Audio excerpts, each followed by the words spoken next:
After her death, a woman's soul unexpectedly experiences 3 rebirths, even gaining a golden finger, a portable dimension, to show off and cheat her way through life. Unfortunately, in her second life, she backed the wrong horse. The very brother she personally helped ascend the throne discarded her, and she met a miserable end under his sword. As her body lay cooling on the icy ground, the woman swore with her last shred of consciousness, if there was a next life, she would never love anyone again. It seemed even the heavens sympathized with her plight. And so, she was reborn again, back in her childhood years, within the walls of the cold palace courtyard, bathed in bright sunlight. Gong Yimo abruptly sat up, touching her head, her face etched with disbelief. What was happening? She hadn't died? Her eyes swept across the room and landed on the mirror on the table. She immediately snatched it up for a look. Unbelievably, she had returned to her youth. If her memory served her right, the place she currently resided in was a cold palace. Because she wasn't the emperor's biological daughter, having even a cold palace to live in was considered a great fortune. As she pondered, her stomach rumbled. Looking at the scene before her, she couldn't help but recall the tragic end of her previous life. In her past life, she was the elder sister of the regent Prince Gongju and the empress of Emperor Gongche. But unexpectedly, Gongche listened to the slanderous words of Su Miaolon, the young lady from the Marquis Zhengguo's estate. He directly cast her into the cold palace. There, she suffered endless torment, ultimately being killed by Gongju with a single sword strike. Thinking of this, Gong Yimo's gaze hardened with resolve. She absolutely would not make the same mistake again. She immediately flipped over and got out of bed. She had to find a way out of her current predicament. However, this wasn't something that could be resolved in a moment. The most pressing matter right now was filling her stomach. Following the memories from her past life, she found the kitchen. Sure enough, a steamer basket filled with fragrant buns was cooking there. Without a care for anyone else, she began to eat. As she walked and ate, she suddenly heard a torrent of curses nearby. Following the sound, she peeked around a corner. She saw a eunuch relentlessly berating a young boy. "Do you still think you're some high and mighty master? In this cold palace, I am the law. Why I tell you to drink the medicine, you drink it," the boy retorted, calling him a scheming dog. The eunuch flew into a rage. He pried open the boy's mouth and forced the medicine down his throat. Looking at the boy sputtering and coughing on the ground,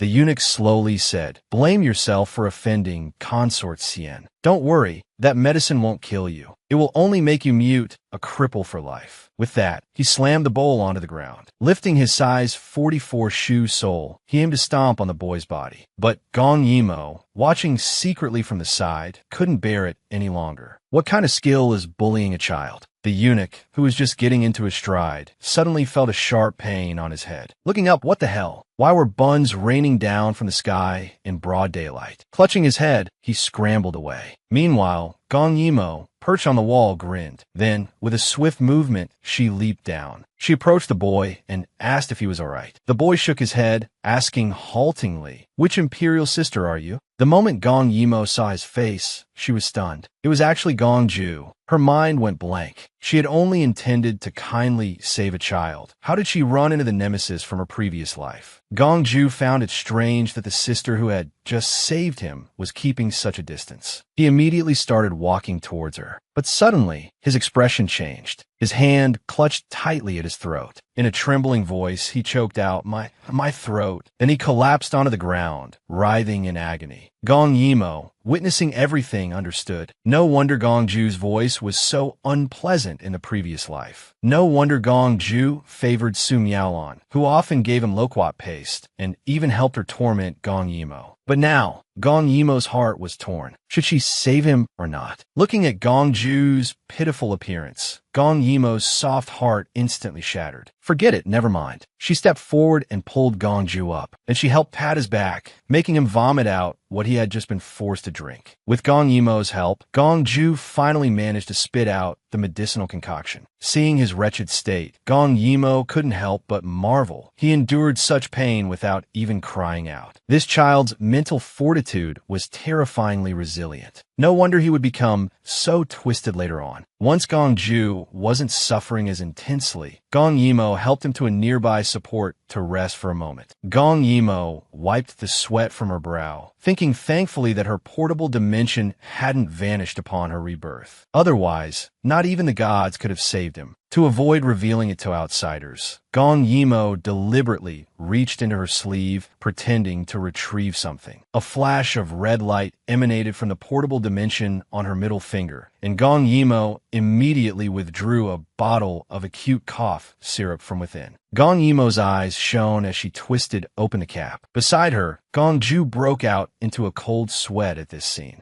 Gong Yimo gave him no chance to react, directly lifting his chin and making him drink the concoction. After drinking it, Gong Ju clearly felt the pain in his throat subside. Just as he was about to thank her, Gong Yimo quickly raised a hand to cover his mouth. "Don't speak right now." She then placed the cough syrup into his hand. "Drink a little whenever your throat feels uncomfortable." Then she warned him, "You are not to mention this matter to anyone." Having given her instructions, Gong Yimo scurried away. Time flew by, and night arrived. Outside the cold palace, rain poured down in torrents. Inside the cold palace, however, it was bone-chillingly cold. Gong Yimo huddled under a thin blanket, shivering uncontrollably. She couldn't help but curse herself inwardly for her lack of resolve, saving the very person who killed her in her past life on the first day of her rebirth. Thinking of this, she started to worry about Gong Ju. In such cold weather, and with such severe injuries, could something have happened to him? Ultimately, she decided to go check on him. She told herself inwardly that she was only going to see if he was still alive, definitely not because she was worried about him. Upon reaching his quarters, Gong Yimo pushed the door open and entered. This room was even more desolate than her own courtyard in the cold palace. Apart from a sound of her footsteps on the floorboards, there was no other noise. Suddenly, her foot caught on something, and she stumbled, landing in intimate contact with the ground. Scrambling up, she saw it was Gong Ju. He lay stiffly on the floor, his face as pale as paper.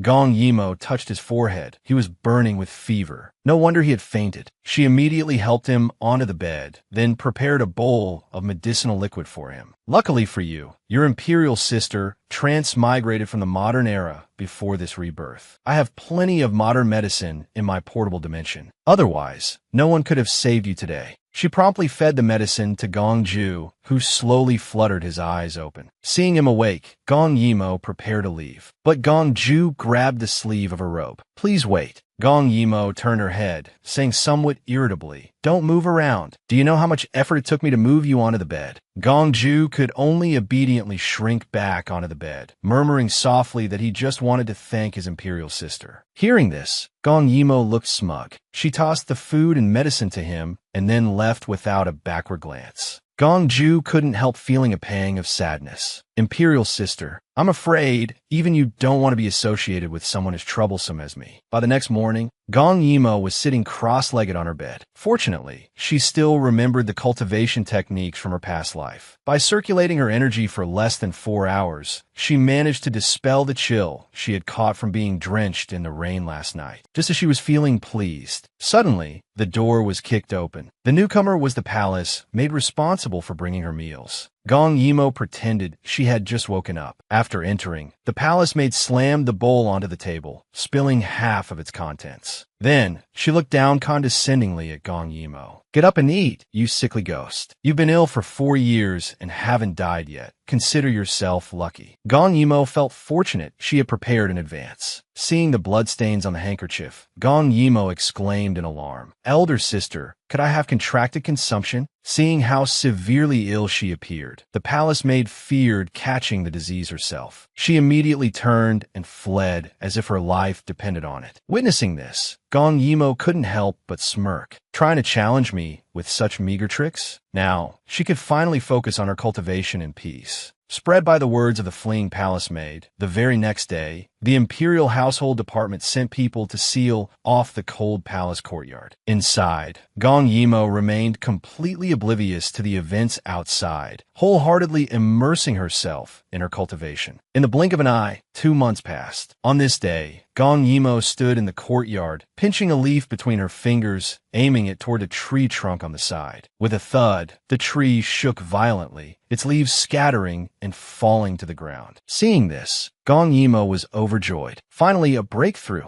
Strange. Why was the effect of this cultivation method even better than in her previous life? Could it be that her past self was too impetuous, while this technique valued a tranquil state of mind above all? Unexpectedly, her current self, free from worldly desires, had stumbled upon this truth. Suddenly, a noise came from the doorway. Gong Yimo whipped her head around, only to see a chicken leg being pushed in from outside. Gong Yimo looked towards the door, puzzled. Someone had delivered steamed buns the other day too. Why had the people in the cold palace suddenly become so charitable? There had to be something fishy going on. She needed to go out and see. Immediately, Gong Yimo scaled the wall. At a glance, she saw Gong Ju. So he was the one who sent the chicken leg. She also discovered that Gong Ju had moved in next door. Wasn't he afraid of catching tuberculosis? Filled with doubt, Gong Yimo entered the Han Chun courtyard where Gong Ju now lived. Perched in a tree, she saw that Gong Ju's life here was incredibly difficult. He was even subjected to the eunuch's insults and beatings. They even forced Gong Ju to eat leftovers off the ground. Witnessing this scene, Gong Yimo couldn't help but burn with fury. Without hesitation, she used a single leaf to pierce through a eunuch's head. The remaining 2 eunuchs were terrified by the sight. Wailing for their parents, they fled. At that moment, Gong Yimo leaped down from the tree. Just as Gong Ju was holding the bowl, kneeling on the ground, utterly lost, a chicken leg was suddenly offered before him. Gong Ju looked up and couldn't help but ask, "Is your illness all better?" Gong Yimo smiled faintly. "Thank you for taking care of me during this time. Eating the food you sent naturally cured me." Then she patted Gong Ju's head, saying, "Eat this first. Tonight, Imperial Sister will take you out for a proper meal." Night fell upon Concubine Zhou's hall. Gong Yimo scaled the roof of the main hall. Carefully, she lifted a tile and peered down. She saw Concubine Zhou eating while asking a servant, "How long has it been since His Majesty last came?" Seeing this, Gong Yimo couldn't help but purse her lips. This Concubine Zhou was truly pretentious, even wearing makeup just to eat. Turning her head to look beside her, "Damn it, where'd he go?" She saw Gong Ju still struggling to climb up. Gong Yimo sighed inwardly. He really was a handful. Finally, after exerting immense effort, Gong Yimo managed to pull Gong Ju onto the roof. Exhausted, she panted heavily on the rooftop. It couldn't be helped. Her current body was still too small, limiting what she could do. Suddenly, furious roars from the room below made them both jump. They saw Concubine Zhou grabbing a palace maid's hair, berating her loudly. "Don't you know I only use rouge from the Wenxiang Pavilion? How dare a lowly maid like you try to fool me? Even if I am out of favor,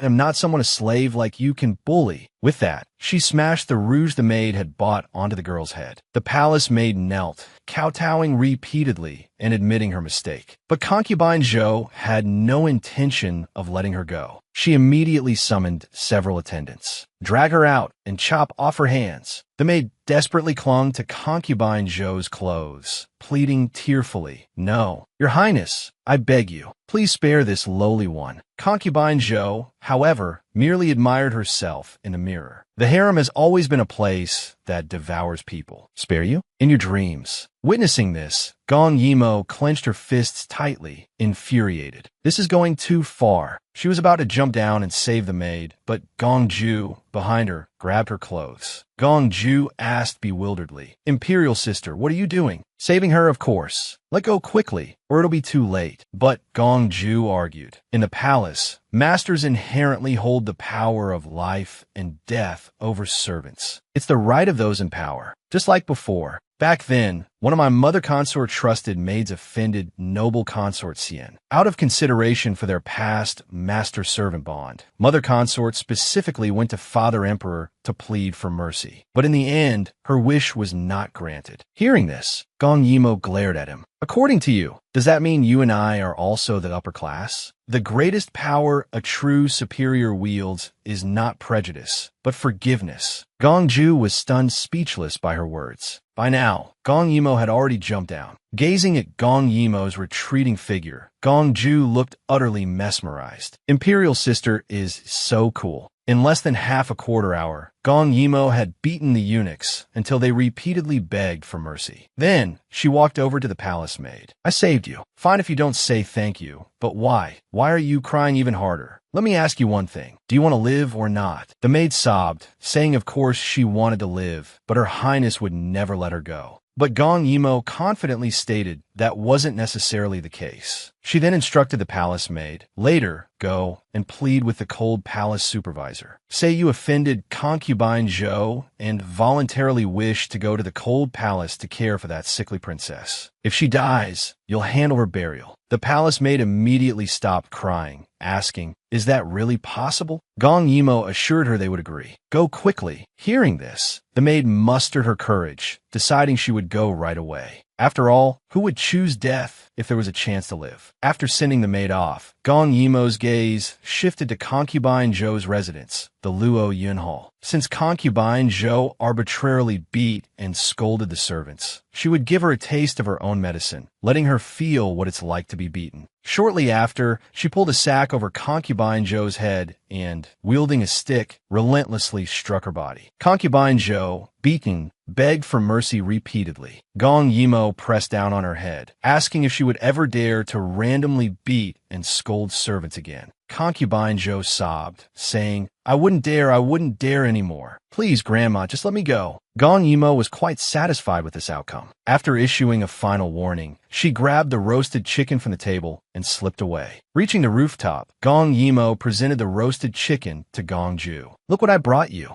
Gong Ju's eyes lit up with excitement as he exclaimed, roasted chicken. Gong Yimo immediately tore off a drumstick and handed it to Gong Ju, urging him, eat up, you're too thin. You need to eat more. Watching Gong Ju devour the food ravenously, Gong Yimo couldn't help but smile, reaching out to wipe the crumbs from the corner of his mouth. Then she told Gong Ju, I've already saved that palace maid just now. I told her to come and take care of you. Gong Ju immediately retorted, saying he was grown up now and didn't need anyone to take care of him. Gong Yimo looked at him sternly. Don't need anyone to take care of you? Are you planning to keep living by stealing things like before? Seeing her anger, Gong Ju quickly said, Imperial sister, I eat very little. I won't trouble you. But Gong Yimo firmly insisted, you must listen to me on this matter. Hearing this, Gong Ju threw himself into Gong Yimo's arms, crying, you specifically found someone else to take care of me. Do you find me troublesome? Do you not want me anymore? Please don't abandon me, okay? Gong Ju tightly grasped Gong Yimo's hand, pleading, Imperial sister, I promise I will listen to you in the future, and I won't be a burden. Please don't abandon me. A ripple stirred in Gong Yimo's heart. Children truly were perceptive. He had sensed her thoughts so quickly. Looking at Gong Ju's pitiful expression, Gong Yimo ultimately softened. She quickly changed the subject, saying, what's with all this nonsense? Hurry up and eat. But Gong Ju, still persistent, asked, Imperial sister, will you abandon me? Gong Yimo was about to die from exasperation. She immediately pinched his cheek, saying, I won't abandon you. Hearing this, Gong Ju's previous gloom instantly vanished, and he became much more vibrant. Gong Yimo then told him her name. Seeing Gong Ju's curious gaze, Gong Yimo asked, haven't you heard this name before? She thought to herself, it was no wonder. That name had caused such a stir back then. It wasn't just her name. It was also the iron-blooded emperor's declaration to her mother. Thinking of this, Gong Yimo grasped Gong Ju's shoulders, saying, in the future, you must never be like Father Emperor. He clearly promised my mother a life of mutual devotion, yet he couldn't protect her. Gong Ju, however, was somewhat puzzled. Father Emperor is the emperor. How could he possibly be devoted to only one person? Hearing this, Gong Yimo pointed a finger at his head, saying, a good man will only marry one woman in his lifetime. Forget secondary consorts and concubines. It should be one couple for one lifetime. Gong Ju tilted his head, carefully pondering the meaning of her words.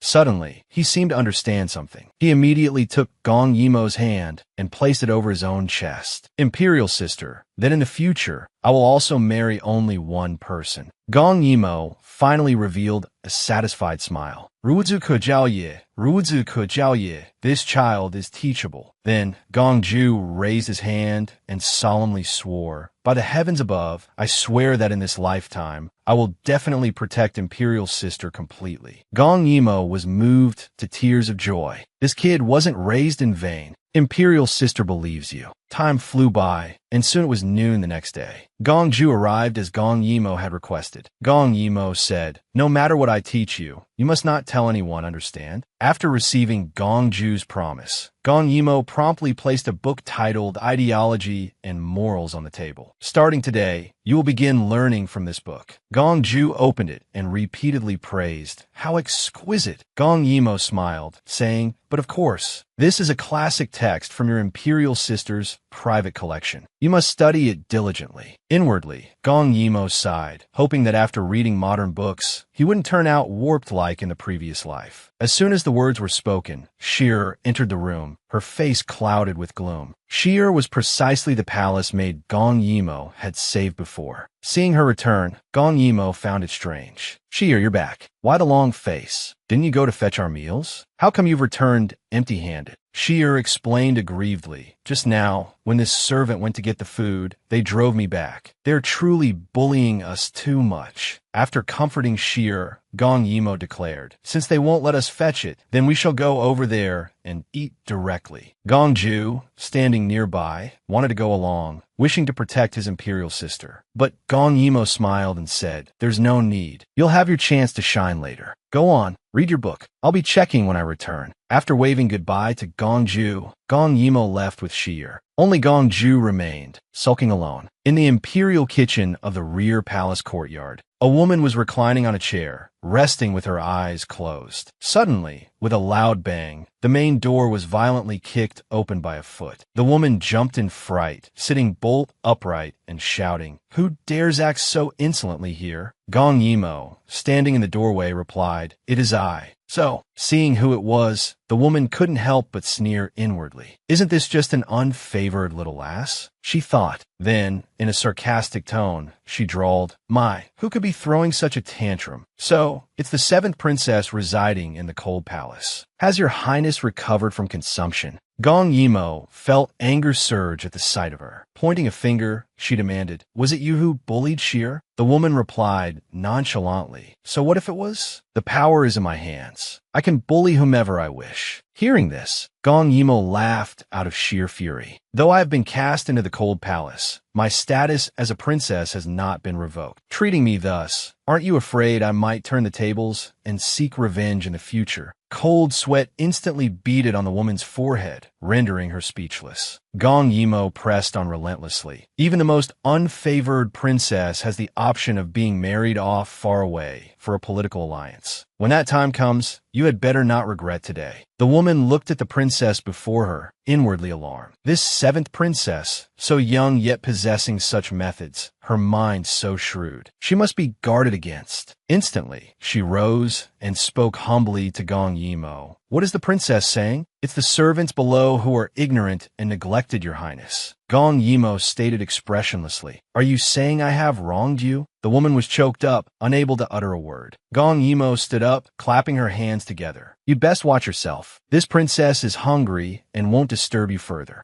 Turning, she beckoned Sheer to leave with her. The woman immediately bowed, saying, "Please rest assured, princess. This old servant will dispatch people at once to deliver fine foods to the princess's residence." After Gong Yimo had departed, a palace maid approached the woman, Nanny Sue. "Just now, that was the seventh princess?" Nanny Sue's face was grim as she replied, "You saw everything. There's something different about this seventh princess." She then sternly instructed the maid, "Report the seventh princess's unusual behavior today upwards, and from now on, do not skimp on her food and necessities." Meanwhile, back in the cold autumn courtyard, a scene was unfolding that Gong Yimo wouldn't have dared to imagine in her previous life. Rows upon rows of palace maids walked in, carrying all sorts of dishes. Gong Yimo quickly served Gong Ju some food. The eunuchs who had been nearby were promptly dismissed by her. Gong Ju was very curious. Why had those servants changed so drastically after just one visit from his imperial sister? After Gong Yimo recounted the events,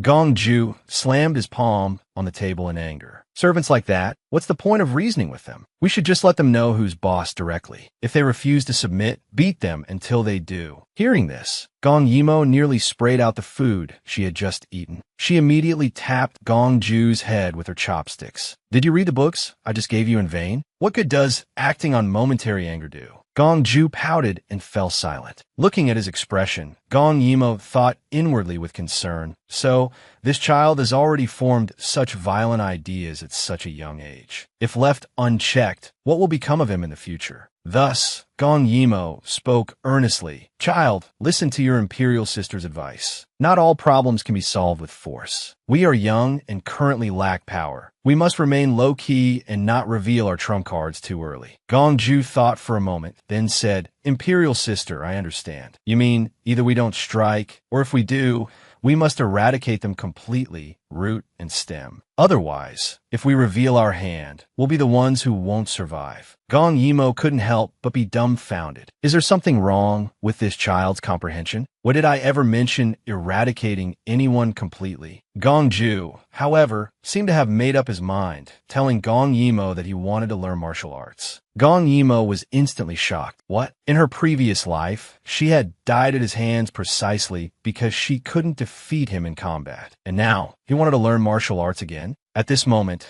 Gong Ju clutched Gong Yimo's trouser leg pitifully. Imperial sister, please just agree. I'm not afraid of hardship. Once I master martial arts, I will protect only you. There was nothing Gong Yimo could do. She had absolutely no resistance to his diamond, endearingly innocent and slightly clueless. Look. So, she gripped Gong Ju's shoulders and said, All right then, I can teach you supreme martial arts. I can even enable you to comprehend the heavens above and the earth below to wield supreme imperial power. But I ask you only one thing. In the future, will you betray me? Hearing this, Gong Ju immediately ran into the courtyard, knelt on the ground, and swore, Ancestors of the Gong family, hear me. The ninth son of the third generation, Gong Ju, hereby vows. In this life, I will never do anything to harm my imperial sister. If I break this vow, may heaven strike me down and the earth swallow me whole. May my soul never enter the ancestral shrine after death. May gods and men alike condemn me. Hearing this oath, Gong Yimo couldn't help but shed tears. She immediately helped Gong Ju up. From now on, we are true siblings. We share blessings and endure hardships together. Let's go practice. And just like that, every day thereafter, Gong Yimo taught Gong Ju martial arts. Regardless of the biting cold of winter or the scorching heat of summer, Gong Ju trained diligently every single day. Time flew by, and in the blink of an eye, 6 years had passed. One day, Gong Yimo was sleeping in when she was suddenly awakened by a voice. Imperial sister, why aren't you up yet? How can you skip breakfast day after day like this? The speaker was none other than Gong Ju. Hearing his words, Gong Yimo sat up, saying, What time is it even? Disturbing my sweet dreams.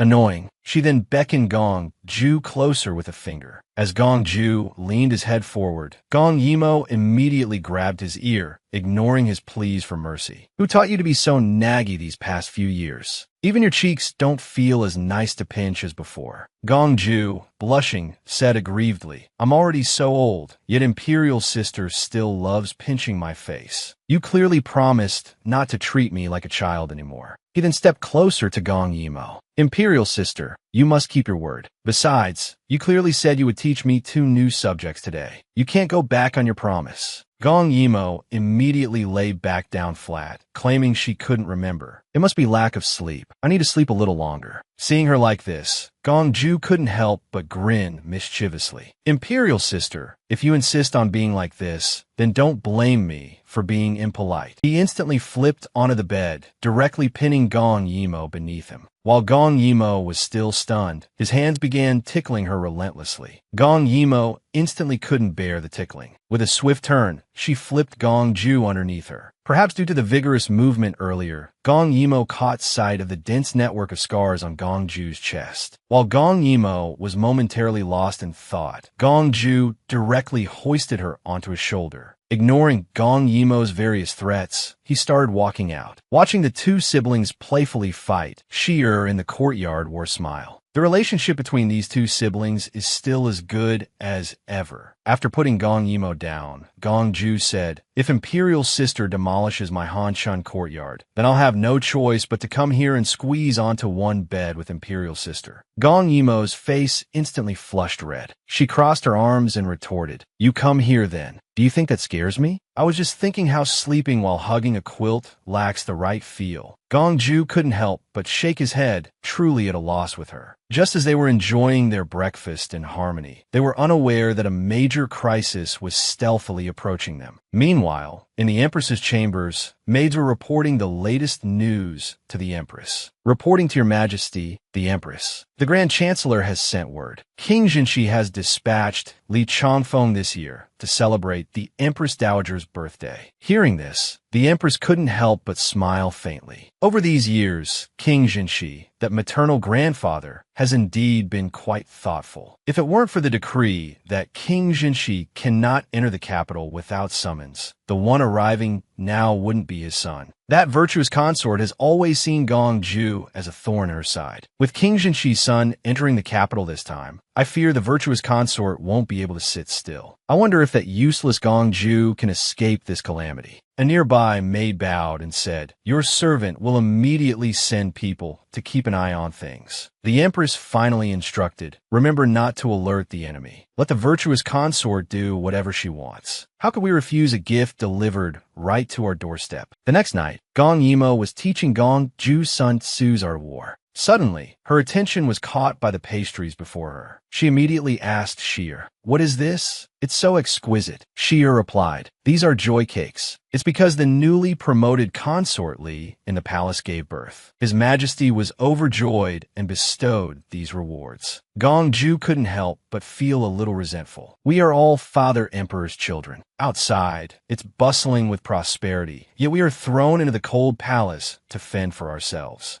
Gong Yimo mused aloud, resting her chin on her hand. Whether a child in the palace can grow up safely isn't determined by where they live. Besides, Consort Li is Father Emperor's cousin. But children born from close relatives are highly susceptible to congenital defects. That's why prohibiting close-kin marriage is the scientifically responsible thing to do. Gongju paused, taken aback. He then grasped Gong Yimo's arm tightly. What if we don't have children? Is it all right not to have children? Gong Yimo's face flushed at his question. Finally, she flicked his forehead lightly with her finger. "There are countless women in this world," she said. "It's not like you can only marry a close relative. Why trouble yourself over this?" For a moment, Gongju was rendered speechless. Just then, Gong Yimo's attention shifted entirely to the persimmon cakes on the table. The sight of these cakes made her mouth water. As she was about to offer one to Gongju, her expression suddenly changed. Instantly, she clapped a hand over Gongju's mouth, silencing him. In that instant, a dart whistled in from outside. Gong Yimo ducked slightly, deftly catching the incoming projectile between her fingers. With a flick of her wrist, she sent it flying back out. A sharp cry of pain immediately echoed from beyond the room. Realizing they were exposed, the assassins outside abandoned all pretense of stealth. They swarmed towards the room in a single wave. Gongju instantly drew his sword, ready to face the enemy. Gong Yimo did likewise. The lead assassin charged towards them, shouting, "Brothers, attack together. Kill Gongju, and Her Majesty promises a hefty reward." While fending off attacks, Gongju demanded loudly, "Who is behind this? Who sent you?" But his opponents were solely focused on taking his life. "Since you won't speak," Gongju declared grimly, "then I'll kill you until you do." Seeing that every assassin was targeting Gongju, Gong Yimo's heart leaped in alarm. She sprang into the air. "Dare to assassinate my imperial brother? Then you shall pay the price." Gong Yimo saw these assassins were all aiming for Gongju. Instantly, she soared into action. With a single strike, she dispatched an assassin. The leader glared at her maliciously. "We originally intended only to kill Gongju. Since you meddlesome little girl insist on interfering, we'll send you on your way first." In a flash, he appeared before Gong Yimo, his blade slashing down towards her head. Gong Yimo gasped, startled, but it was too late to evade. At the critical moment, Gongju pulled Gong Yimo into his arms, shielding her with his own body, taking the full force of the blow. He gritted out word by word, "As long as I am here, no one will touch a single hair on my imperial sister's head, let alone harm her." With a powerful kick, he sent the assassin staggering back 3 meters. But just then, another attacker crept up silently behind him. The assassin struck swiftly with his blade, then followed up with a vicious kick. Caught completely unaware of the enemy behind him, Gongju stumbled forward violently. Even so, he held on to Gong Yimo protectively. "Imperial sister, don't be afraid. I will protect you."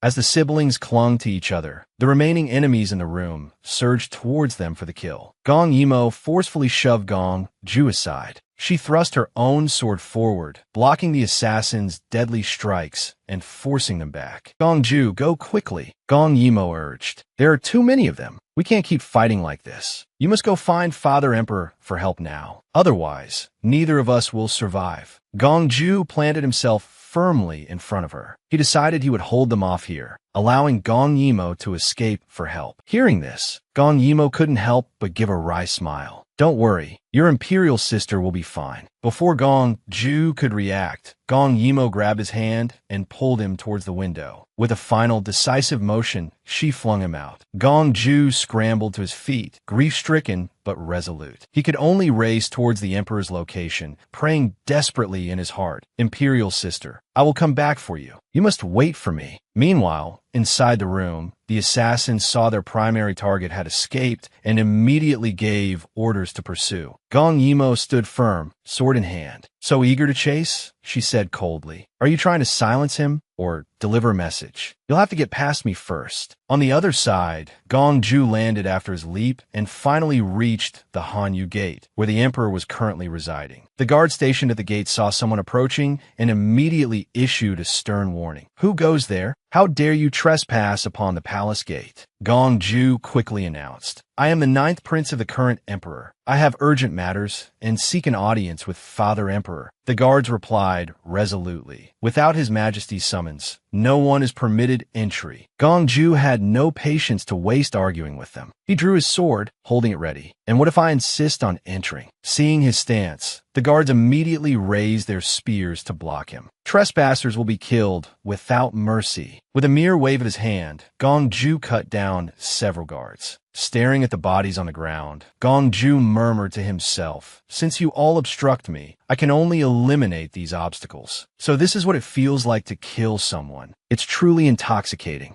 Meanwhile, inside Chaeyong Hall, the Emperor was enjoying the dance of palace maids beside him. A serving girl was using every ounce of her charm to please the Emperor, just as the Emperor was delighting in the maidservant's flirtations. The chief eunuch rushed in to report, Your Majesty, this servant has something to report. The 9th prince seeks an audience outside the palace. The Emperor looked utterly astonished. Do I truly have such a son? Outside the hall, Gong Ju had completely lost himself in a killing frenzy. Anyone who dared stand in his path was cut down instantly. Even if the guards branded him a traitor, he didn't care in the slightest. Only one thought consumed him now. He must bring reinforcements back to save his imperial sister. Finally, alone, he slaughtered his way to the very gates of Chaeyong Hall, where the Emperor resided. The guards, already terrified beyond measure, stammered, His Majesty has ordered anyone forcing entry into the palace hall will be executed without pardon. Stand down now. Hearing this, Gong Ju burst into laughter. It has come to this. Do you truly believe anything can stop me now? Just as Gong Ju prepared to strike again, a eunuch's voice suddenly cut through the air. Your Highness, please return. His Majesty has decreed. Today is a joyous day of universal celebration. Thus, Your Highness is pardoned for the capital crime of forcing entry into the palace. Should it happen again, you will be executed without pardon. Gong Ju couldn't help but sneer coldly upon hearing this. Executed without pardon? So this is the imperial father I once looked up to, celebrating the birth of a new son on one hand, while threatening to execute another son without pardon on the other. If that's the case, why did he tolerate me slaughtering my way here? As he spoke, he raised his sword towards the eunuch, but the eunuch merely lifted the horsetail whisk in his hand slightly, effortlessly neutralizing Gong Ju's attack. Just as the two were locked in a standoff, the Emperor arrived with his consorts. Both of you, cease this at once. He walked up to Gong Ju, looking him up and down. So, you're my 9th son? You assaulted the guards and forced your way into the palace. Do you not fear death? Gong Ju immediately dropped to one knee, reporting to Imperial Father. Assassins attacked the cold palace tonight. Imperial sister is in mortal danger. I beg Imperial Father to save her life. Hearing this, The consorts nearby covered their mouths, stifling giggles. Is that how one begs for help? Did he grow up in the cold palace? Did no one teach him etiquette? Gongju remained unmoved by their mockery. He had to endure it. Even if only for Imperial Sister, he had to endure. With this thought, Gongju slammed his forehead heavily onto the ground. I beg Imperial Father to save Imperial Sister. The Emperor seemed intrigued upon hearing this. So, I actually have a daughter in the Cold Palace? What's her name? Imperial Father, years ago, you bestowed upon Imperial Sister the name Yimo, taking it from the phrase, mutual dependence like fish in drying puddles with consort Shui.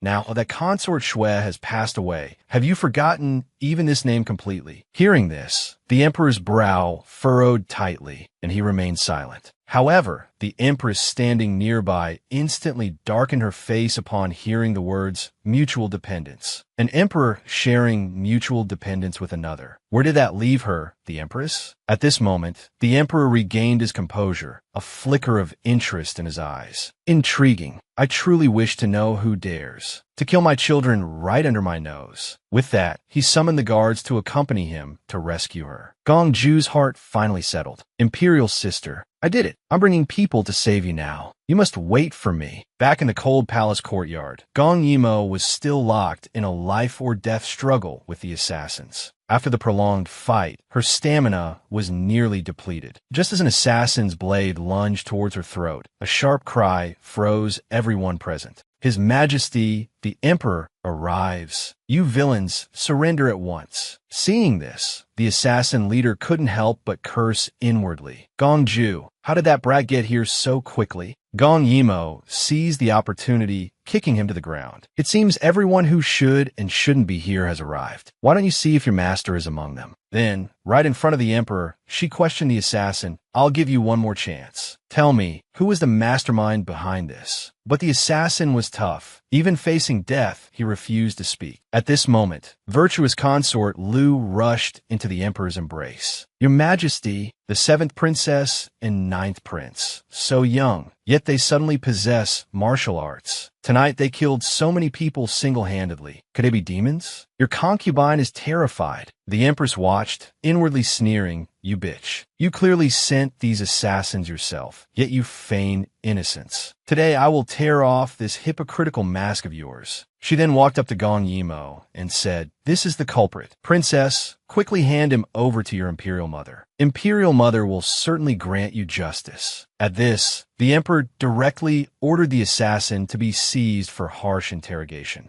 Gong Yimo, however, raised her sword and said it was unnecessary. Since he wholeheartedly sought death, then she would grant his wish. With that said, she directly cut him down with a single strike. After finishing him off, she looked towards the Emperor, aggrieved. Father Emperor, this man wanted to kill me. It's not excessive for me to personally execute him, is it? The Emperor was quite angered by Gong Yimo's action. The Empress, however, shouted loudly, guards, seize the 7th princess. Killing someone in the imperial presence is a grave crime. Hearing this, Gongju immediately rushed over. Standing protectively before Gong Yimo, he declared, as long as I am here today, none of you shall even think of touching a single hair on Imperial Sister. Virtuous consort Lu, witnessing this, couldn't help but feel secretly pleased. She then buried her head in the Emperor's embrace, sobbing. Tonight was supposed to be a joyous occasion, yet the 9th prince and the 7th princess went on a killing spree in the inner palace. How truly inauspicious. The attendants at the side also chimed in. When princes violate the law,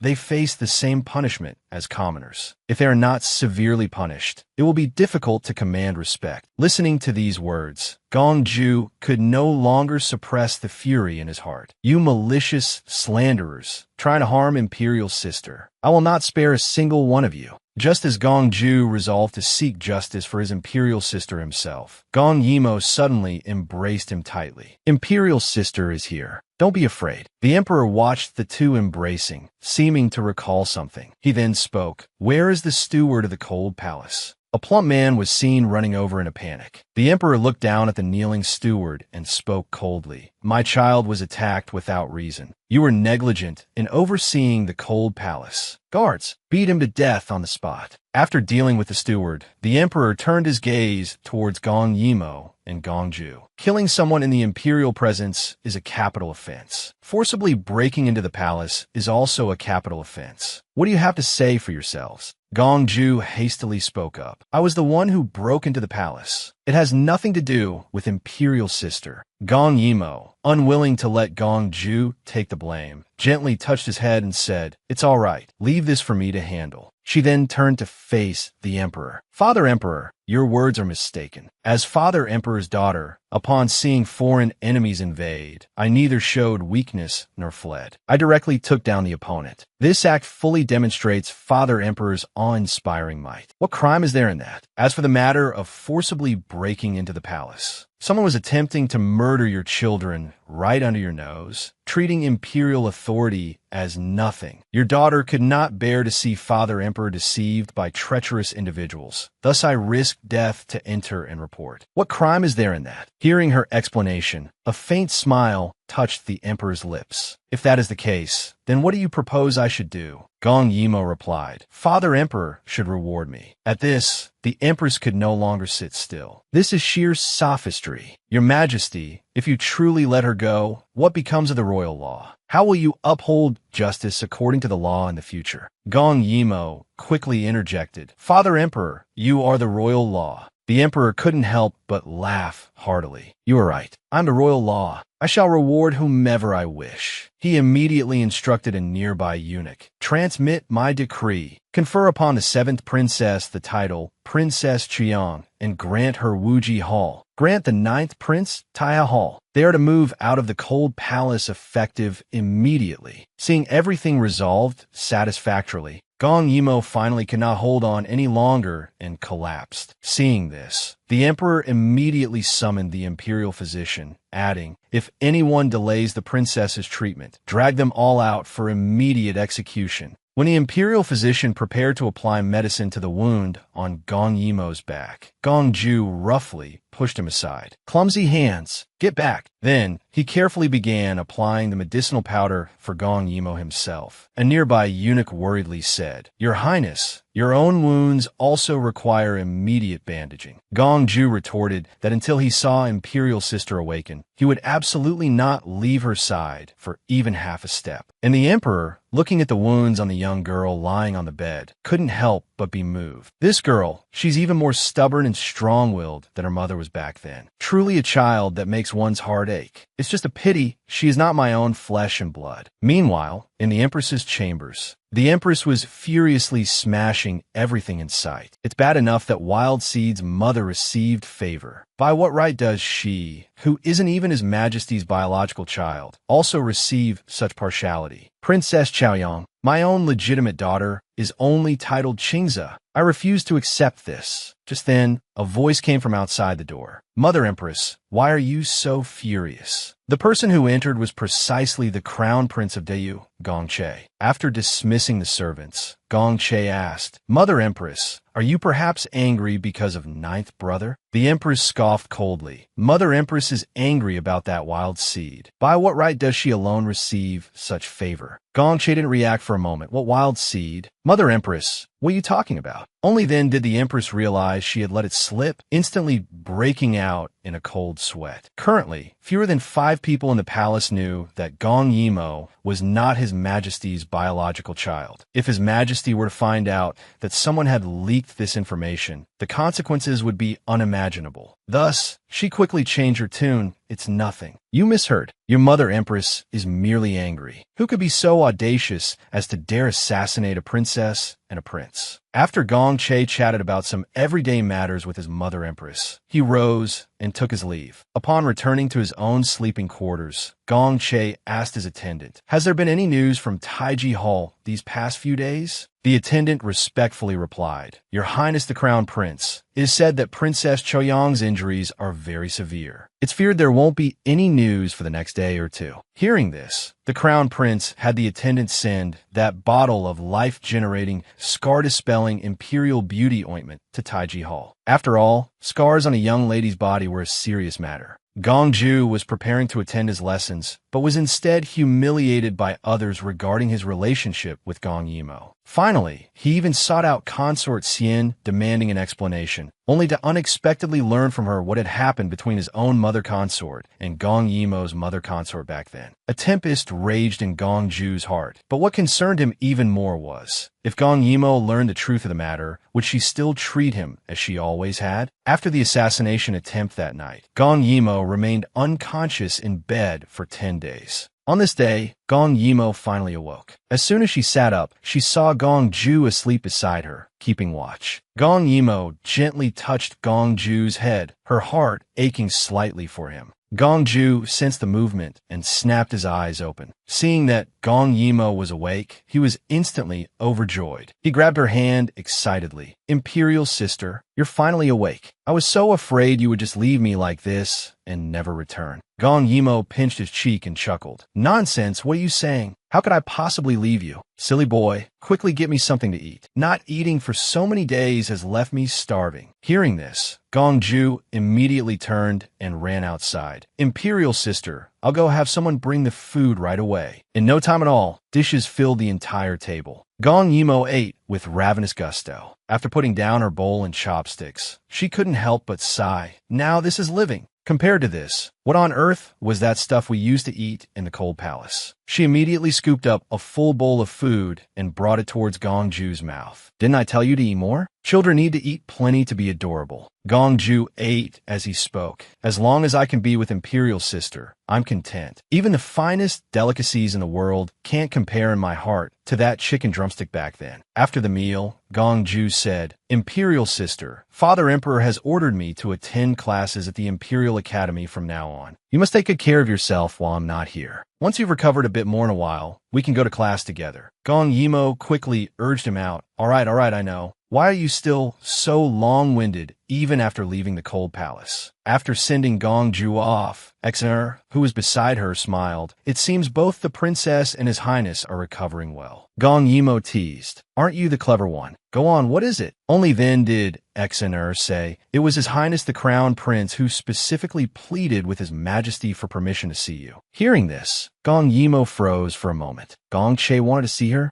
The Gong Che of the present didn't know about the events of their past life, but she herself couldn't possibly forget. How should she treat him? Confront him with harsh words? No, that wouldn't do. There was no need to rashly make an enemy. But forgiving him felt far too stifling. Perhaps latch onto his powerful support? Yes, that was it. Latch onto his support. Why make things so difficult for herself? He was an enemy from a past life anyway. She could just handle him the same way she handled Gongju. Exiner looked at Gong Yimo with some concern. "Princess, what's wrong?" His Majesty decreed that no one is to disturb you during your recovery. If you don't wish to see him, Exiner can go decline for you. You needn't worry about this. Gong Yimo waved her hand. "It's all right. Go bring him over." And so, half an hour later, Crown Prince Gong Che arrived at the entrance of Taiji Hall. Gong Yimo hurried forward to greet him. The moment he saw Gong Yimo's appearance, Gong Che's eyes couldn't help but light up. So this was how sweet and lovely she looked. It was truly hard to believe this was the same person who had executed someone before the emperor that night. Gong Yimo approached Gong Che and whispered, "Can I call you Elder Brother Crown Prince from now on?" Gong Che replied, "Of course you can." Seeing Gong Che agree, Gong Yimo was ecstatic. "Wonderful. I have an elder brother too. Elder Brother Crown Prince, you look so handsome. You're the most beautiful person I've ever seen." Gong Che chuckled. "Young ladies should be reserved. You shouldn't praise people so easily, especially young men." Hearing this, Gong Yimo couldn't help but think of herself in her previous life. No wonder Gong Che had fallen for that deliberately demure Sum Yaolon. If she had understood this principle in her past life, perhaps she wouldn't have died. Gong Che watched Gong Yimo staring blankly at him and instantly realized he shouldn't have said that. Yimo grew up in the cold palace, untutored. Saying she wasn't reserved was tantamount to saying she had no upbringing. He quickly consoled her. You are my younger sister. It's fine to be like this with me, but you mustn't be like this with outsiders. He then took out a bottle of medicinal powder from his robes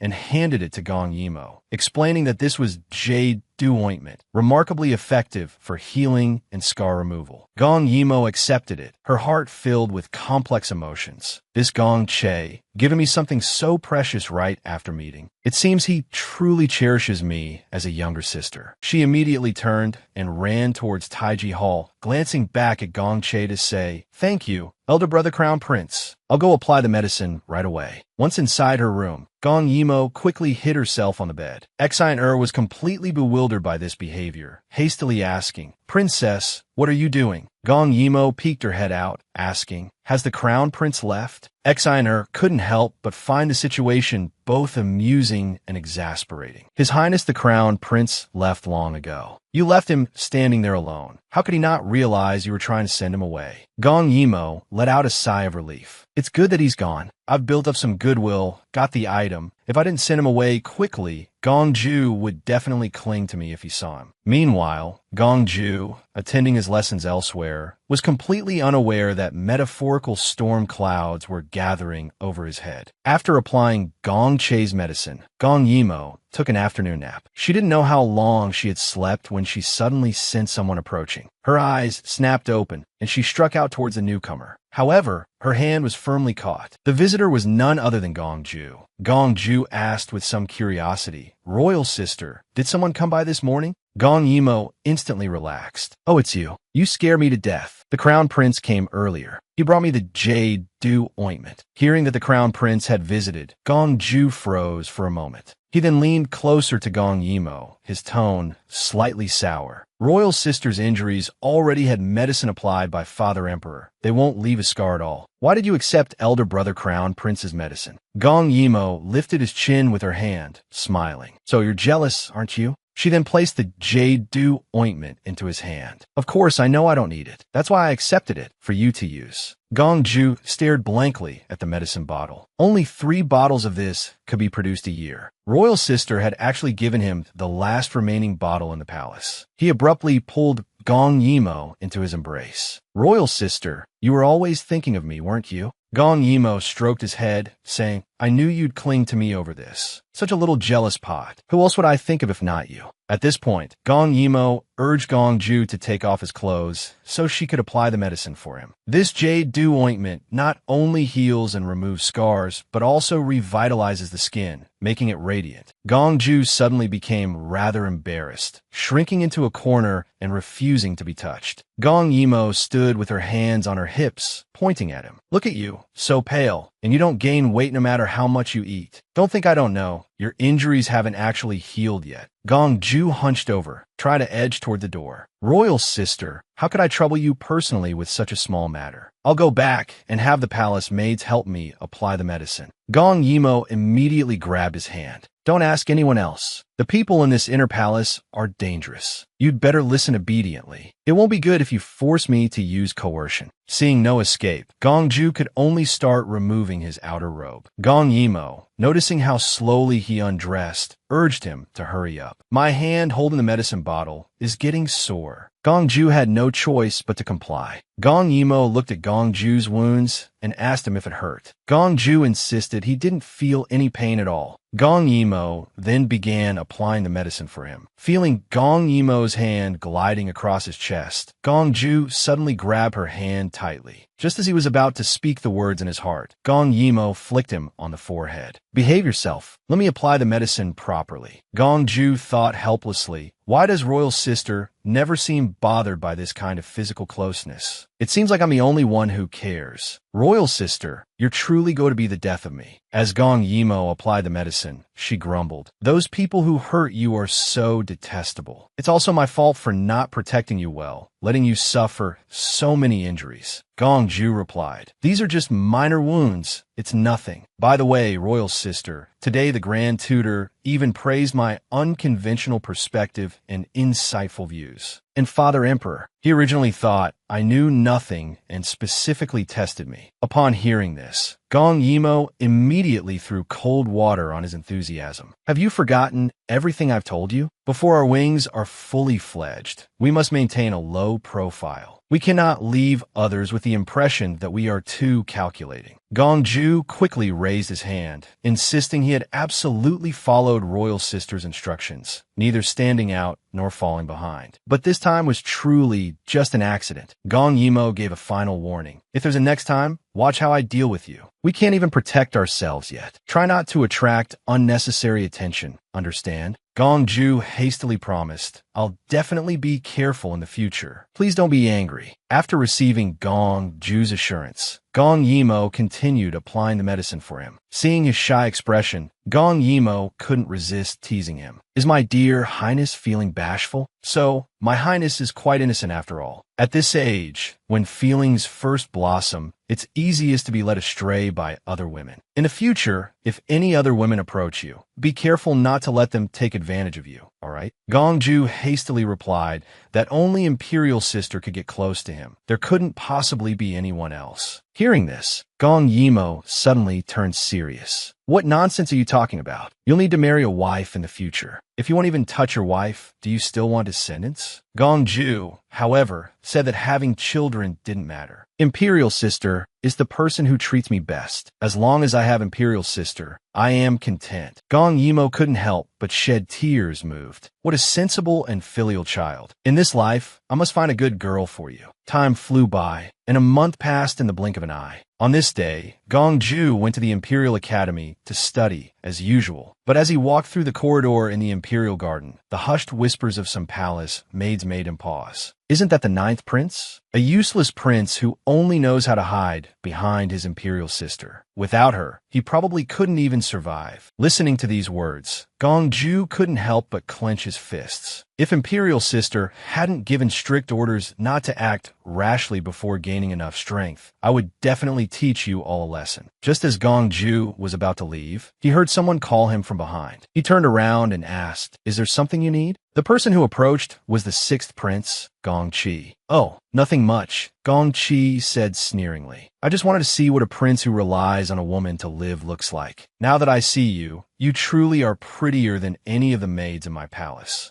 Gong Ju bowed slightly, clasping his hands. "If there is nothing else, your younger brother shall take his leave." With that, he turned it apart. Gong Qi watched his retreating figure and mocked. "Truly a pretty-faced weakling. Can't you hear me insulting you like this?" Gong Ju stopped, turned slightly, and spoke faintly. "Imperial brother, your own appearance is ordinary, so, out of jealousy, you speak ill of your younger brother. Your younger brother shall not provoke Imperial brother further." Gong Qi grabbed Gong Ju's sleeve. "Are you saying I'm ugly? What use is good looks? It's merely relying on appearance to gain favor. Mother Consort said that Gong Yimo will abandon you one day. Let's see what you'll rely on then." Hearing this, Gong Ju grabbed Gong Qi's hand tightly. "Your mother consort said Imperial Sister will abandon me. So what if she did? Wait until Gong Yimo doesn't want you anymore. Let's see how arrogant you can be then." After hearing this, Gong Ju decided to personally seek out Consort Xian to ask clearly. Within the Hanxiang Palace of the harem, Gong Ju respectfully bowed to Consort Xian. Consort Xian asked curiously, "May I know what brings the 9th Highness here?" Gong Ju said, "Today the 6th Imperial brother said something to me. I couldn't understand it, no matter how much I thought about it, so I came to ask." Consort Xian thought inwardly, "This boy really cares about that girl's affairs." She feigned surprise. "I wonder which word your highness is referring to." The deep affection between Imperial Sister and younger brother is well known. Yet today, 6th Imperial brother insisted that Imperial Sister would grow tired of me in the future. So, I came to seek guidance from Consort Xian. Consort Xian covered her mouth and chuckled lightly. "9th Highness, do you know how Gong Yimo's mother died?" Gong Ju shook his head, indicating he didn't know. Looking at Gong Ju's expression, Consort Xian enunciated each word. "Of course you don't know. because the murderer was precisely your mother. Hearing this, Gongju's pupils instantly dilated, his face etched with shock. What did you say? Consort Xian was very satisfied with his shocked expression. Back then, your mother deliberately got close to Gong Yimo's mother. After gaining Consort Shue's trust, she poisoned her behind her back. If His Majesty hadn't thoroughly investigated, perhaps no one would have known it was her doing. Such touching sisterly affection, truly, she added sarcastically. Hearing the whole story, Gongju staggered backward, completely oblivious even when he knocked over a table and chair. Seeing Gongju in this state, Consort Xian couldn't help but laugh. I've only mentioned this one thing, and your highness can't bear it already? There are even more unexpected things to come. Does your highness know who caused your mother's death? That's right, it was me. But do you know who ordered me? Back then, to avenge Consort Shue,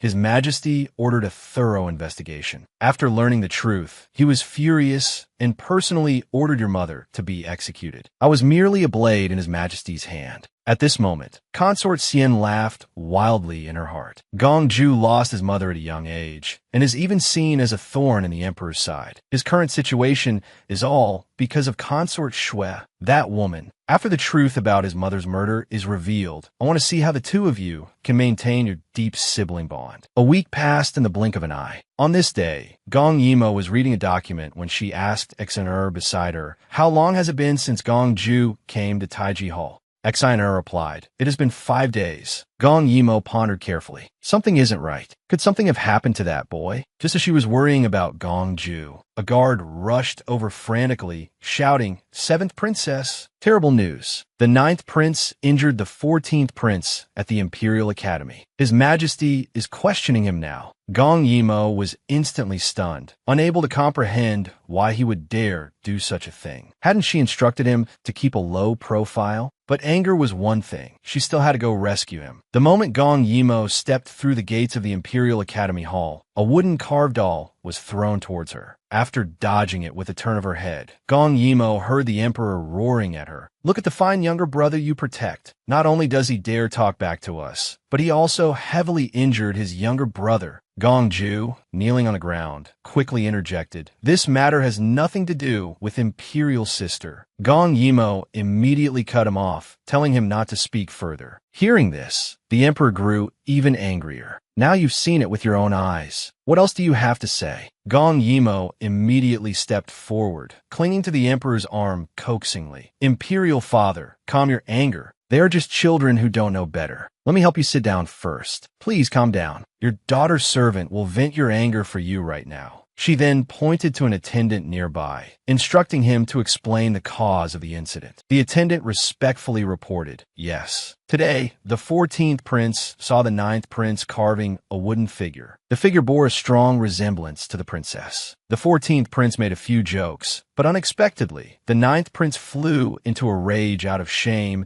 and severely injured the 14th prince. Gong Yimo then asked what the 14th prince had said. The 14th prince said the 9th prince admired the Zhaoyang princess incestuously, calling the princess and the 9th prince a disgrace that would throw the palace into chaos. Hearing this, Gong Yimo's face turned cold as water. What a fine disgrace that would throw the palace into chaos. I am not the Emperor's biological daughter. How could the Emperor not overthink such an accusation? The person who designed this plot clearly wants my life. To harm me, they didn't hesitate to use the 14th prince as cannon fodder. But you've miscalculated. Thus, she angrily rebuked the attendant. "This is utter nonsense." Turning to the Emperor, she said, "Imperial father, just now you threw that wooden figure at your daughter's servant because you believed slanderous words and doubted me." The Emperor retorted, "Shouldn't I be angry?" Gong Yimo said sorrowfully, "This is truly laughable. Imperial father, do you not know what kind of place the Cold Palace is? It's a place of lifelong imprisonment. From the age of 3, when I entered the Cold Palace, I fell gravely ill and never recovered. Later, it was rumored I had contracted consumption. It was Gongju, unafraid of contagion, who cared for me day and night. He was even humiliated by others over a bowl of leftover rice. The Cold Palace was so large, so cold. He was the only one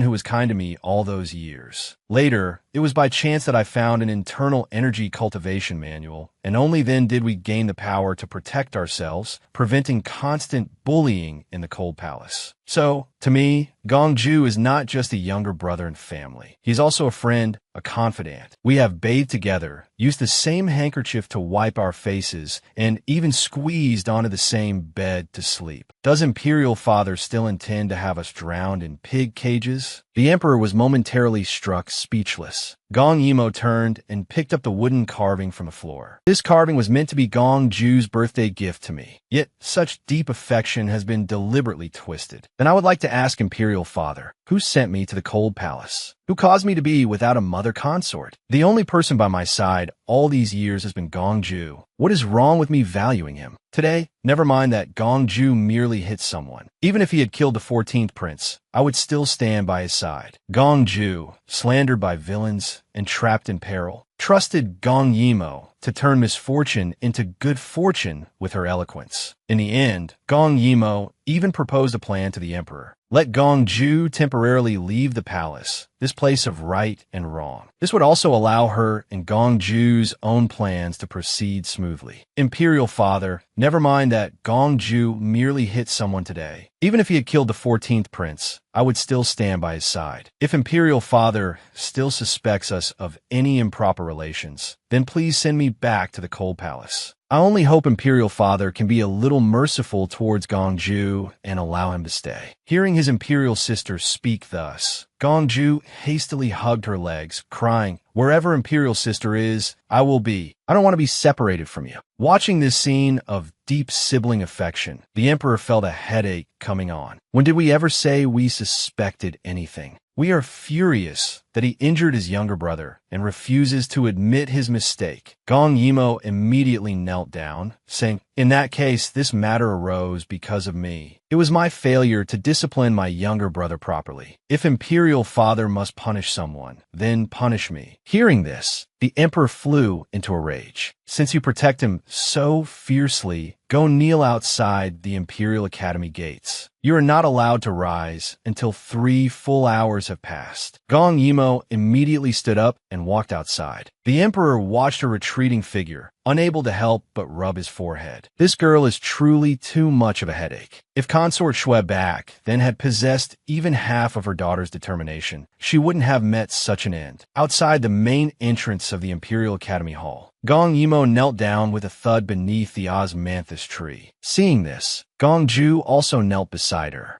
Gong Yimo looked at him, exasperated. "What are you doing following me? We're already under scrutiny. If you kneel like this, those with ill intentions will surely stir up trouble again." Gong Ju retorted with righteous conviction, "Do you think they wouldn't cause trouble if I did nothing?" But as soon as he finished speaking, he collapsed to the ground. Gong Yimo hurriedly supported him. "Gong Ju, what's wrong? How can your fever be so severe?" She immediately took out fever-reducing medicine and gave it to Gong Ju. After taking the medicine, Gong Ju clearly felt much better. Gong Yimo then turned her anger towards the nearby servants. Why did no one call for an imperial physician when His Highness's fever was this high? Is this how you attend to him? Gong Ju quickly motioned for the servants not to speak. Hearing this, Gong Yimo sensed there was more to the story. She immediately ordered the servants to reveal everything they knew. After listening to the servants' account, Gong Yimo silently turned her head away, refusing to look at Gong Ju. No matter how Gong Ju tried to console her, she ignored him. Once they returned to the Taiji Hall, Gong Yimo immediately ordered Gong Ju to kneel. Pointing at him, she raged. "Well done, Gong Ju. You've really grown up, haven't you? Someone poisons you, and you don't even tell me? You truly are capable."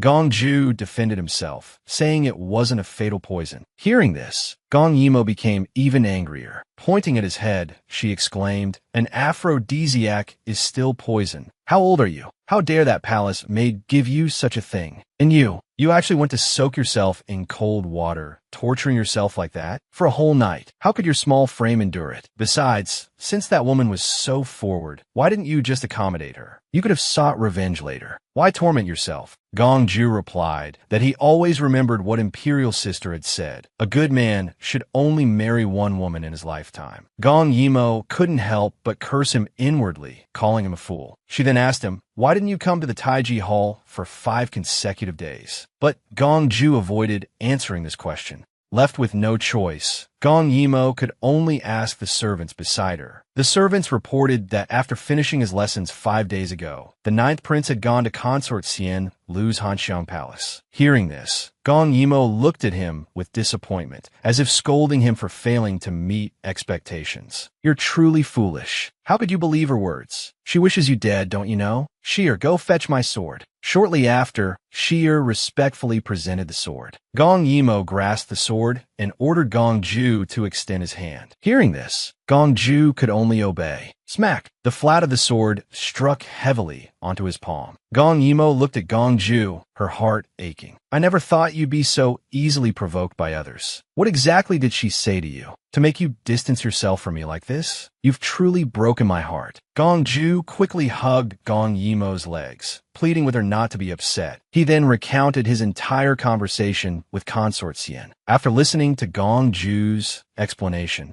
Gong Yimo instinctively started pounding on his body. We relied on each other for so long. Don't you know what kind of person I am? How could you distance yourself from me over something like this? I'll beat you, you scoundrel. Gong Ju let Gong Yimo hit him, murmuring, Imperial sister, don't you mind? Gong Yimo retorted, mind what? How old was I when my mother died? All these years, the one who relied on me, and I on them, was you, not her. Are you stupid? If we follow that logic, your mother died because of my mother. Should I also distance myself from you? Should we become strangers for the rest of our lives? After they had talked everything through, the barrier between their hearts finally dissolved. Gong Yimo gently patted Gong Ju's back, saying, You are the closest, most trusted person I have in this world. Even if you brought me poison, I would drink it, because I trust you would never harm me. So, why should we concern ourselves with the affairs of the previous generation? All right, now that everything is explained, shouldn't you explain, what exactly is the deal with that wooden carving? Gong Ju averted Gong Yimo's gaze, stammering, that wooden carving was originally intended for Imperial Sister. After saying this, Gong Ju immediately stood up and fled, as if escaping. The next day, within the Chuyang Hall, the emperor and many ministers were discussing important matters. Interestingly, Gong Yimo and Gong Ju were also present, which sparked dissatisfaction among some ministers. Your Majesty, how can a woman be present during discussions of state affairs? Gong Ju stepped forward to refute. Princess Chaoyang is intelligent and wise. Since her enfeoffment, she has devised countless methods that benefit the people and the nation, such as papermaking and printing. Why could she not sit here? The minister was momentarily rendered speechless. Witnessing this scene, the emperor smoothed things over. Gong Ju is correct. However, the reason I have gathered everyone here today is to discuss the matter of Shizhou. As everyone knows, Shizhou is impoverished, sparsely populated, and suffers from perennial drought. In these times of peace and prosperity, we simply do not need so many troops. If we could recall half of the Jinshi King's 100,000 troops, the pressure on a national treasury could be greatly eased. Gong Ju couldn't help but frown upon hearing this. Could this be the opportunity his imperial sister spoke of? Gong Yimo had discussed this matter with Gong Ju before.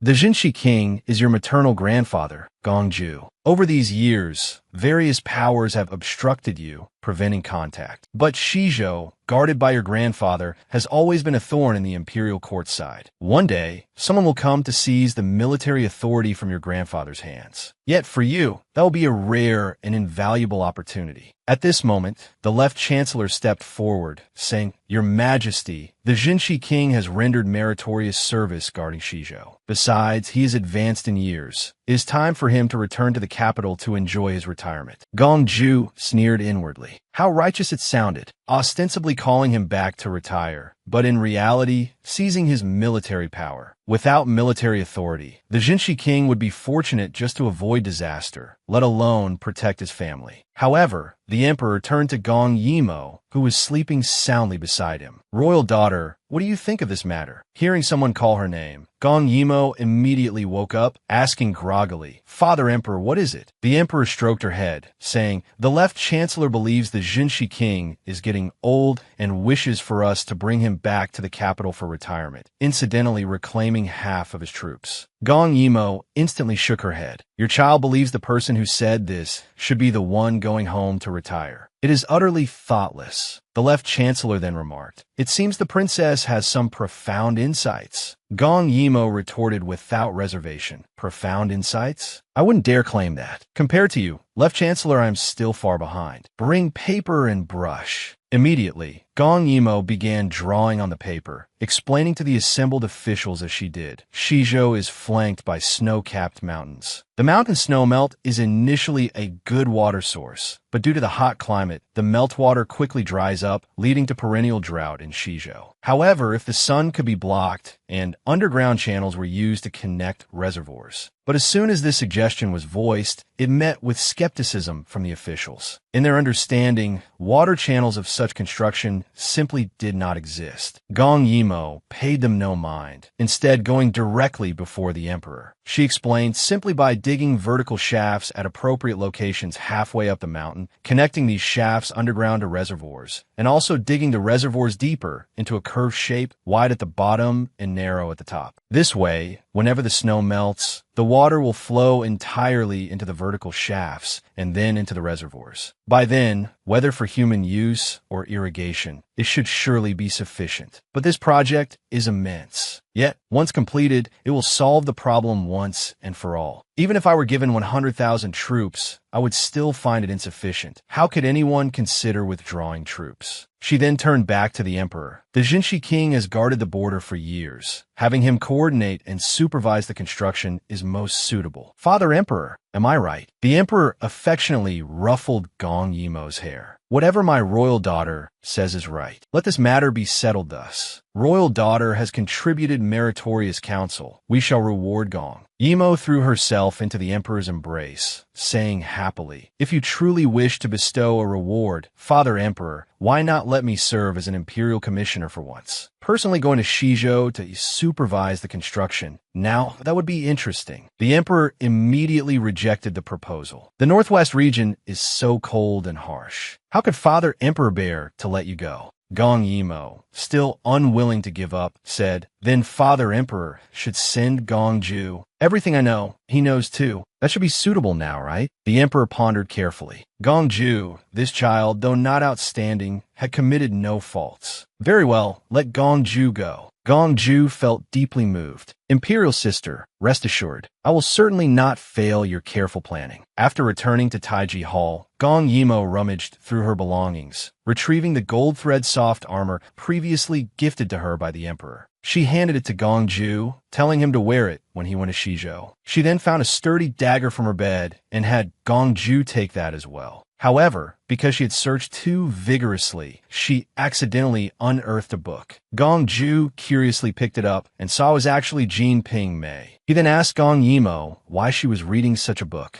Gong Yimo replied that she hadn't read it. It was specially prepared for him. Hearing this, Gong Ju felt somewhat surprised. For me to read? Gong Yimo looked at Gong Ju and said, You are too innocent, understand? It's quite necessary for me to educate you on matters between men and women. You've grown up now. In a few more years, you'll need to marry and have children. So, during these years away from home, you must conduct yourself with integrity. Be especially careful with girls. Don't come back after a few years with a child already. Gong Ju immediately declared that he absolutely would not. Then, before Gong Yimo could react, he pulled her directly into his arms and kissed her. After a long moment, the two separated. The next morning, Gong Yimo prepared to see Gong Ju off. On the way, she unexpectedly encountered the crown prince, Gong Che. Elder brother crown prince, are you also here to see Gong Ju off? Then let's walk together. As they walked, Gong Yimo glanced at the box in Gong Che's hand, very curious about what gift he would give Gong Ju. Gong Che didn't try to hide it. After opening the box, inside lay a gleaming dagger. Gong Yimo couldn't help but exclaim, How beautiful! Gong Ju will definitely like it. Gong Che could see that he also liked the dagger very much, so he said he would give him a better one another day. Then I must thank Crown Prince Brother in advance. When the two arrived at Gong Ju's sleeping palace, they were informed that the ninth prince had gone down to select accompanying war horses and was not currently in the palace. Hearing this, Gong Yimo felt they couldn't just stand around idly now that they were here. Thus, she suggested to Gong Che that they might as well go for a boat ride on the lake. Gong Che readily agreed with Gong Yimo and instructed his attendant to fetch the fine wine he had privately stored. After taking a sip of wine while seated on the boat, Gong Che praised it endlessly, truly a superior vintage. At this moment, Gong Yimo revealed her purpose. Crown Prince brother, there's a saying that goes, one feels indebted after eating another's food or taking their things. Imperial sister has lured you onto this small boat because I have a favor to ask. To be honest, Crown Prince brother, although I haven't left the palace, I have opened quite a few shops through others. Recently, in the grain shops around the capital, even the lowest grade rice has become scarce and in high demand. Therefore, I suspect someone intends to tamper with the disaster relief supplies accompanying Gongju. Hearing this, Gong Che understood. Imperial sister has said so much. How do you want me to help you? Gong Yimo was immediately overjoyed. Gongju departs in 3 days. I wish to borrow the troops under your friend's command, Crown Prince brother,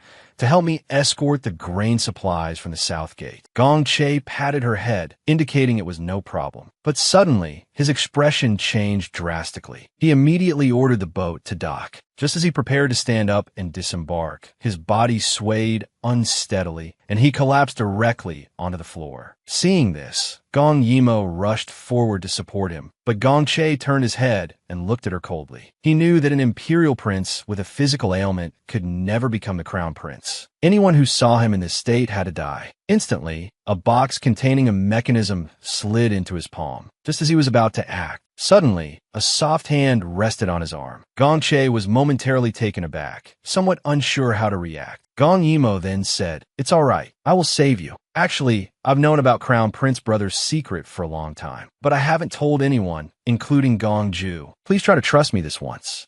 Gong Yimo never disappoint. She immediately used her internal energy to help Gong Che stabilize his condition. After a short while, Gong Yimo helped Gong Che off the small boat and instructed the attendants nearby. The crown prince caught a chill just now while picking lotus pods. You must take good care of him after returning. After seeing Gong Che off, Gong Yimo let out a long sigh of relief. Thankfully, she had reacted quickly enough. Otherwise, her life might have ended on that boat today. When she turned around, she saw Gong Ju standing behind her with a jealous expression. Just as Gong Yimo was about to say something, Gong Ju stepped forward and grabbed her hand. "Imperial sister, don't meet the crown prince alone again in the future." Gong Yimo paved the way for Gong Ju's future, arranging for him to go to the border. However, she hadn't expected the right chancellor to interfere, and even the crown prince became implicated. Even the empress pleaded bitterly with Gong Yimo to save them. In the end, the chancellor shed blood in the imperial court, and the crown prince and the empress were saved by Gong Yimo at the cost of her own future. Gong Ju looked at Gong Yimo, somewhat reluctant to part. "Imperial sister, you must be careful after I leave." Gong Yimo reassured him, saying she would wait for his return in the imperial palace. Several days later, Gong Ju set off with a grand procession. But what he didn't know was that his group had long been targeted. The leader of a group of black-clad figures spoke. "My lord, this Gong Yimo is too cunning. She actually had the convoy heading to Shizhou depart from 3 gates simultaneously. We don't have enough men. We can only choose one route to intercept and swap the goods." Meanwhile, the crown prince was directing his subordinates, ordering them to ensure the safe passage of the supplies from the south gate out of the territory. Seeing this, the black-clad figures were momentarily confused, unable to understand why the crown prince would help Gongju. However, the crown prince's actions also indicated one thing. Both routes could potentially be traps. The real goods must still be in one location, and distinguishing them was simple. Just see which route had the deepest cart tracks. The disaster relief grain must surely be there. Thinking this, the leader of the black-clad figures sneered coldly. Letting those barbarians eat rotten rice and spoil grain was good enough. "Ninth Prince, please accept this grand gift." As Gong Ju and his entourage arrived at a place called 10 Mile Pavilion, they were surprised to see Gong Yimo waiting there with her maidservant Sure. Gong Ju immediately dismounted and ran towards her. Seeing him approach, Gong Yimo smiled and asked, "How was it? Was the journey smooth?"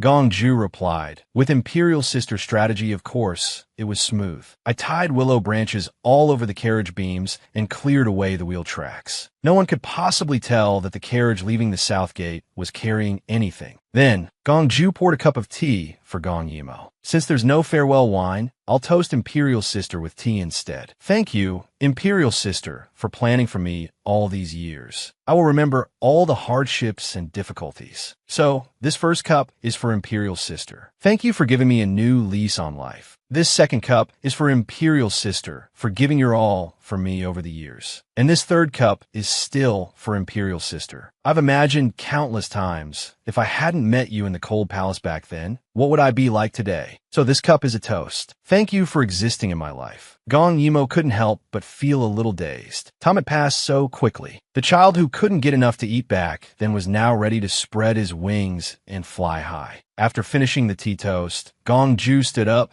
came before Gong Yimo, leaned down, and whispered in her ear, "Momo, wait for my return." With that, he mounted his horse, waved goodbye, and rode off. Gong Yimo touched the lingering warmth on her ear, staring blankly at Gong Ju's receding figure. She wondered when they would meet again after this parting. Just as Gong Ju, with a heart full of reluctance, embarked on his journey to Shizhou, the emperor in Chaoyang Hall was furious, pointing at the kneeling right chancellor and roaring, "Corruption and perverting the law, conspiring to harm an imperial heir. Such treasonous crimes warrant the extermination of 9 generations. Right Chancellor, do you plead guilty?" Before the Right Chancellor could answer, the Left Chancellor stepped forward. "Your Majesty, it must be the Empress colluding with the Right Chancellor to dare commit such a heinous act. Someone who endangers the state like this is unfit to be the mother of the nation." The kneeling Right Chancellor finally spoke. "This matter arose entirely because of this guilty subject. It has nothing to do with the Empress. I implore your Majesty to investigate clearly." But the Left Chancellor persisted. "So many troops could not have been mobilized without the Empress's command token. Your Majesty, please depose the Empress." Just as all the court officials sided with the Left Chancellor, the voice of Crown Prince Gong Che sounded from outside the door. "Father Emperor, regarding the private switching of disaster relief grain, your son has something to say. This entire matter arose because of your son and has nothing to do with Mother Empress. Your son is willing to bear all responsibility. I beg Father Emperor to show leniency and spare Mother Empress and the Right Chancellor." Meanwhile, Gong Yimo, having seen Gong Ju off, returned to Taiji Hall. As soon as she entered the courtyard,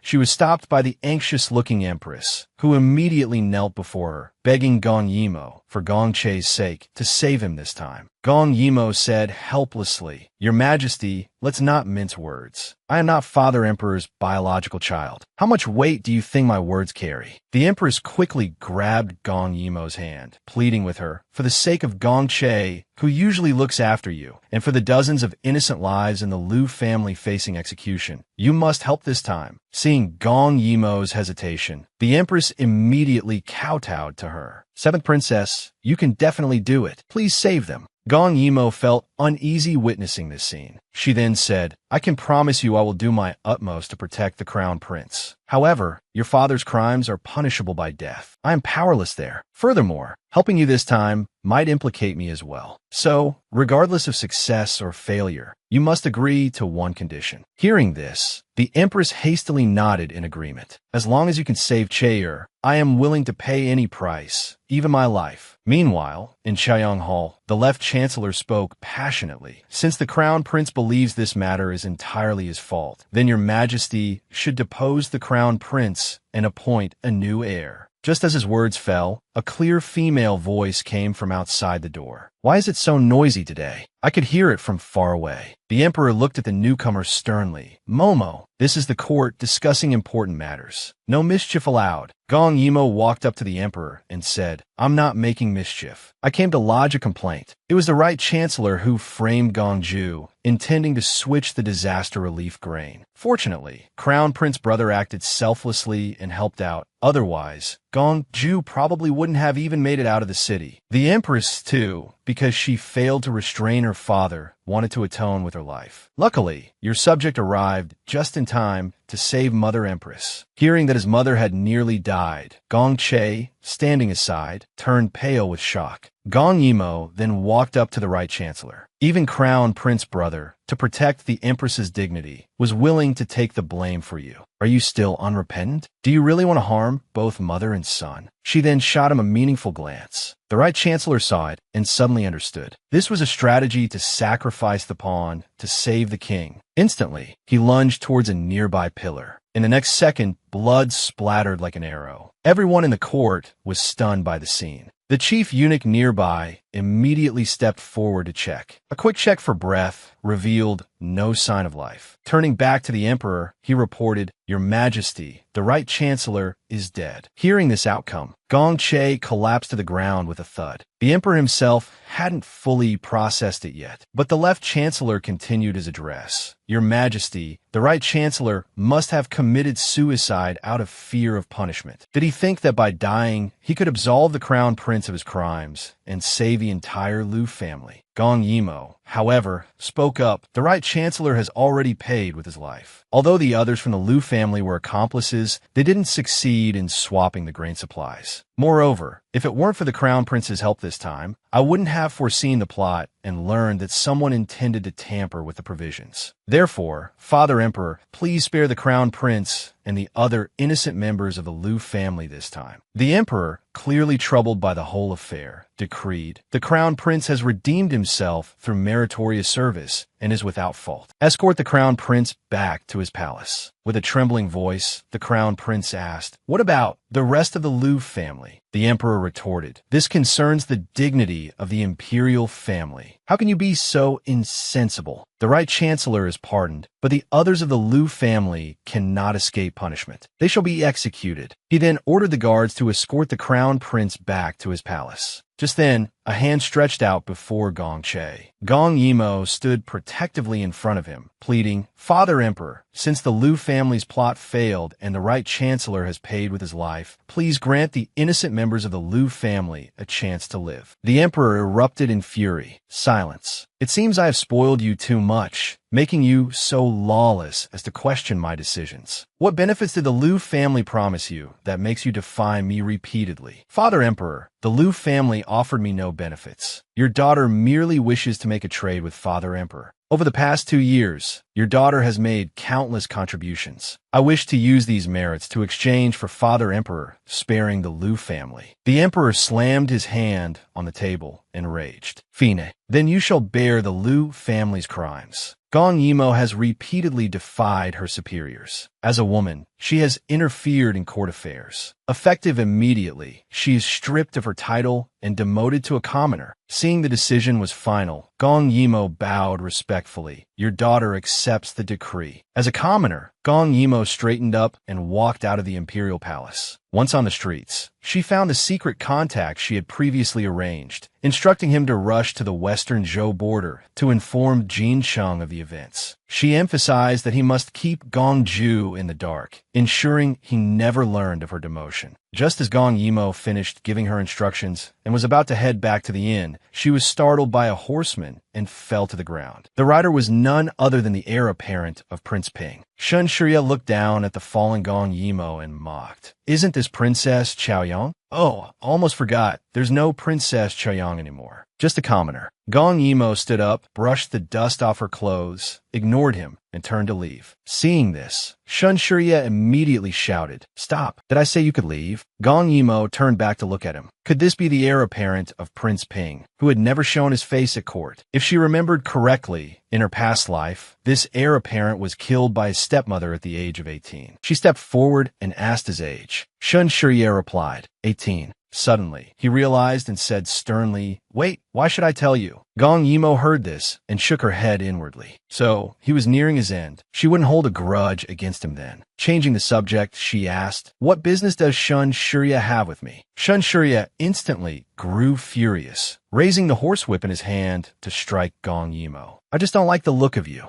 Gong Yimo swiftly grabbed the whip and, with a reverse pull, yanked Shun Shirya off his horse. After being thoroughly tied up, Shun Shurya finally calmed down, saying indignantly, "How can there be such a fierce woman like you in this world? You better let me go, or I'll make you pay." Gong Yimo just shook her head playfully. "Your world is too narrow. You need to get out more, see the world, then you'll know. A girl like me is, of course, one of a kind." She then pinched Shun Shurya's ear. "Good boy. Now, can you tell me why you don't like the look of me?" Shun Shurya retorted, "Isn't it because you made Sister Su unhappy?" Gong Yimo stroked her chin, pondering. "The Sister Su you speak of, is she Su Miaolon, the cherished daughter of the Marquis Jingua? What is your relationship with her?" Shun Shur blushed and stammered. She's the daughter of my mother's sister. My cousin." Gong Yimo instantly understood, but she hadn't even met Su Miaolon. Why would Su Miaolon hate her without reason? Shun Shurya said, "You may not have met him, but you took something of hers." Little sister Su spent an entire year embroidering a double-sided piece for the Crown Prince. After you saw it, you merely mentioned you liked it, and the Crown Prince gifted it to you. When little sister Su found out, she grieved at home for over a month. Gong Yimo instinctively clenched her fists. She had clearly been deliberately avoiding him ever since her rebirth. Why was he still haunting her like a lingering ghost? Then, she reached in her robes, pulled out an object, and casually tossed it to Shun Shurya. "You mean this, right? Here, take it back." She then untied Shun Shurya's bonds. "I hope you won't cause me any more trouble in the future. Farewell." But immediately, Gong Yimo paused. Where is she supposed to go now? She definitely couldn't go to those shops. Otherwise, Gong Ju would surely find out she had been expelled from the Imperial Palace. At this moment, Shun Shurya seemed to notice her predicament. He spoke up, "If you have nowhere to go, my mother consort did leave me a residence." He quickly added an explanation. "Don't misunderstand. This young master just noticed it hasn't been cleaned in a long time and thought of finding someone to tidy it up, that's all."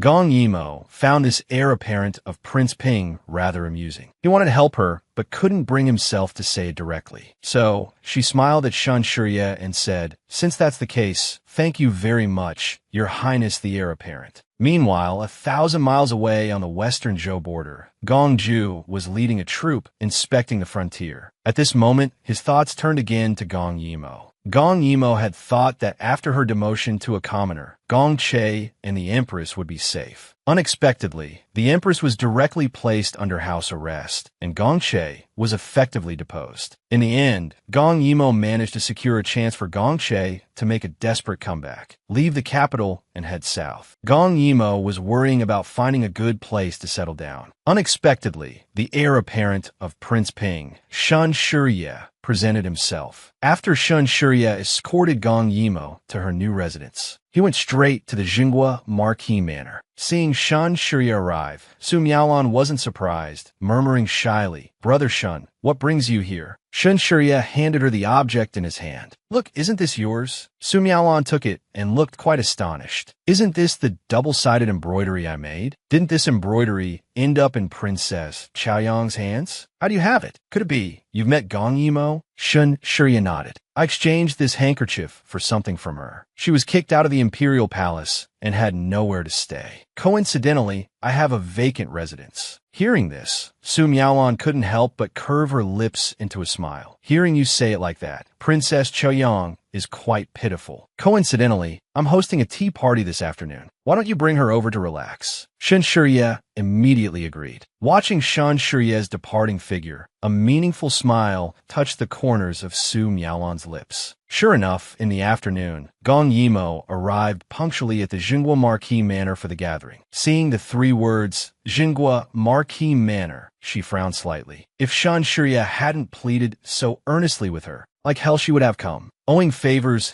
and repaying them is such a hassle. After taking a deep breath, Gong Yimo lifted her foot to walk through the gate. But just as she was about to enter, she was stopped by the gatekeeping servant. "Where did this poor wretch come from? Is this a place you can enter? Hurry up and scram." Gong Yimo took a step back, retorting sarcastically, "So this is the Jingua Marquis Manor's way of treating guests? I've certainly learned something today." Her words left the servant somewhat flustered. Just then, a sharp reprimand came from within the gate. "Which ill-mannered creature is this? How dare you offend Princess Chaoyang?" Su Miaolon was seen walking out from inside. "Princess Chaoyang, your esteemed presence graces us. Miaolon failed to welcome you from afar. Please forgive this servant's ignorance. don't hold it against them. Hearing this, Gong Yimo couldn't help but let out a cold laugh. Staring into Su Miaolan's eyes, she said, "Is it truly the servant who is ignorant, or is it the master?" With that, she walked straight into the marquee manor. Su Miaolan turned to look at Gong Yimo's back, grinding her teeth in anger. Inside the manor, the crowd was bustling, and sounds of laughter filled the air. But when Gong Yimo arrived, it instantly fell deathly silent. At this moment, a group of three, led by elder Princess Gong Hanyun, Yu Qingqing, daughter of Prince Lu Jun, and Zhuxi, daughter Jiang Wan, began to mock and ridicule Gong Yimo. Just then, Su Miaolan deliberately stepped between them, saying, "Qingqing, sure, she is a guest. How can you be rude to Sister Gong?" However, Gong Yimo had long seen through her act. She walked directly to a table and sat down. Looking up at Su Miaolan, she asked, "Didn't you say this was a tea party? Where are the refreshments?" "The tea," Su Miaolan hastily replied. "It was my oversight in arrangements." "Please wait a moment," Sister Gong was about to call for servants to bring refreshments, when suddenly Zhuxi, the daughter of a fallen house, grabbed her arm. Pointing a finger right at Gong Yimo's face, Zhuxi cursed, "Who do you think you are, daring to order Sister Su around like this? Everyone here is 1,000 times nobler than you. It's bad enough you don't kneel and pay respects, but now you dare to bully Sister Su? Truly ill-mannered." Gong Yimo didn't even spare her a glance. She turned directly to Su Miaolan and said, "You were the one who repeatedly invited me here for tea and conversation. Now, I merely mention arranging for refreshments, yet you just stand there, motionless, playing the victim. Are you planning to keep using others as your pawns, while you just watch the drama unfold?" Su Miaolan hastily shook her head, indicating that wasn't her intention. Seeing this, Zhuxi immediately stepped in front of Su Miaolan. "Insolent creature, you lowly commoner, stop trying to sow discord. If you know what's good for you, kneel down at once and kowtow in apology to everyone present." Gong Yimo couldn't help but let out a stifled laugh. She immediately stood up and addressed the crowd. "Are you all certain you want me to kneel and kowtow?" Looking at the disgusted expressions on their faces, Gong Yimo casually drew a dagger from her sleeve. Toying with the dagger in her hand, Gong Yimo mused aloud. "I once killed over a dozen assassins right before the emperor and all the ministers. Killing is practically second nature to me. You insist on making things difficult for me like this. Are you perhaps eager to taste death?" The moment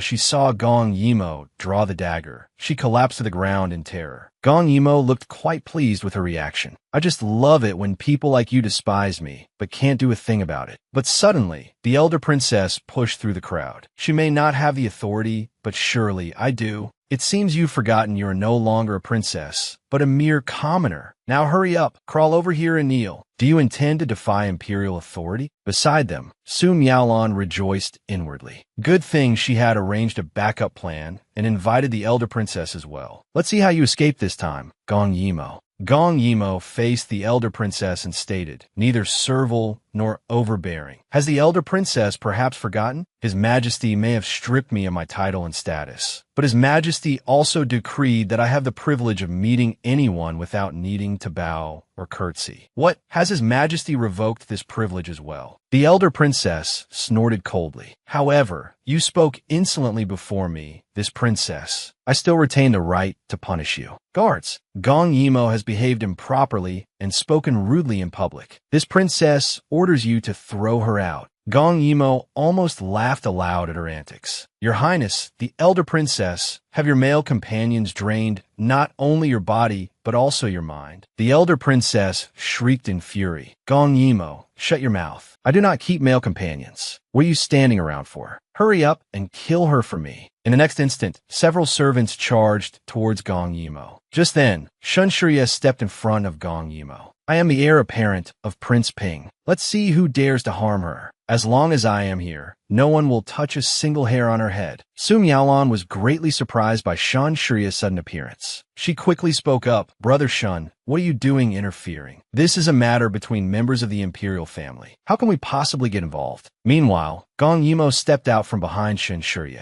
"Elder princess, you truly are remarkably foolish. If I were as foolish as you, I would definitely hide myself away rather than running around being used as someone else's pawn." The elder princess's face twisted with rage. She raised her hand to slap Gong Yimo across the face. Gong Yimo, however, unhurriedly took out a jade tablet. Engraved upon it were 4 gleaming golden characters, as if we ourselves were present. Everyone present was utterly stunned. With a collective thud, a large number of them fell to their knees. They cried out in unison, "Blessings upon His Majesty." The elder princess stared at the jade tablet, her expression blank with disbelief. How do you have Father Emperor's personal token? How could Father Emperor possibly give this token to you? Gong Yimo retorted bluntly. If not to me, should he have given it to a fool like you? She then turned back to Sum Yaolon. Weren't you insistent on inviting me to this gathering? We can begin now. Sum Yaolon was now completely flustered. She stammered, "It will be ready right away." Meanwhile, miles away in a military tent on the border, the Duke roared at the soldiers kneeling on the ground. "My imperial sister was demoted to a commoner, and you all dared to conspire to hide it from me." A soldier, still kneeling, spoke nervously. "Your subordinate was merely acting on the princess's orders. Please, Your Highness, understand the princess's painstaking efforts." The Duke furiously grabbed him by the collar. "Am I supposed to just stand by and watch my imperial sister suffer? Pass down the order. Prepare the horses. We return to the capital." Just as the Duke started walking out of the tent, the soldier quickly blocked his path. "Your Highness, please think carefully. If Your Highness returns just like this, aren't you afraid of betraying the princess's painstaking efforts? The princess is highly skilled in martial arts and resourceful. She will surely be fine. Your subordinate still maintains, if you go back now, not only will all your previous efforts be wasted,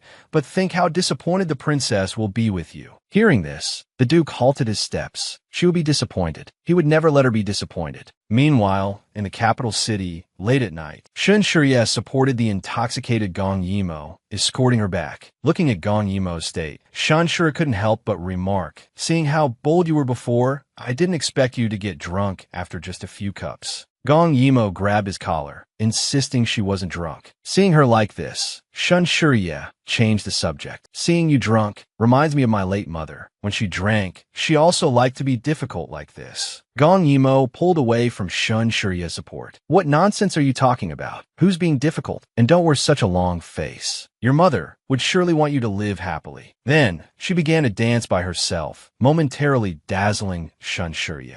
But suddenly, Gong Yimo lost her balance and stumbled forward, falling directly into Shun Shurye's arms. Emboldened by the alcohol, Gong Yimo leaned close to Shun Shurye's ear and whispered, "I've heard about your family situation. You need to be careful of your stepmother." Shun Shurye was quite surprised to hear this. Just as he was about to say something, suddenly, a man's voice came from behind them. "What are you doing?" Shun Shurye turned his head and frowned instantly. Wasn't this His Highness the Crown Prince? It was truly strange for the Crown Prince to appear here so late. Gong Che walked up to Shun Shurye. "Heir apparent, please return my imperial sister to me." Shun Shurye countered sharply. "If I recall correctly, she no longer has any relation to Your Highness. She is now my friend." Gong Che smelled the strong scent of alcohol on Gong Yimo. He instantly became furious. "You actually took her drinking? Do you know she's a woman?" Shun Shurye retorted. "So what? We are friends. It's not the sordid affair you're imagining." Gong Che couldn't be bothered arguing with him. He directly picked up the drunken Gong Yimo and walked away. Staring at Gong Che's retreating back, Shun Shurye secretly clenched his fists. Inside the Crown Prince's private residence, Gong Che placed Gong Yimo on his own bed. Watching Gong Yimo's sleeping face, Gong Che couldn't help but smile. "What a little rascal. Your Crown Prince brother has been worried sick. Not only did you not send word, but you're sleeping so soundly." He then leaned forward, intending to kiss Gong Yimo. But Gong Yimo mistook him for the Duke, crying and telling him not to bother her. Hearing this, Gong Che flew into a rage. Even drunk like this, her heart was only filled with Gong Ju. Just then, a servant rushed in to report, "Your Highness, it's bad. Something has happened to Her Majesty the Empress." Hearing that his mother was in trouble, Gong Che was instantly alarmed and demanded to know exactly what had happened. The servant explained, "Someone has uncovered evidence that Her Majesty the Empress has been harming imperial heirs since she entered the palace." His Majesty is furious. Upon hearing this, Gong Che immediately ordered his carriage prepared. He needed to enter the palace at once to see his father emperor. The next day, inside Chaoyang Hall, Gong Che knelt before the emperor. The emperor looked at this son of his and began. For over 10 years, the empress has been harming imperial heirs in the inner palace. Now the evidence is conclusive. What else do you have to say? Gongche respectfully replied. Father Emperor, Mother Empress did this, ultimately, to protect my position as crown prince. If Father Emperor can spare Mother Empress this once, I am willing to renounce my status as crown prince. The emperor gripped his chin. Your position as crown prince was granted by us. Well, why do you have to renounce it? Pass the order. The empress has failed in virtue. She is confined to 7 Phoenix Palace to await further judgment. As for the throne, the most capable shall take it. Hearing this, Gongche couldn't help but smile bitterly inwardly. Then what difference did it make whether his title as crown prince was abolished or not? As Gongche walked out of Chaoyang Hall, he heard distant palace servants gossiping about him. Although he was angry, there was nothing he could do right now. Just then, a servant ran up to Gongche.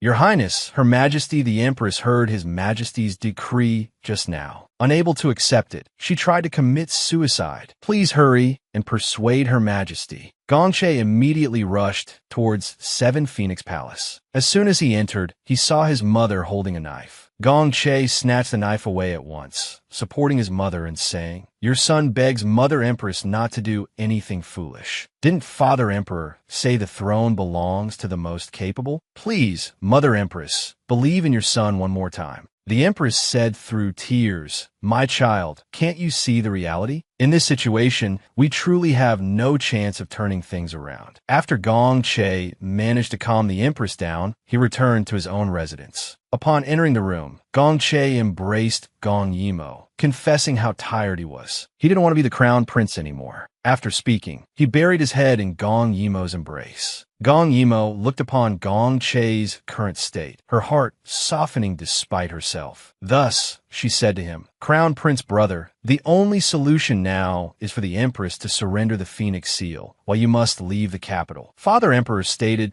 that the future throne belongs to the capable. Why then, can you not be that capable one? Having spoken, she showed Gongche the sketch of the straw boats she had just drawn. Gong Yimo looked at Gongche and said, The court is currently rife with undercurrents, a chaotic mix of dragons and snakes. How many more times can you withstand situations like today's? It would be better to head south and build the canal, letting them fight amongst themselves first. Besides, didn't Father Emperor say, the throne must go to one with political achievements and the people's support. Once you go south, I can also contribute financially, and I have ways to prevent those ministers from causing trouble. You need not worry about time either. I have methods to ensure you connect the north and south within 2 years. By then, let alone the Eastern Zhou, even the entire Yu Empire will be free from floods. And if you accomplish this, it will be a monumental achievement celebrated through the ages. Who then could possibly challenge you based on merit? Upon hearing this, Gongche's eyes couldn't help but light up. But at this moment, Gong Yimo added, While I can fully support you in this matter, you must agree to one condition. Gongju must also participate. Hearing that Gong Yimo was once again bringing up Gongju, Gongche's gaze dimmed slightly. Gong Yimo, however, continued speaking as if to herself. Because Gongju is heading to Western Zhou, and with Prince Jinqi's help, he will soon be free. Moreover, Gongju's territory is not far from the canal excavation site. So, rather than waiting for others to snatch the opportunity, it's better to share it with Gongju. Yet, Gongche was somewhat concerned that Father Emperor would not agree. Gong Yimo leaned close to his ear, whispering that she already had a strategy to persuade Father Emperor. After hearing it, Gongche immediately prepared to enter the palace, while Gong Yimo arranged to meet him at the city gate. Ever since Gong Yimo confirmed the plan to head south and build the canal, many people sought to claim a share of the benefits. First came Li Ku, the son of the Minister of Revenue, followed by Jin Yu, the second prince of the Yuhing Empire. Lastly, there was Shun Shurye, for whom she had eliminated his stepmother. Gongche, upon hearing Gong Yimo's suggestion, immediately went into the palace to discuss it with the emperor. Meanwhile, Gong Yimo arrived at their agreed meeting spot to wait. Seated at a stone table, Gong Yimo was contemplating the matters of the southward journey. Suddenly, she heard a faint rustling sound and sharply turned her head towards the courtyard wall. There, she saw Shunsha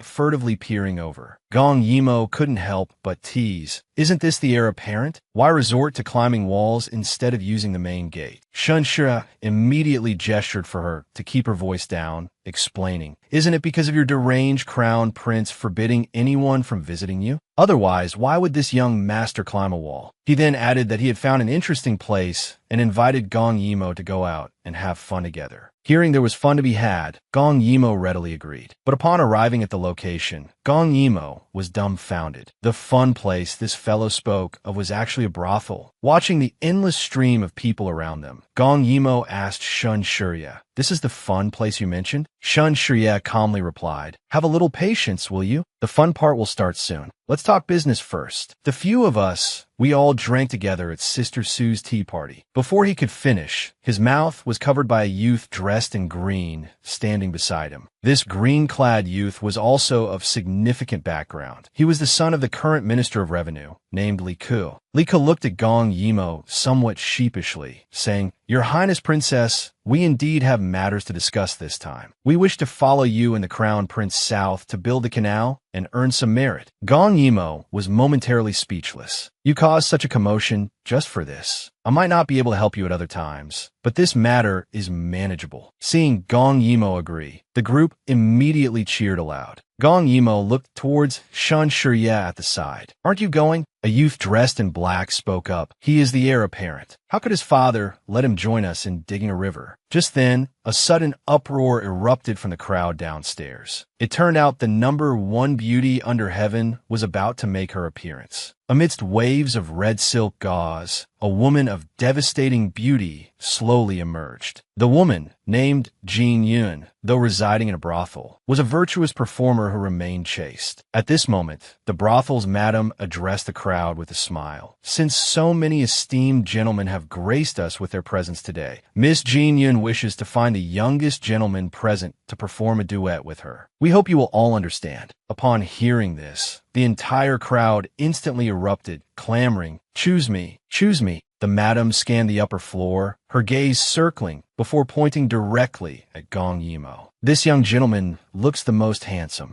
Let it be you." Gong Yimo felt utterly bewildered, completely oblivious to the fiery glares directed at her from all around. Left with no choice, Gong Yimo could only descend the stairs. She walked up to the red gauze curtain and stopped, carefully observing the beauty within. Suddenly, she noticed a petal-shaped birthmark on the other person's neck. A smile touched Gong Yimo's lips. She had just been worrying about finding a sponsor for digging the canal, and unexpectedly, someone had immediately come to deliver the money. Gong Yimo instantly reached out towards the beauty behind the curtain, saying, "Miss Jin Yun, this young scholar has arrived. Are you ready?" The moment her voice fell, a hand reached out from within the gauze curtain and rested upon Gong Yimo's. Miss Jin Yun's voice followed. "Thank you for your patronage, young master. Jin Yun is deeply honored." Subsequently, Gong Yimo led Miss Jin Yun to the center of the main hall. Miss Jin Yun first curtsied to the crowd. Then, she began to perform her self-choreographed dance. Miss Jin Yun's dance movements constantly shifted, drawing waves of admiration from the surrounding men. Just as Jin Yun lowered her head, covering her face, the look in her eyes changed. The silk ribbon in her hand instantly shot towards Gong Yimo's face. Yet, Gong Yimo remained calm and composed. With a single hand, she caught the incoming ribbon, then suddenly exerted force. In an instant, she pulled Miss Jin Yun right in front of her. Jin Yun leaned close to Gong Yimo's ear, her breath like orchids as she whispered, "I wonder if the young master will be willing to enter this humble lady's private chamber for an intimate discussion?" Gong Yimo smiled. "And how does the young lady wish to talk?" Jin Yun lifted Gong Yimo's chin. "The young master will know by following me." Immediately, the two went straight upstairs, leaving behind a stunned crowd. Shun Shurya, who had taken everything in, looked towards Li Ku. "She just left with someone else like that? Want to be dangerous?" Li Ku replied, "No matter. This Miss Jin Yun clearly has a request for the princess. She absolutely wouldn't harm her." At this moment, inside a private chamber, Jin Yun directly exposed Gong Yimo's identity. I didn't expect Princess Chuyang to be such an interesting person. What do you think you are? Gong Yimo pushed Jin Yun's hand away, saying, "This princess was born an interesting person, and also someone who doesn't get up early without a profit. If you can't tell me something sufficiently tempting this time, don't blame this princess for not letting you off easily." Seeing this, Jin Yun stated the purpose of her visit. "I heard that the princess will be heading to Dongzhou with His Highness the Crown Prince to dig a canal. What this servant wishes to discuss is precisely related to the canal excavation. Since the princess needs to both dig the canal and help the ninth prince secure his prospects, the demand for funds must be immense. If the princess is willing to dig a few hidden channels towards Yuheng during the canal excavation to establish mutual trade with Yuheng, this servant guarantees the princess will make a fortune." Gong Yimo looked at the beauty beneath her. It's indeed a highly profitable method. However, while these hidden channels can promote trade, they also require dedicated personnel to guard the checkpoints and ensure the stability of trade. Perhaps sensing Gong Yimo's lack of interest, Jin Yun wrapped her arms around Gong Yimo, saying, "Then this servant will fund the entire canal excavation for the princess. What do you think?" Hearing this, Gong Yimo couldn't help but tease. "The funds required for digging a canal are no small sum. Are you sure a mere brothel woman can produce it? Or perhaps you aren't a brothel woman at all?" Suddenly, with a fierce tug, she ripped the clothes off Jin Yun's body. Gong Yimo looked at the naked person on the bed, clicking her tongue inwardly. "Am I right? The second prince of Yuheng, Jin Yun." The naked man pointed a trembling finger at Gong Yimo. "Fine, since you found out. Wait for me a moment." A short while later, a man, fully dressed, walked out. Gong Yimo pointed at him and burst into laughter. "It seems I really didn't guess wrong. Why are you, a grown man, playing dress up as a woman?" Having reverted to his true identity, Jin Yun became much more composed. He asked, puzzled, "How did you see through my identity?" Hearing this, Gong Yimo couldn't help but recall memories from her past life. In her previous life, Jin Yun had defied an imperial edict just to protect her, ultimately dying in her arms. So, speaking of it, Gong Yimo still owed him a life. Seeing her dazed, Jin Yun waved his hand. "Why aren't you speaking?"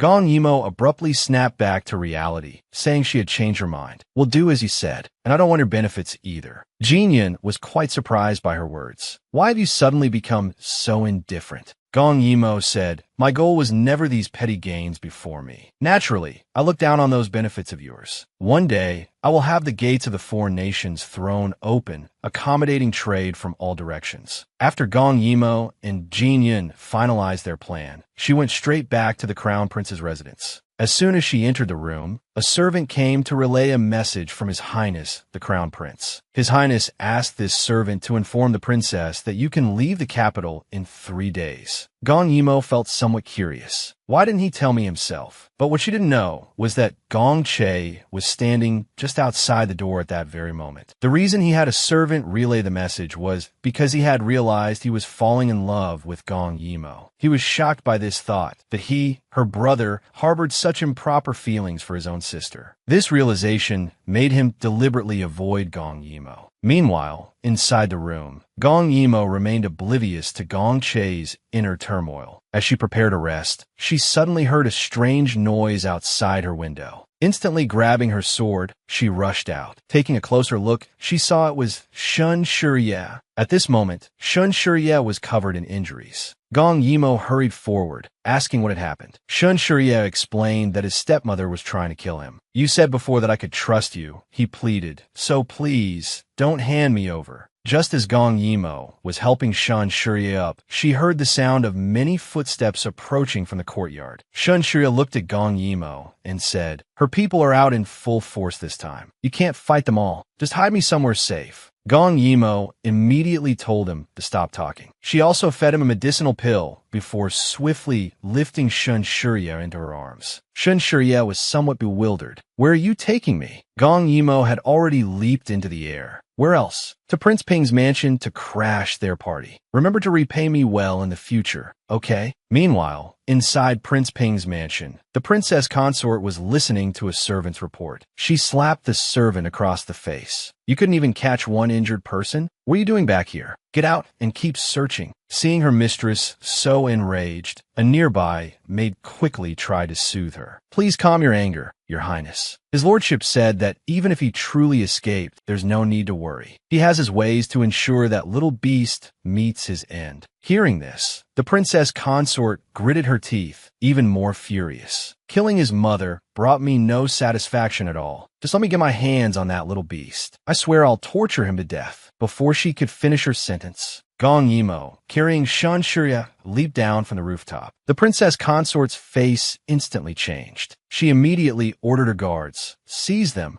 Receiving the command, the guards immediately charged towards Gong Yimo and Shun Shurya. Seeing this, Gong Yimo couldn't help but smile grimly. It seemed she would have to unleash a massacre today. Without hesitation, she plunged into the crowd, cutting a swath through them. Every swing of her sword was meant to take a life. In no time at all, Gong Yimo, holding her blood-dripping sword, walked up to the princess consort. By now, the princess consort was utterly terrified. Trembling inwardly, she stammered, "You're just a commoner now. Trespassing in a prince's mansion is a capital offense. If you harm me, Prince Ping and His Majesty will not spare you." But as soon as the words left her mouth, the cold steel of a sword pressed against her throat. Gong Yimo sneered, "A commoner, so what? Ultimately, His Majesty is still my imperial father. He won't spare me? What a joke. No one can save you now, princess consort." The princess consort immediately collapsed to the ground, begging loudly for mercy. She claimed it had nothing to do with her, that it was the prince's order, and she was merely carrying it out. After hearing the princess consort's words, Gong Yimo turned to look at Shun Shurya. "Aren't you usually quite arrogant out there? Yet you let a woman like this force you into hiding." With that, she tossed the sword in her hand to Shun Shurya. Gong Yimo looked at him and uttered only two words, "Kill her." Shun Shurya seemed momentarily stunned, unable to react. Closing his eyes, he pondered for a long moment before gripping the sword and walking straight towards the princess consort. Terrified by this sight, the princess consort burst into tears, pleading, "Child, you can't do this. I'm your aunt, your mother's own sister." Shun Shurya, however, showed no mercy and cut her down. Staring at the body on the ground, Shun Shurya seemed somewhat dazed. Beside him, Gong Yimo patted his shoulder comfortingly. "Don't feel burdened. Your mother would be gratified to see you personally avenge her." Shun Shurya looked at her gratefully. "Don't worry. From this day forward, I won't let anyone bully me anymore. That includes my father, the prince." Seeing that Shun Shurya had come to his senses, Gong Yimo was very satisfied. She directly gave him the Qingling command token bestowed upon her by the emperor. "As long as you have this token in the capital," she told him, "no one can touch you." Shun Shurya looked at the command token in his hand, deeply moved. He immediately pledged to Gong Yimo, "Shun Shurya owes you his life. I will definitely repay you in the future." Gong Yimo couldn't help but be amused by his words. "I never wanted your life. If you truly wish to repay this kindness, then strive to become the imperial city's commandant of the left metropolitan cavalry as soon as possible." Half a month later, Gong Yimo and Gong Che arrived at the site where the canal was being constructed. Gong Yimo currently stood on a small island that needed to be excavated, while on the banks, the incessant sounds of labor echoed endlessly. Gong Yimo picked up a torch. Addressing the crowd on the bank, she announced, "Next, watch closely as I perform a trick for you all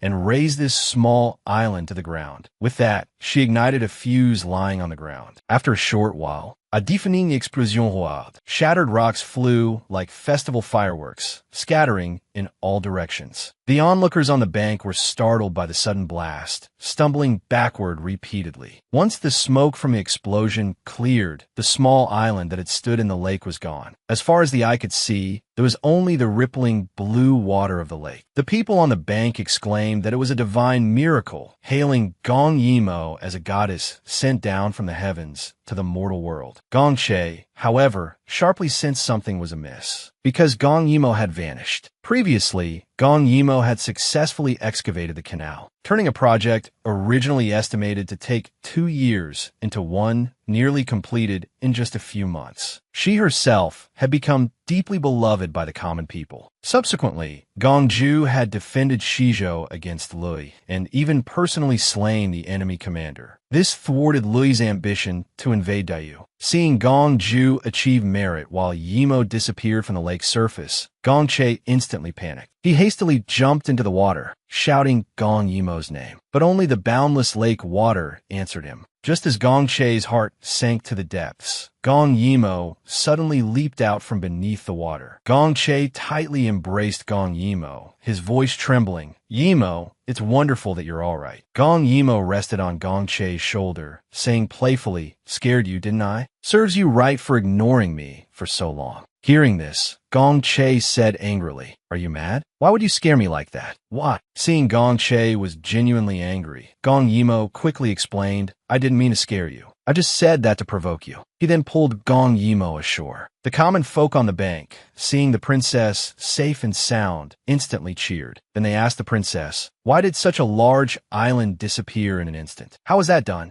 Gong Yimo pondered for a long while, then knelt directly before the people. This completely bewildered the crowd. Gong Yimo performed a salute. "Everyone, please accept my bow. I have a request. You all witnessed the scene just now. That was no miracle, but dynamite." The people were somewhat shocked upon hearing this. "Isn't that used for making fireworks? How could that substance possess such immense power?" Gong Yimo explained that she had modified it, its power far exceeding that of ordinary black powder. This explosive will make excavating the canal twice as efficient. But if it falls into the hands of those with malicious intent. Gong Yimo trailed off, not finishing her sentence. Gong Che added, "Then the skies will fill with the flames of war, and blood will flow like rivers." Hearing this, Gong Yimo closed her eyes, recalling events from her past life. In her previous life, it was precisely because she hadn't properly managed the use of gunpowder that it was exploited by certain individuals with ulterior motives, plunging the entire nation into the fires of war. In this life, she absolutely would not allow such a tragedy to happen again. Therefore, I, Gong Yimo, implore everyone present, under no circumstances should you leak any information about the dynamite. The common people immediately declared, "We hereby swear an oath. We will never reveal a single word about this matter." Seeing the people's assurance, Gong Yimo finally felt relieved. The next morning, Gong Yimo watched the busy workers, feeling a wave of emotion. First, use explosives to blast out the river channel ahead of time. Then follow up with manual finishing. The canal could be completed in less than 2 years. Just then, a little girl ran up to Gong Yimo's side, handing her a letter she held. She said an older brother had asked her to do so. Gong Yimo opened the letter and couldn't help but smile. It was actually from Gong Ju. But as she read on, Gong Yimo's expression grew solemn. Reading between the lines, Gong Ju's words seemed to carry a hint of desire to seize power. Meanwhile, inside the Jinshi royal mansion, Gong Ju was persuading the king of Jinshi. "Grandfather, living constantly under the protective net you've jointly created,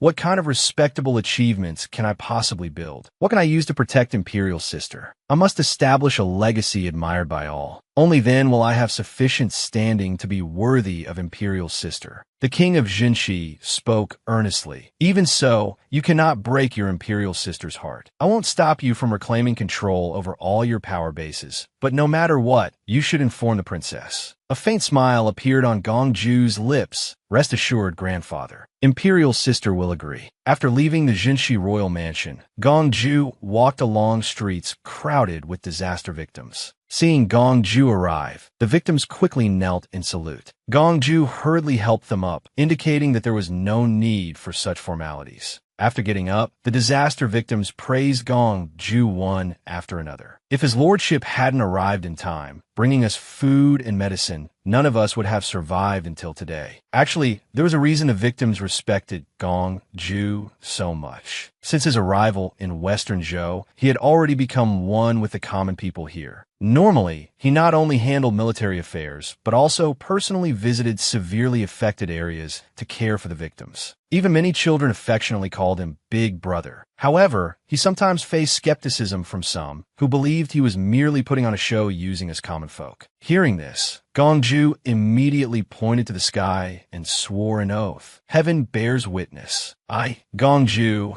am absolutely sincere in leading everyone to resist the epidemic. From now on, I will eat and live alongside everyone, personally caring for the sick until the epidemic disappears. The crowd of commoners stirred, and even those who had previously doubted him fell silent, raising their hands and shouting, "The ninth prince is benevolent." Meanwhile, in Eastern Zhou, Gong Yimo was pondering Gong Ju's plans detailed in the letter when she suddenly heard someone call her name. Turning around, she was surprised to see it was Gong Che. Li Ku and the others hurried forward to greet him. Gong Che looked at Gong Yimo with some confusion. "Why do you look so troubled? Is something weighing on your mind?" Gong Yimo cleared her throat guiltily and quickly pointed aside, saying, "I do have something on my mind. The riverbed is currently too high and severely silted. Working in the water is not only troublesome, but also inefficient." Gong Che stroked his chin, pondering for a moment. Then, "Do you have any good ideas?" Gong Yimo explained, "We just need to dam the flow and then excavate in sections. This way, we can avoid the trouble of working underwater and thoroughly clear the river channel." Gong Yimo's proposal immediately gained the approval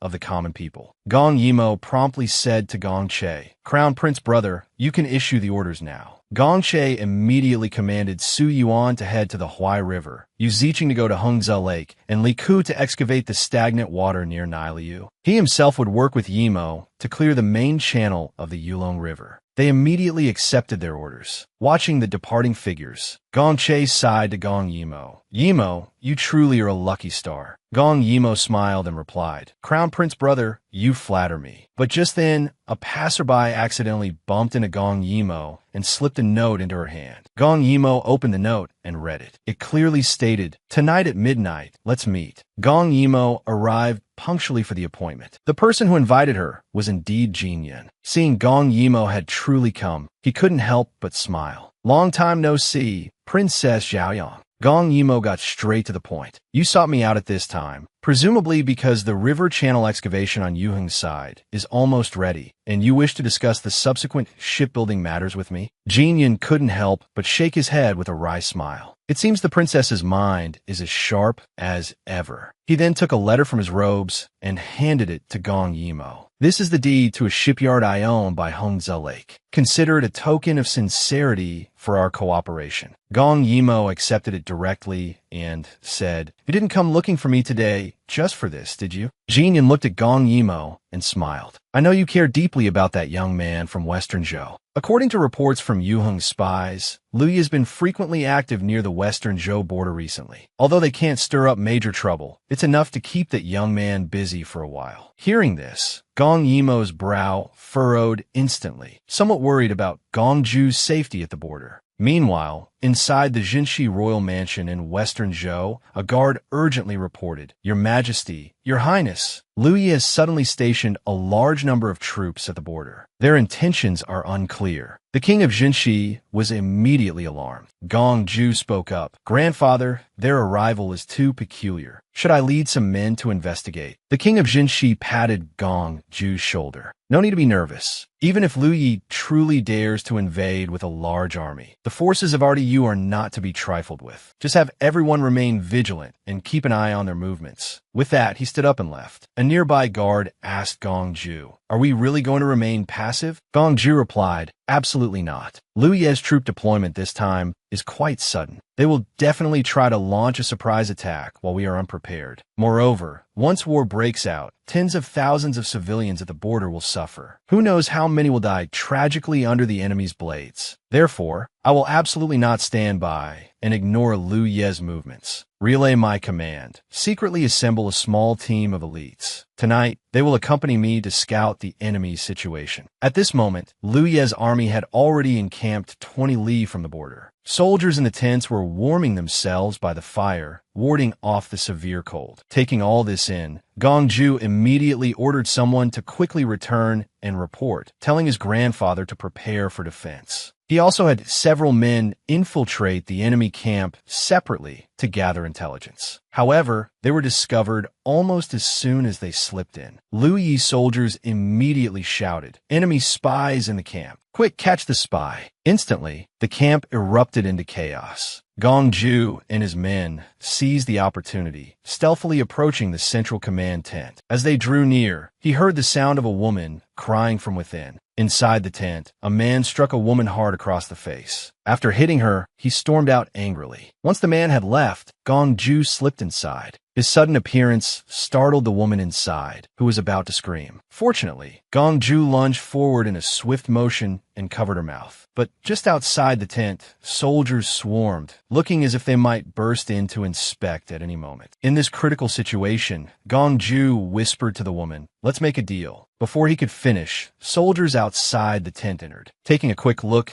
they saw nothing but two beautiful women inside. Gong Ju turned to face the soldiers, feigning anger. "What do you think you're doing? We are about to perform a dance for the commander. If you delay us, can you bear the responsibility?" Hearing this, the soldiers sheepishly retreated. Seeing that they were alone again, Gong Ju handed a fire starter to the woman. He instructed her that he would take her place performing the dance, while she must set the grain supplies outside ablaze. Then, amidst the chaos, she could escape back to Diyu. The woman nodded firmly, promising she would do exactly as told. Just then, the soldiers outside began to urge them to hurry. Gong Ju rose and walked out of the tent. Once outside, he was led by the soldiers towards the commander's tent. Upon arrival, the commander was instantly captivated by Gong Ju's beauty, beckoning him closer for a better look. A cold smile touched Gong Ju's lips as he approached the commander, saying, "Commander, you are a man of great stature. Ordinary dances might not catch your eye. This servant has newly choreographed a sword dance, guaranteed to satisfy you." He then drew his sword and began to perform. As his figure swayed, the crowd within the tent cheered in approval. But outside the tent, the woman had already reached the grain storage area. Swiftly, she ignited it. Flames shot towards the sky, attracting numerous soldiers. Instantly, the sounds of fire crackling and shouts echoed through the night sky. Even the commander in the central tent heard the commotion outside. Seizing the moment, Gong Ju leaped forward. He pressed his sword directly against the enemy commander's throat. "Commander, how could you let your attention wander? You'll make this servant angry." Seeing this, a nearby soldier immediately drew his saber and charged at Gong Ju.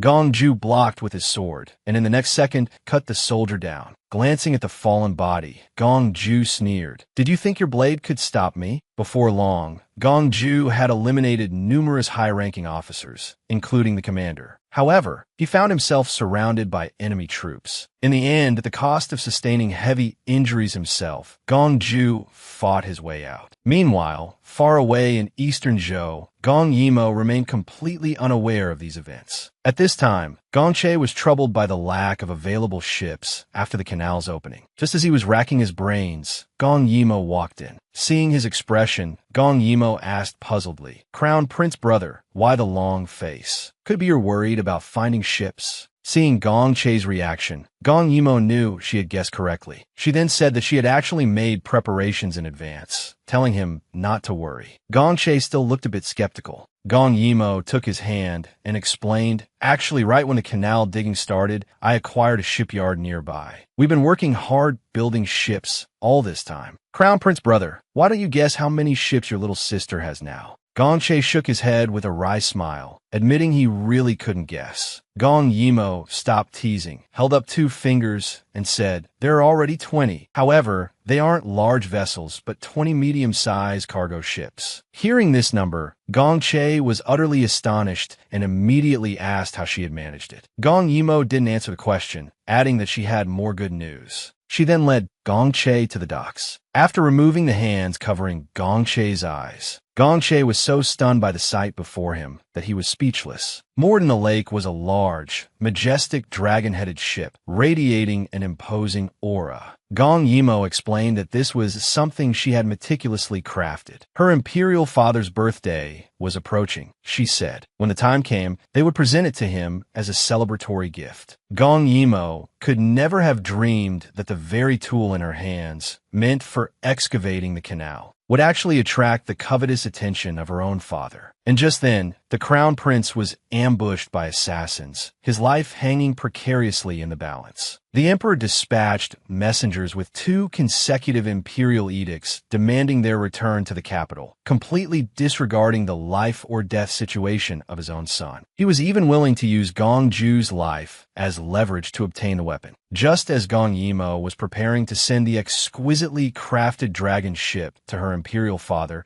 she remained blissfully unaware that the emperor himself was currently in high spirits. Reports from the couriers detailed how the 9th prince, Gong Ju, had been diligently working in Western Zhou, achieving remarkable feats, even personally infiltrating the enemy camp to foil Liu Ye's sneak attack plans. The emperor's face lit up instantly. "This child truly surprises us," he declared. "When he returns to the capital, we shall reward him handsomely." Setting down the report, he then inquired about the canal construction progress in Eastern Zhou. A eunuch standing beside the throne reported, "Your Majesty, the crown prince and the princess have employed some unknown method. The project, originally estimated to take 2 years, is progressing more than twice as fast. Furthermore, the common people along the riverbanks hold the crown prince and princess in extremely high regard." The emperor smiled upon hearing this. "Isn't that excellent?" The eunuch, however, expressed concern. "Your Majesty, the people along the canal now only recognize the crown prince. They seem unaware of the great Yu dynasty or even of your Majesty. This is clearly a case of subjects' achievements overshadowing the ruler. Moreover, your servant has heard a rumor circulating among the populace. They say the crown prince's rapid progress in constructing the canal is due to divine assistance, and that divine helper is Princess Chuyong. This rumor exists solely to conceal the secret weapon in her possession." The emperor froze upon hearing this. "Secret weapon? Indeed, your Majesty. Legend claims this weapon can level mountains and fill seas, possessing the power to devour heaven and earth. If used in warfare, it's feared that nothing in this world could possibly withstand it." Upon hearing the full account, the emperor erupted in fury. What a dutiful crown prince! What divine assistance! He dared to secretly build such a weapon behind our back. Is he planning a rebellion? We absolutely forbid such a weapon from falling into anyone else's hands, not even our own children. Meanwhile, in Eastern Zhou, Gong Yimo was still lost in pleasant thoughts, imagining her imperial father's reaction upon receiving such a magnificent gift. Suddenly, however, a servant burst in, shouting, "This is terrible!" Gong Yimo looked at him, asking, "What has happened?" The servant explained that while excavating the riverbed, they had unearthed a peculiar object from the river. The common folk were deeply unsettled and panicked by this discovery. When Gong Yimo arrived at the scene, she immediately tore the red cloth covering the object away. Beneath it lay a bronze tripod, inscribed with 8 large characters. "He who repairs the canal shall bless the world." Seeing this, Gong Yimo's heart sank. This was bad. The surrounding commoners, witnessing this scene, immediately fell to their knees, kowtowing and rising to loudly proclaim, "The crown prince and princess bless the world." Gong Yimo stared at the bronze tripod, her mind reeling. This wasn't some auspicious sign from heaven at all. This was someone manipulating public sentiment, aiming to push her and the crown prince towards their deaths. She instantly ordered the tripod to be buried. She needed to find Gong Che immediately. This was clearly aimed directly at him. Just as she had taken a few steps, someone blocked her path. The person urgently reported, "Your Highness the Crown Prince has been attacked." Gong Yimo's face turned pale with shock. Hurrying to Gong Che's residence, she found him covered in injuries. He lay unconscious on the bed.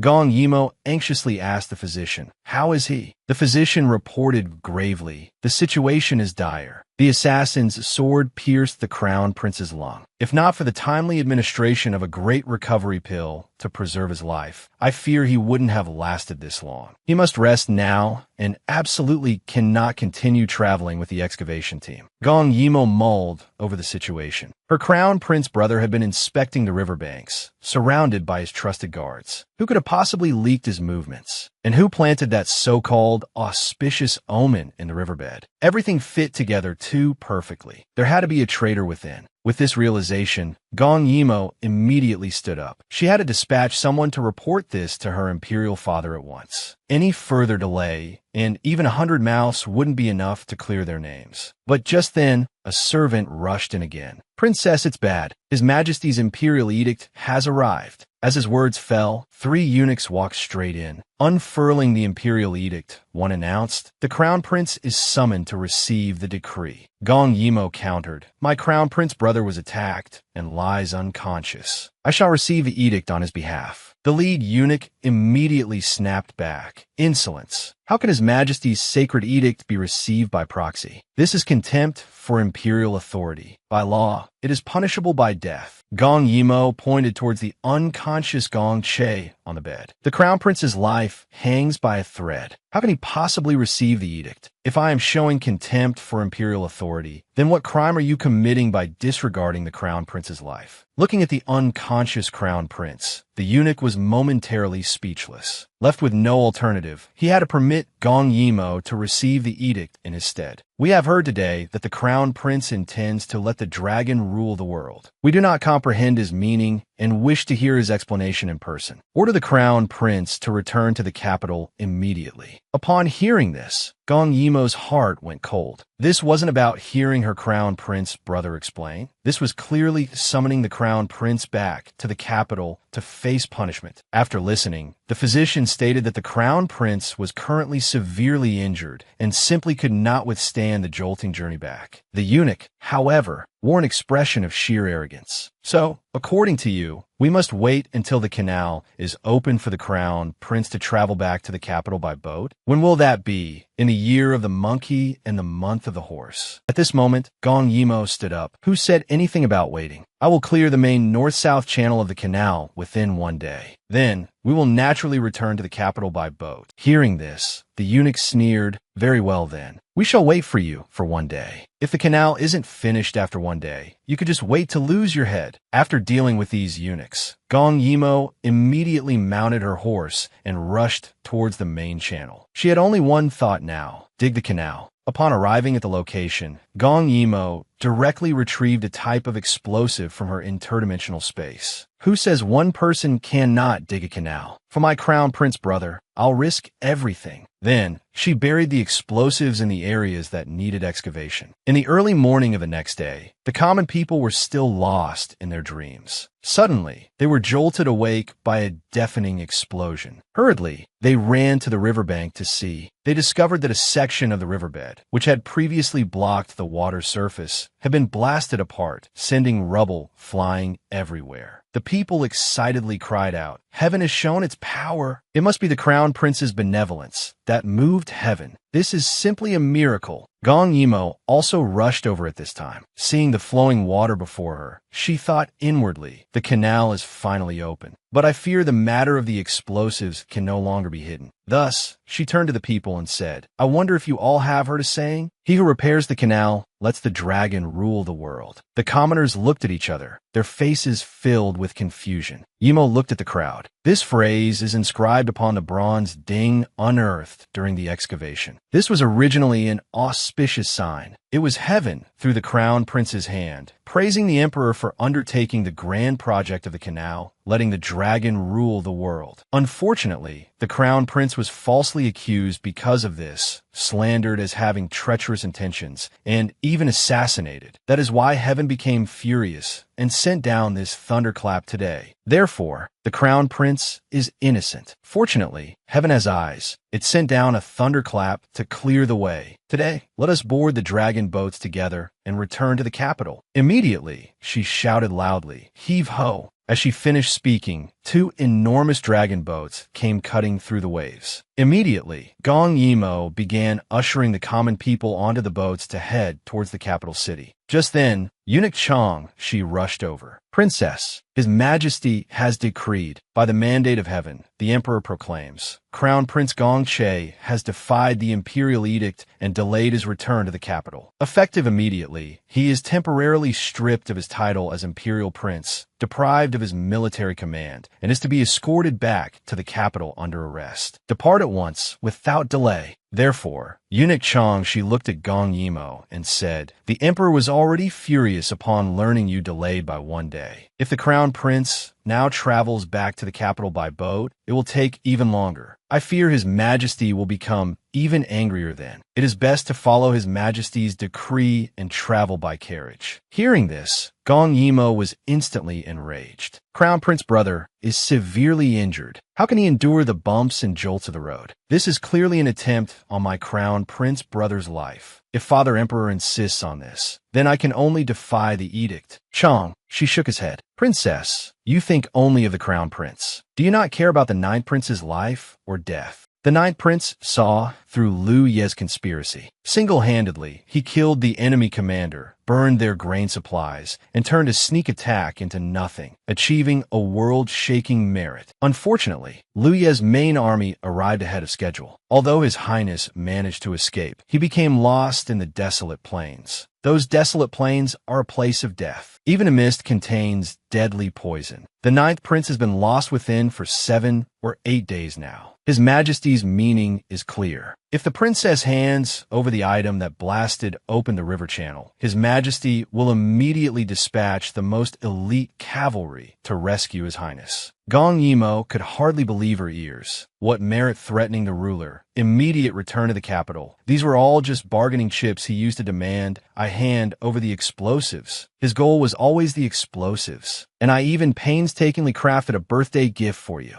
Thinking of this, Gong Yimo burst into bitter laughter. Did I hear correctly? Gong Ju achieved such incredible merit, yet instead of rescuing him, you use him to threaten me? Suddenly, she coughed up a mouthful of blood from anger. He doesn't care one bit that both his sons' lives are in danger. Do you think I will care? In a flash, she appeared behind Chang Shi, grabbing his neck and saying coldly, "Go back and tell the emperor that Gong Yimo insists on traveling by water. If he has the guts, let him come and punish me." 10 days later, the dragon boat finally approached the waters near the capital city. This event even startled the emperor, who personally ascended the city wall to watch. The citizens stared, utterly astonished, at the colossal dragon boat that had appeared. Poised at its prow, Gong Yimo gazed down towards the city walls. "It has been a long time, Your Majesty." The emperor instantly roared in fury. "Gong Yimo, what is the meaning of this? To construct such a vessel, it is nothing short of treason." Gong Yimo calmly replied, "I have come to present grievances." The emperor's face darkened, his teeth clenched. "And who," he ground out, "do you intend to accuse?" Gong Yimo bowed formally. "Your daughter has 3 grievances to present. I pray Your Majesty will hear them. My first grievance concerns certain imperial princes, while my brother, the crown prince, and I toiled ceaselessly repairing the Grand Canal. Some princes not only failed to contribute, but actively sought to obstruct our efforts in secret. Their conduct is utterly contemptible. My second grievance is against certain ministers. They deliberately conceal the honors bestowed upon the crown prince, leading imperial father to issue multiple edicts that nearly drove my brother to his death en route. Stirring such discord, how can they be considered pillars of our nation? And my final grievance is against Your Majesty." Her voice resonated. "I accuse you of disregarding the bonds of marriage, betraying the late empress's deep affection, unworthy as a husband. I accuse you of disregarding the bonds between father and son, listening to slander, and forcing the crown prince into exile. Unworthy as a father. I accuse you of disregarding the welfare of the common people, unworthy as a sovereign." The emperor trembled with rage upon hearing these 3 accusations. "Since we ascended the throne, we have governed diligently day after day, easing the burden of taxes. On what grounds do you dare claim we have failed our people?" "Because," Gong Yimo declared, her voice carrying clearly, "you intend to wage war. A wave of panic rippled through the crowd below at the mention of impending conflict. The emperor turned away slightly. What nonsense is this about us wanting war? Our actions are solely intended to defend the nation without undue effort. It is you who possesses a weapon that could shake the world. What are your true intentions? Hearing this, Gong Yimo burst into laughter. I wonder how the one who betrayed me described that thing to you. Did they claim it could shatter mountains and rivers? That it could dim the sun and moon? Very well then, allow me to demonstrate. With a flick of her wrist, she produced a bundle of explosives. Without hesitation, she hurled it into the river below. A moment later, a deafening boom echoed, and a colossal plume of water erupted skyward from the river's surface. High upon the city wall, the emperor flinched, startled by the sudden, violent blast. He watched as the cascading water slowly settled. The emperor stared, awestruck by the weapon's devastating power. Magnificent, he thought. With such a device, what need is there to fear sneak attacks from a Liu Yi? With its aid, we might even unify the central plains and become the supreme ruler of all under heaven. We must possess it. Gong Yimo observed the emperor's reaction. Imperial father, she called out, you find this weapon impressive, do you not? But look again, look at them. She gestured towards the common people. Once this weapon is used in warfare, every nation will scramble to replicate it. By then, I fear, long before you become hegemon of the Central Plains, this world will be scarred beyond recognition, its people devastated. Life itself will be scorched from the earth. Finishing her words, she sank to her knees upon the deck, tears streaming down her face. Gong Yimo holds a powerful weapon, she cried out, yet refuses to employ it for war. I have implicated the crown prince, causing him to suffer suspicion, his fate uncertain. Worse still, I have caused the ninth prince, Gongju, to become a pawn, unable to receive aid. I am willing to accept any punishment, but I only wish to ask you one thing. Imperial father, do you still remember that I am your daughter? Faced with such a public confrontation, the emperor could not easily vent his fury. He merely stated stiffly, your 3 grievances? We have heard them. Seeing the emperor yield slightly, Gong Yimo kowtowed deeply. Your daughter has 3 wishes to request your majesty's grace. First, concerning the common people below the walls who escorted me here, I implore your majesty not to hold them accountable. My second wish is that imperial father acknowledges the crown prince's contributions and restores the honors rightfully due to him. As for my final wish, Gong Yimo's gaze met the emperor's. In all of this, the most innocent party is Gongju. I hope Imperial Father will look after him for me henceforth. Do not let him suffer solitude again. Listening to her words, a sense of unease prickled the emperor. Something felt terribly wrong in her tone. He was about to demand clarification when he saw Gong Yimo trigger an explosion that engulfed the entire dragon boat. Amidst the fiery wreckage, Gong Yimo looked towards the emperor one last time. Imperial Father, she called out, her voice strangely calm. This boat, it was meant as a birthday gift for you, but it seems that is no longer necessary. With those final words, she sank beneath the waves along with the shattered remains of her creation. The emperor watched, his eyes wide with horror, as if they would split from their sockets. Scene shifts / narrative jump. Gong Yimo, poisoned by an arrow while saving Gongju, now lay hovering between life and death. Gongju desperately gathered the most renowned physicians from across the land to treat her, never imagining they had attracted the attention of Cho Si Wuyan from the ghost realm. This entity ultimately deceived Gongju, convincing him that only his own blood could save Gong Yimo. Since the dramatic events surrounding Gong Yimo and the dragon boat, the capital city, Jincheng, had experienced a period of long overdue tranquility. The crown prince, Gong Che, after 7 days of careful nursing, finally regained consciousness. His very first words upon waking were, "How is Yimo?" The empress looked at her son, her expression filled with heartache. Yet, she recounted, for your sake, she endured the emperor's threats, was pushed to the point of coughing blood. To ensure your safety, she cleared the canal in a single day, brought you back to the capital, presented her 3 grievances and 3 wishes, all to clear you of those baseless accusations. Supporting himself weakly, Gong Che pressed urgently. And then, what happened afterwards? The empress, too, wore a look of sorrow. In the end, she and that were rumored to have been blown to pieces together. Hearing such an outcome, Gong Che couldn't accept it for a moment. He fainted straight away.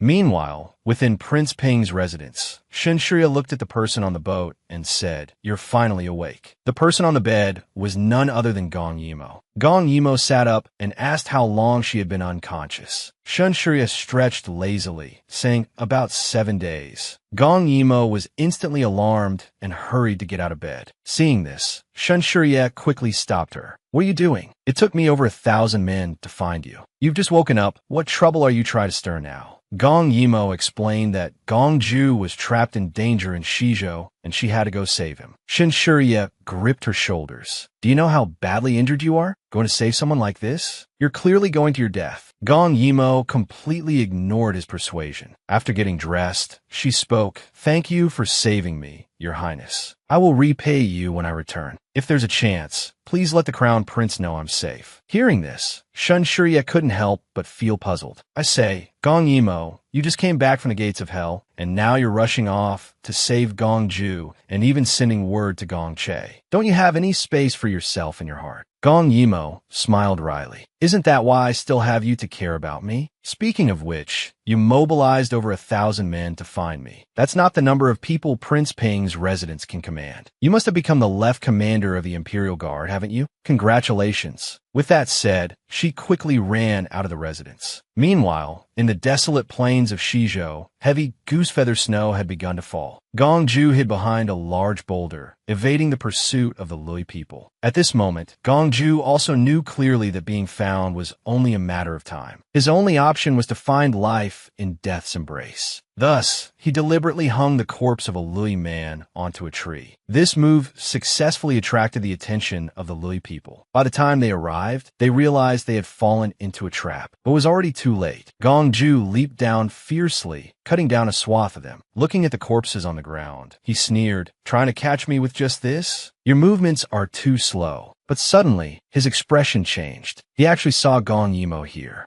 After Gong Yimo shook off those Lui people, she crashed straight into Gong Ju's embrace. Gong Ju held her tightly, but as he held her, he discovered Gong Yimo had actually fallen asleep. Looking at the sleeping face in his arms, Gong Ju felt a pang of tenderness. He immediately carried Gong Yimo into a cave he had previously hidden in. Gazing at Gong Yimo's appearance, Gong Ju thought, "Imperial sister traveled thousands of miles to find me. She must be exhausted." At this moment, Gong Yimo murmured so cold in her sleep. Gong Ju pulled her into his arms, wrapping her in his clothes as they slept. After an unknown amount of time, the sleeping Gong Yimo opened her eyes. Looking at the sleeping Gong Ju, a smile emerged on her lips. Gong Ju has truly grown up. His features are becoming more and more refined. The more I look, the more he has the bearing of the future Regent King. When the two awoke again, it was entirely because they were woken by hunger. Gong Ju immediately set a wolf leg over the fire to roast. Seeing this scene, Gong Yimo was quite surprised. "You've been eating this all this time? The wolves in this wasteland grew up eating human flesh. You should eat fruits with me." But Gong Ju refused. "There are only a few fruits in total. Imperial sister should eat them." Seeing this, Gong Yimo didn't say anything more. She just walked to the fireside, tore off a piece of wolf meat, and was about to put it in her mouth. Suddenly, the hand holding the meat was grabbed by Gong Ju. "Imperial sister, you can't eat this meat. My Imperial sister should receive the best, no matter the circumstances." Witnessing this, Gong Yimo couldn't help but think of the food in her interdimensional space. But if she took it out, how could she explain it? "Forget it. I can't worry about that much right now." Immediately, with a stretch of her hand, a large quantity of items fell straight down from the air.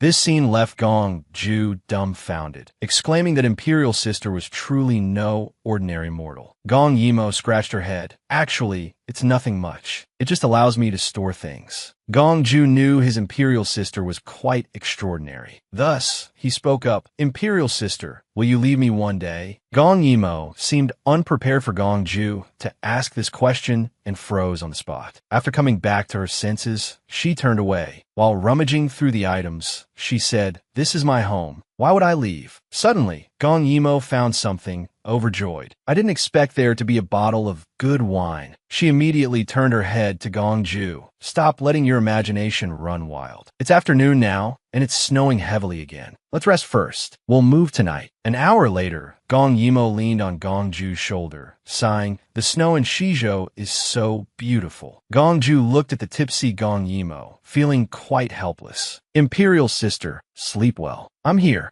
But just then, the sound of horse hooves echoed from the distance. Gong Ju was instantly alarmed. He hastily scooped Gong Yimo into his arms and fled outwards. Not long after the two had departed, a troop of Lui riders arrived at the spot. They discovered the campfire in the cave still smoldering, the licorice root still warm. Deducing that the pair couldn't have gotten far, they immediately gave the order to pursue. At this moment, Gong Ju was desperately running forward, clutching Gong Yimo tightly. As he ran, he cursed himself inwardly. "Gong Ju, oh Gong Ju, how could you be so careless?" Just then, Gong Yimo was jolted awake by the biting cold wind. "What's happening?" she asked. Gong Ju explained that the Lui cavalry was catching up. Gong Yimo slapped her forehead sharply. "How could I forget about this? Drinking really does mess things up." She immediately told Gong Ju to put her down, gazing at the vast expanse of white before them. Gong Yimo couldn't help but feel a plan forming. "We can't outrun them like this. We absolutely must seize a horse." Gong Ju agreed that capturing a horse was essential. "But our tracks are impossible to hide now. If we fight them head-on, the variables are too great." Gong Yimo stroked her chin, lost in thought for a moment, before her eyes lit up. "I've thought of a way." She was seen taking out a dark, round object from her dimensional space. "This is called thunderfire," she explained. Swiftly, Gong Yimo hid behind a large boulder nearby, and, just as expected, the Lui cavalry approached, completely unaware. Gong Yimo, seizing the perfect moment, hurled the thunder fire in her hand. With a deafening explosion, the Lui cavalry formation instantly fell into chaos. The horses, startled by the blast, bucked wildly, throwing their riders off. Gong Ju, seizing the opportunity, immediately snatched a horse. After some time, the Lui cavalry managed to regroup their formation. They began to pursue Gong Yimo relentlessly. Fortunately, Gong Ju arrived just in time. He swiftly pulled Gong Yimo onto the horse's back. Then, the two began a frantic gallop towards the border of Shizhou. They rode madly for an unknown length of time. Just as they were about to be surrounded by the Lui people, suddenly, the cavalry of the Diyu dynasty appeared before them. Seeing this scene, Gong Yimo was overjoyed. These are the elite troops sent by Imperial Father. They finally arrived. Gong Ju immediately shouted loudly, "I am Gong Ju, the 9th Prince of Diyu. Quickly escort me back to Shizhou." The Diyu cavalry instantly moved to shield Gong Ju and Gong Yimo from the enemy forces. Gong Ju seized the chance to break away from the battlefield. In the distance, a city wall came into view. On the wall, the king of the west, Jinshi Wang, saw it was Gong Ju and was elated. He immediately ordered, "Block the Lui people. Open the city gates quickly to rescue the 9th prince." At this moment, the Lui cavalry finally broke free from the Diyu cavalry's entanglement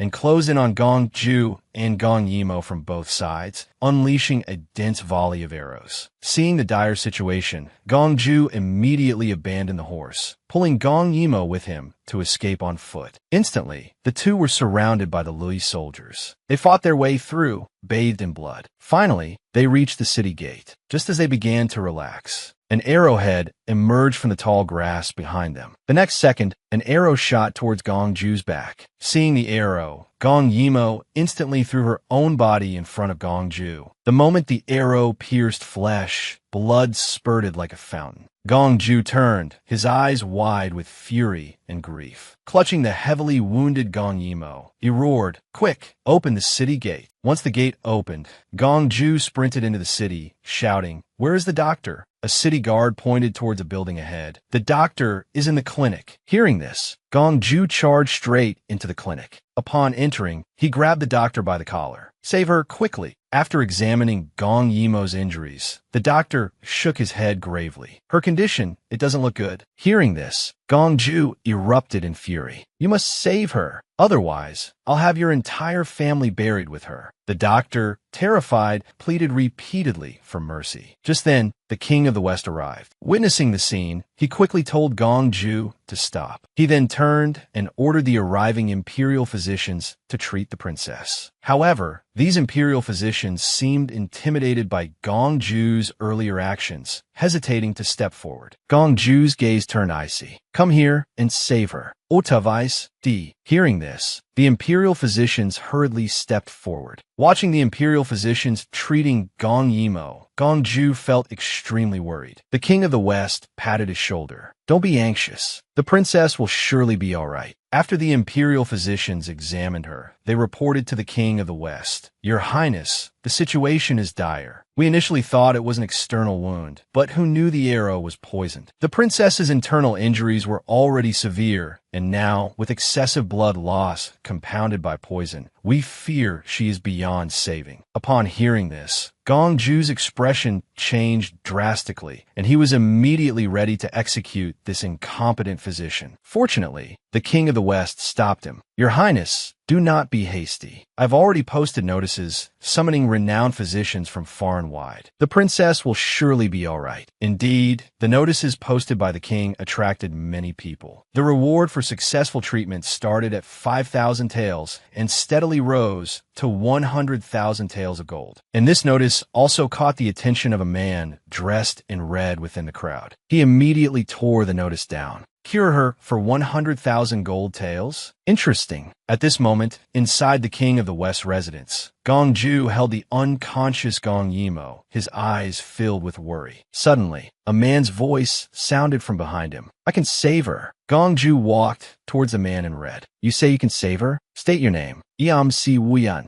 Hearing this, Gong Ju's eyes lit up. It was unexpectedly Ghost Dread Si Wuyan. Rumor had it that his medical skills were miraculous, though his temperament was somewhat peculiar. He hadn't expected to encounter him today. Gong Ju immediately said, "Save her. What are your conditions?" Si Wuyan, however, asked a question. "Who is this person you wish to save to you? And what price are you willing to pay?" Gong Ju's expression dimmed as he said, "The one to be saved is my dearest kin. I am willing to give my everything for her." Si Wuyan couldn't help but smile. "Does that include your life?" After Si Wuyan's treatment, Gong Yimo finally regained consciousness. Gong Ju was overjoyed at the sight. He immediately stood up, intending to find Si Wuyan. However, his hand was tightly grasped by Gong Yimo. Immediately, Gong Yimo sensed something was amiss. Lifting Gong Ju's sleeve for a look, she saw his wrist covered in knife marks. Gong Yimo instantly demanded, "What exactly is going on here?" Just then, Si Wuyan walked in. "Naturally, it's all for you. I told him that your excessive blood loss had damaged your constitution, and only by using the blood of a close relative to brew medicine could you be awakened. Therefore, all these wounds on his body were made from letting blood for you." He then stroked his chin, adding, "You have lost so much blood now, and the poison remains uncleared. It seems your good younger brother hasn't contributed enough blood yet. If this continues, the poison will eventually invade your vital organs, rendering you incurable. But if your brother lets more blood, his body will surely be overwhelmed, and he will die from excessive blood loss. Tell me, what is the best course of action?" Gong Ju immediately patted his chest, insisting he was fine. As long as his imperial sister could be cured, he would do anything. Gong Yimo slammed her palm onto the table in fury. She immediately ordered someone to bring the medicine she usually used. Then, she warned Si Wuyan, "For the medicinal catalyst, use pig's blood or chicken's blood. Anything will do. In short, you are forbidden from using Gong Ju's blood." To alleviate the worry in Gong Ju's heart, she promptly drank the medicine that had been brought in one gulp. Seeing that Gong Yimo was fine after drinking the medicine, Gong Ju was overjoyed. Over the past few days, he had given a lot of blood for Gong Yimo. Overcome by this wave of emotion, he instantly fainted. Witnessing this scene, Si Wuyan teased, "It's rare to see such a fine spectacle of a younger brother letting blood and harming himself to save his sister, only for you to ruin it like this." Gong Yimo furiously rebuked Si Wuyan, "You shameless scoundrel." Si Wuyin laughed. "Don't think you can do anything to me. The residual poison in your body is not yet cleared, and you also carry the Li's most famous scorpion venom. Without me, you'll undoubtedly die." Gong Yimo gently placed Gong Ju onto the bed. Who doesn't know that the renowned ghost dread, Si Wuyin, is famously cold-blooded? "You never intended to truly save me, but you should not have harmed Gong Ju." As she finished speaking, she violently seized Si Wuyin by the neck. "Do you believe I won't kill you right here, right now?" Si Wuyin struggled desperately. "You cannot kill me. I poisoned Gong Ju during this time. Apart from me, no one can cure him." Gong Yimo was amused by his threat. "The child I raised myself, even if he might be distracted because of me, would absolutely never fall victim to your schemes." Si Wuyin's expression changed drastically in an instant. Just as he was about to suffocate, Gong Yimo suddenly released her grip. Si Wuyin collapsed to the ground, gasping desperately for air. Looking at Si Wuyin's current wretched state, Gong Yimo smiled. "I often hear people say that Ghost Dread is a man of his word. If he says he will save someone, he absolutely will not let them die. So, regarding me, will you continue to save me or not?" Si Wuyin was somewhat intimidated by Gong Yimo's actions. Crouching on the floor, he indicated, "I will save you." Hearing the satisfactory answer, Gong Yimo turned to leave. But Si Wuyin called her back. Si Wuyin leaned close to her ear and whispered, "Take a good look at your little brother. He has another surprise waiting for you." Gong Yimo had awakened, but now Gong Ju was unconscious, and it seemed he had also been poisoned by Si Wuyin. Hearing Si Wuyin's words filled Gong Yimo with a sense of foreboding. She remained steadfastly by Gong Ju's side, waiting for him to awaken. When Gong Ju finally woke up, he looked at Gong Yimo, one hand resting beside him, deeply moved. "Imperial sister, are you still feeling unwell anywhere? How was the poison in your body?" Gong Yimo lifted his sleeve. "Annoyed," she said. "You still have the nerve to lecture me? Look at you, neglecting your own body like this. Take off your clothes. Royal sister will wipe you down and clean the wound on your arm." Hearing this, Gong Ju quickly waved his hands, indicating that Royal sister didn't need to go to such trouble. He could manage himself. But after just one glare from Gong Yimo, Gong Ju had no choice but to obediently comply. She immediately grabbed Gong Ju's arm to apply medicine, nagging as she worked. "You really are a fool. You believe whatever he says? If I had woken up just a little later, would you have let him drain you of all your blood?" Gong Ju replied, "As long as Royal Sister could live, I was willing to do anything." Hearing these words, Gong Yimo couldn't help but be moved. After re-bandaging his arm, Gong Yimo told Gong Ju to roll up his trouser leg so she could wipe down his leg. Upon hearing this, Gong Ju quickly waved his hands. "No need, Royal Sister. I can do this myself. You should go rest quickly." Gong Yimo instantly sensed something was amiss. Leaning closer to Gong Ju, she asked, "Are you hiding something from me?"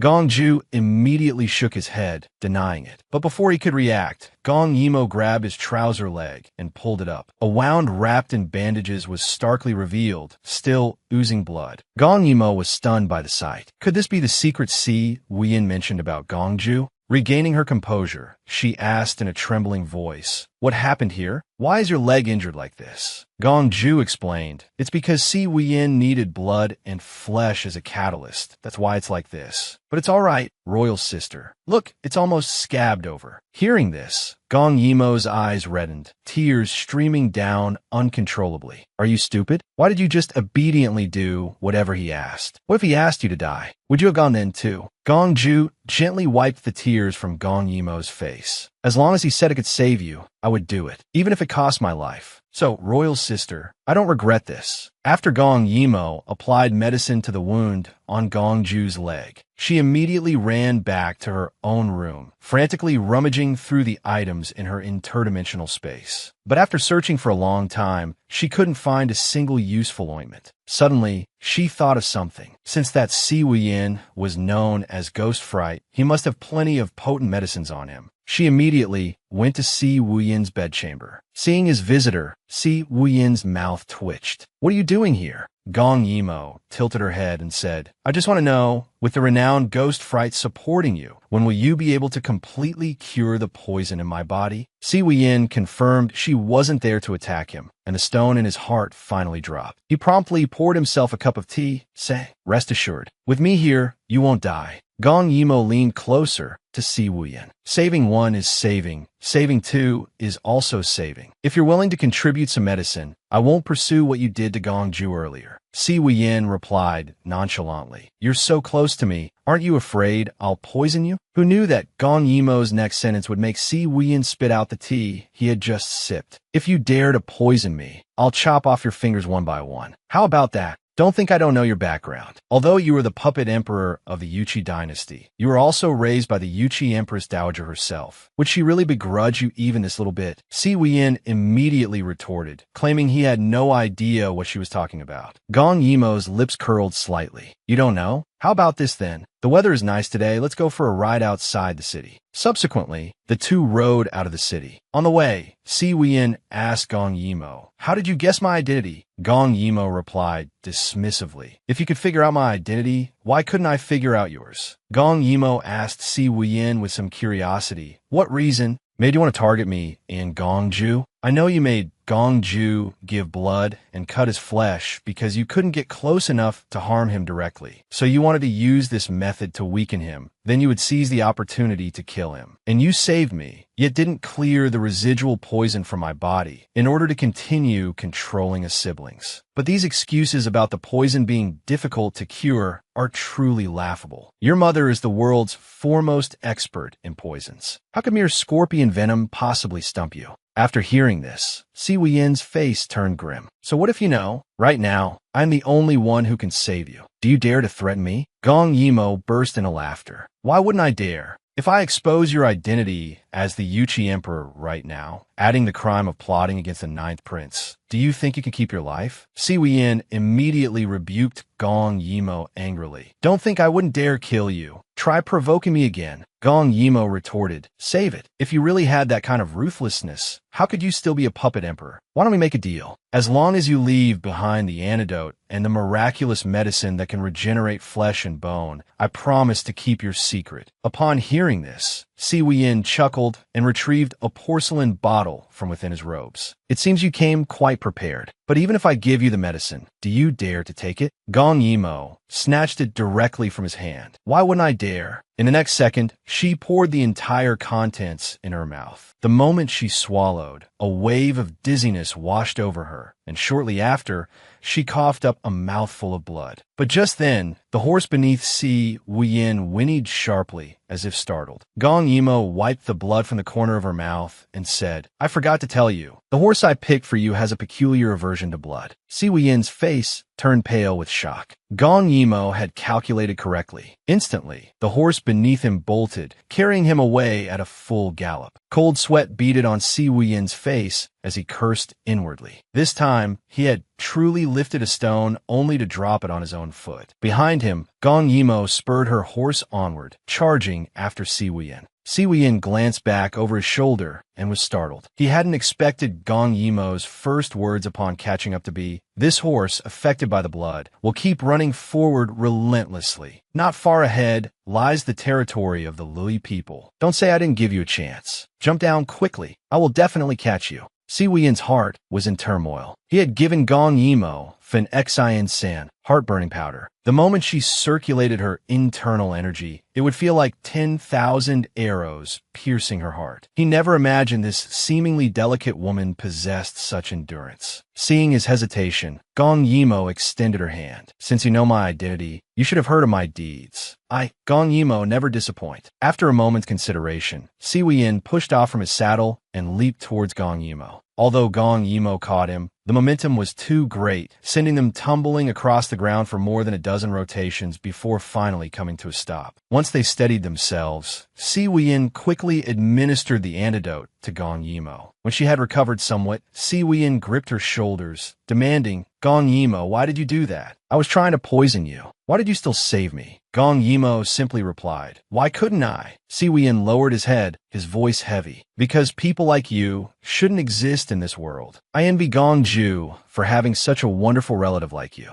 I don't have anyone like that, and he doesn't deserve it either. Gong Yimo was rendered speechless by his words, thinking inwardly, this must be some kind of personality disorder. Subsequently, Gong Yimo extended her hand towards Si Weyin. I saved you this time. Shouldn't you give me some form of reward? Si Weyin knew exactly what she wanted. He reached into his robes and produced a wooden box. This is the Sheng Ji Gao, personally concocted by my mother. Just apply a little to the wound. Within a day, the injury will be fully healed. After handing over the ointment, Si Wuyin rose to leave. Gong Yimo asked curiously, "Where are you going?" Si Wuyin replied, "Did you think the scorpion poison in your system is easy to remove? I need to go back and prepare a new antidote." When the two returned to the king of the West's residence, sharing one horse, they found Gong Ju already waiting outside the gates. Gong Yimo was somewhat surprised to see him. "Your leg injury hasn't healed yet. Why did you suddenly come out?" Gong Ju swiftly lifted Gong Yimo down from the horse, then gently draped his own outer coat over her shoulders. "Royal sister, you should wear more clothes when you go out. And all this dirt, did you take a tumble somewhere?" Gong Yimo found herself momentarily lost for words. She quickly grabbed Gong Ju's arm, saying, "I'm hungry. Let's go back inside and eat first." Gong Ju immediately took her hand and led her towards the residence. Just as they were about to enter, he cast a glance back at Si Wuyin. The warning in his eyes was unmistakable. Si Wuyin merely smirked at the sight, thinking, "As long as your royal sister is here, let's see you dare to touch a hair on my head." Upon entering the residence, Gong Yimo led Gong Ju straight to her bedchamber. As Gong Ju looked at her with curious eyes, Gong Yimo promptly took out the Sheng Ji Gao from her robes. She explained to Gong Ju, "This was made by the most formidable poison master of our time. It can revive the dead and regenerate flesh and bone." In the next moment, a wicked expression crossed her face. "Quick, quick, take off your trousers. Let your elder sister pamper you properly." Gong Ju's face instantly turned crimson at her words. Just as he stood there flustered, Gong Yimo pushed him down onto the bed. "Sister is just teasing you. I won't really take off your trousers." Upon hearing it was just a joke, a flicker of disappointment crossed Gong Ju's face. At that moment, Gong Yimo lifted his trouser leg to apply the medicine. Seeing the wound on his leg, her voice caught slightly with emotion.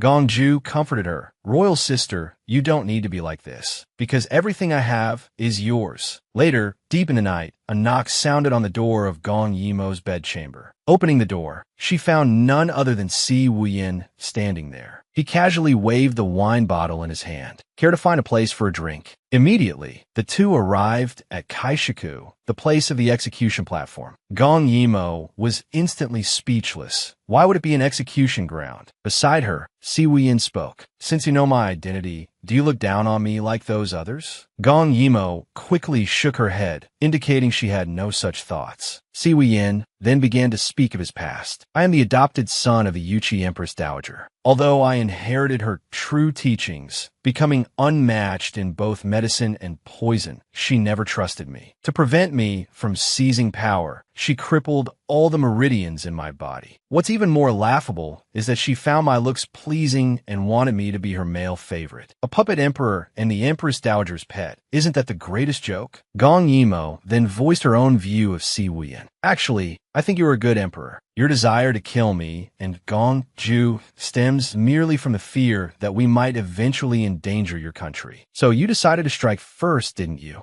But you truly don't need to be so wary of Gong Ju and me. Neither of us wishes to be drawn into war." After hearing Gong Yimo's words, Si Wuyin fell into deep thought. Abruptly, he raised his hand, murmuring softly, "You are very clever. But have you forgotten what I told you? That you cannot trust me?" As his voice fell, a wine bottle shattered on the ground. Gong Yimo clutched her throat, forcing out the words with difficulty. "The wine is poisoned." Si Wuyin watched the poisoned Gong Yimo, his face utterly calm. "First, I do not need friends. Second, compared to Gong Ju, I'm far more wary of you. At such a young age, your accomplishments are already outstanding. If one day you harbor ambitions, all four nations could be plunged into war. To prevent you from endangering Yuchi and its people, I can only kill you." Gong Yimo's vision began to blur slowly. Finally, she succumbed to unconsciousness. Si Wuyin crouched down, gazing at Gong Yimo with a conflicted expression. He wanted to kill her to protect his country, yet deep within his heart, a voice held him back. In the end, Si Wuyin administered the antidote to Gong Yimo. "The next time we meet," he vowed softly, "I will surely kill you." An hour later, Gong Yimo groggily pushed herself up from the ground. As she lifted her head, she saw Gong Ju.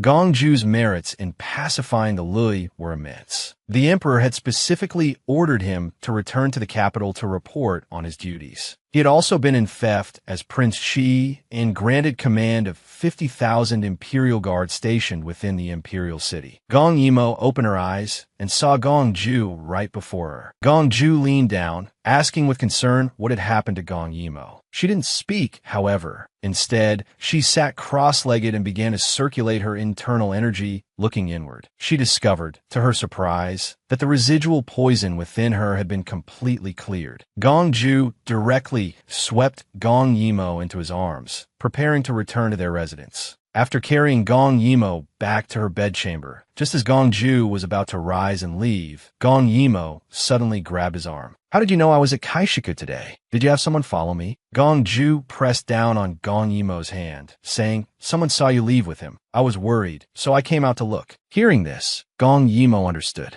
Gong Ju had secretly cultivated a group of people in Shizhou, and the purpose of these people was likely not what she had imagined. Seeing the expression on Gong Yimo's face, Gong Ju sat down, took her hand, and said, "Royal sister, if you have something to say, just say it." Gong Yimo looked towards Gong Ju. "Did you send people to kill Si Wein? Can you let him go?" Hearing this, a wicked smile touched Gong Ju's lips. "You want me to let him go?" Gong Yimo was instantly frightened by this smile on Gong Ju's face. In her past life, she had died beneath such a smile from Gong Ju. She hadn't expected that even though she had raised him since childhood, he remained inherently cold and ruthless to the bone. Gong Ju looked at Gong Yimo's reaction, perplexed. "Royal sister, are you afraid of me? How could you be afraid of me? I am your most obedient younger brother." Gong Yimo retorted, "If you are truly obedient, then order your men to let him go." Gong Ju lifted Gong Yimo's chin. "Who is he to you, that you plead for him time and time again?" Gong Yimo slapped his hand away. Gong Ju froze for a moment, then questioned Gong Yimo furiously. "Tell me." Gong Yimo was rendered speechless by his questions. She immediately tried to push Gong Ju away, but he seized both her hands and pinned her down onto the bed. Staring into Gong Yimo's face, Gong Ju spoke word by word. "You were forced to vomit blood for Gong Che's sake, fake your death, and fled. I know everything. But since returning, you haven't mentioned a single word. Tell me, why did you help him?" But unexpectedly, at this moment, Gong Yimo began to cry. For a moment, Gong Ju was somewhat at a loss. Gong Yimo explained that her reason for helping the crown prince build the canal was entirely for Gong Ju's sake. "I was merely thinking," she said, "that you could have more money to rely on in the future. I wanted to see our family shops spread across the land. Otherwise, do you think I'm short of money?" Si Wein was from Yuqi. The emperor assumed her actions were for the future trade between the four nations. "But not only did you not believe me, you questioned me." For a moment, Gong Ju was rendered speechless by her words. Gong Yimo buried her face and wept bitterly. Seeing this, Gong Ju was taken aback. He quickly bent down towards Gong Yimo, saying, "Imperial sister, I'm sorry. It was my fault. Please stop crying, all right?" But Gong Yimo merely let out a cold snort, showing no intention of forgiving Gong Ju. Helplessly, Gong Ju straightened up. He secretly clenched his fists, then instructed his subordinates, "Call back all the men we sent out." After doing so, he turned back to comfort Gong Yimo. "Imperial sister, I've done as you asked. Please stop crying, won't you?" He then pleaded pitifully for Gong Yimo's forgiveness. With tears blurring her vision, Gong Yimo looked up at him. "Will you still be fierce with me in the future?" Gong Ju immediately pointed to the heavens, swearing an oath, guaranteeing he would never make such a mistake again. Gong Yimo finally broke into a smile through her tears. Soon, the sounds of their playful banter echoed throughout the entire residence. However, what they didn't know was that the Jinshi Wangfei was right outside the door at that moment. When Gong Ju emerged from Gong Yimo's bedchamber, he turned and saw Jinshi Wangfei, quite surprised. "Grandmother, is something the matter this late?" The Wangfei replied, "The moonlight is lovely tonight. Your Highness, accompany this old woman for a stroll in the plum garden in the rear courtyard." As the two walked into the plum garden, the Wangfei subtly probed Gong Ju. "Your Highness, you are no longer young. Your mother passed away early. As your grandmother, it is time I started looking for a suitable match for you." But Gong Ju decisively refused. How could he not understand the underlying meaning of the Wangfei's words? It was simply about him being too close to Gong Yimo. Yet, Gongju didn't care. Even if she was his imperial sister, so what? He then instructed the attendants to escort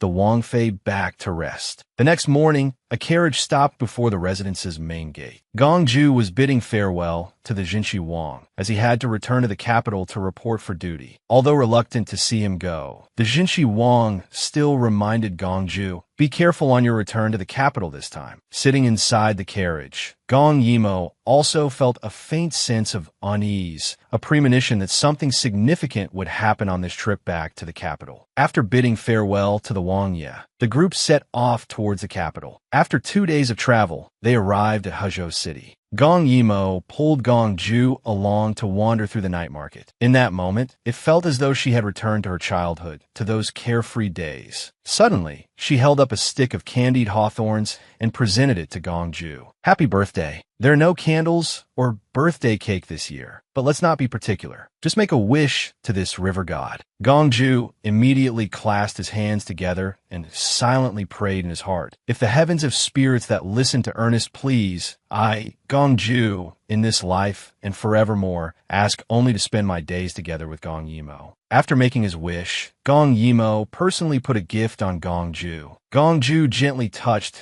the item Gong Yimo had given him, extremely fond of it. In his heart, anything given by Gong Yimo, even if it were just a leaf, he would treasure it forever. 10 days later, the group finally arrived at the capital city. Because Gong Yimo was now a commoner, Gongju had to enter the palace alone for an audience. When he arrived at Chaiyang Hall, the emperor was overjoyed. "We heard you single-handedly broke through the Lü encampment. Truly, heroes emerge from young ages." Gongju immediately responded with humility. "This is merely your son's duty. Father Emperor praises too highly." Hearing this, the emperor couldn't help but feel a touch of sadness. "You've heard about Yimo's matter, haven't you? This matter, Father Emperor handled it poorly." Gongju replied, "This is not Father Emperor's fault. I know Imperial Sister's thoughts. If Imperial Sister were here, she would surely understand." Hearing that Gongju could actually understand him, the emperor couldn't help but reveal a smile. "Indeed, the child who grew up with him. You are a good child too.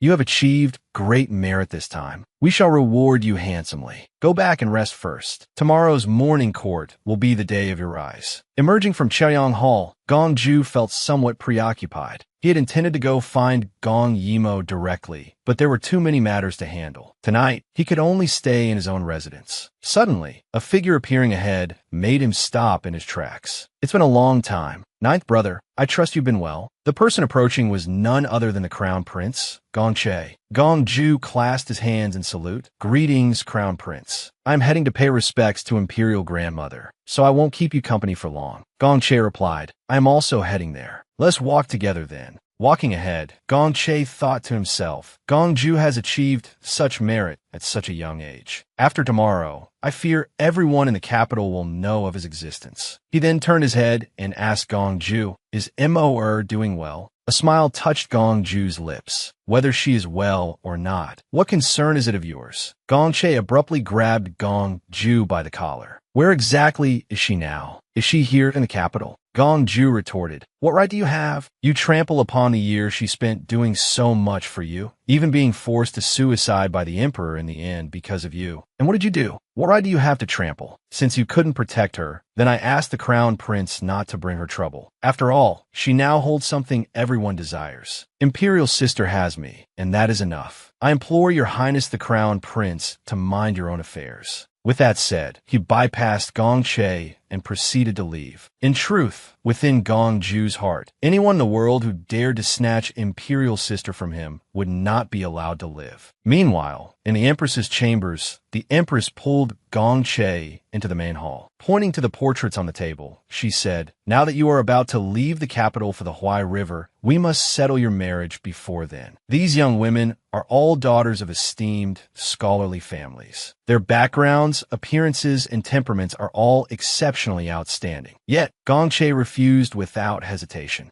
The empress was somewhat perplexed. You are nearly 18 now. Your younger and older brothers were all married by 15. The imperial family places great importance on heirs. You must make plans early. Gongju, however, demurred, saying, let's discuss this matter after I have completed the canal construction. The empress suddenly grew slightly angry. Completing the canal will take at least 2 years. If we don't decide on these women soon, where will mother find suitable candidates for you then? After speaking, she cupped Gong Che's face and persuaded him softly. I know you are grieving over Gong Yimo's death, but the dead cannot be brought back to life. Sooner or later, you must marry and have children. Gong Che, somewhat agitated, grasped her hand. Mother, she didn't die. She is right here in the capital. The empress seemed unsurprised by this news, instead saying to Gong Che, Mother knows you are very grateful to Gong Yimo. But sometimes, one cannot confuse gratitude with affection. You must distinguish clearly. But Gong Che was clearly resolute this time. Mother, during the corruption case, when the court officials wanted to bring us down, it was Mo who pleaded for us. When the verdict was overturned, preserving the empress's position and preventing my title as crown prince from becoming a mere formality, it was she who devised strategies for me. And for the canal construction, she brought out the item coveted by all for my sake. I know this isn't right, but I cannot help but love her. If none of this counts as love, then what does? The empress couldn't help but sigh deeply. Things having reached this point, I have nothing more to say. But if you wish to have her, only by becoming emperor can you possess everything you desire. And ascending the throne is not simple. The best way is through marriage alliances. Only by grasping power can you hasten the process of becoming emperor. Otherwise, how long will it take for you to finally become the ruler? You might be able to wait, but will Gong Yimo wait for you? Don't forget, behind her stands the gradually rising Gongju. Gong Che finally compromised. The matter of selecting a consort shall be decided by mother. The next day, Gongju, for his outstanding merit in pacifying the border, was in theft as Prince Qi, granted the Prince Qi mansion,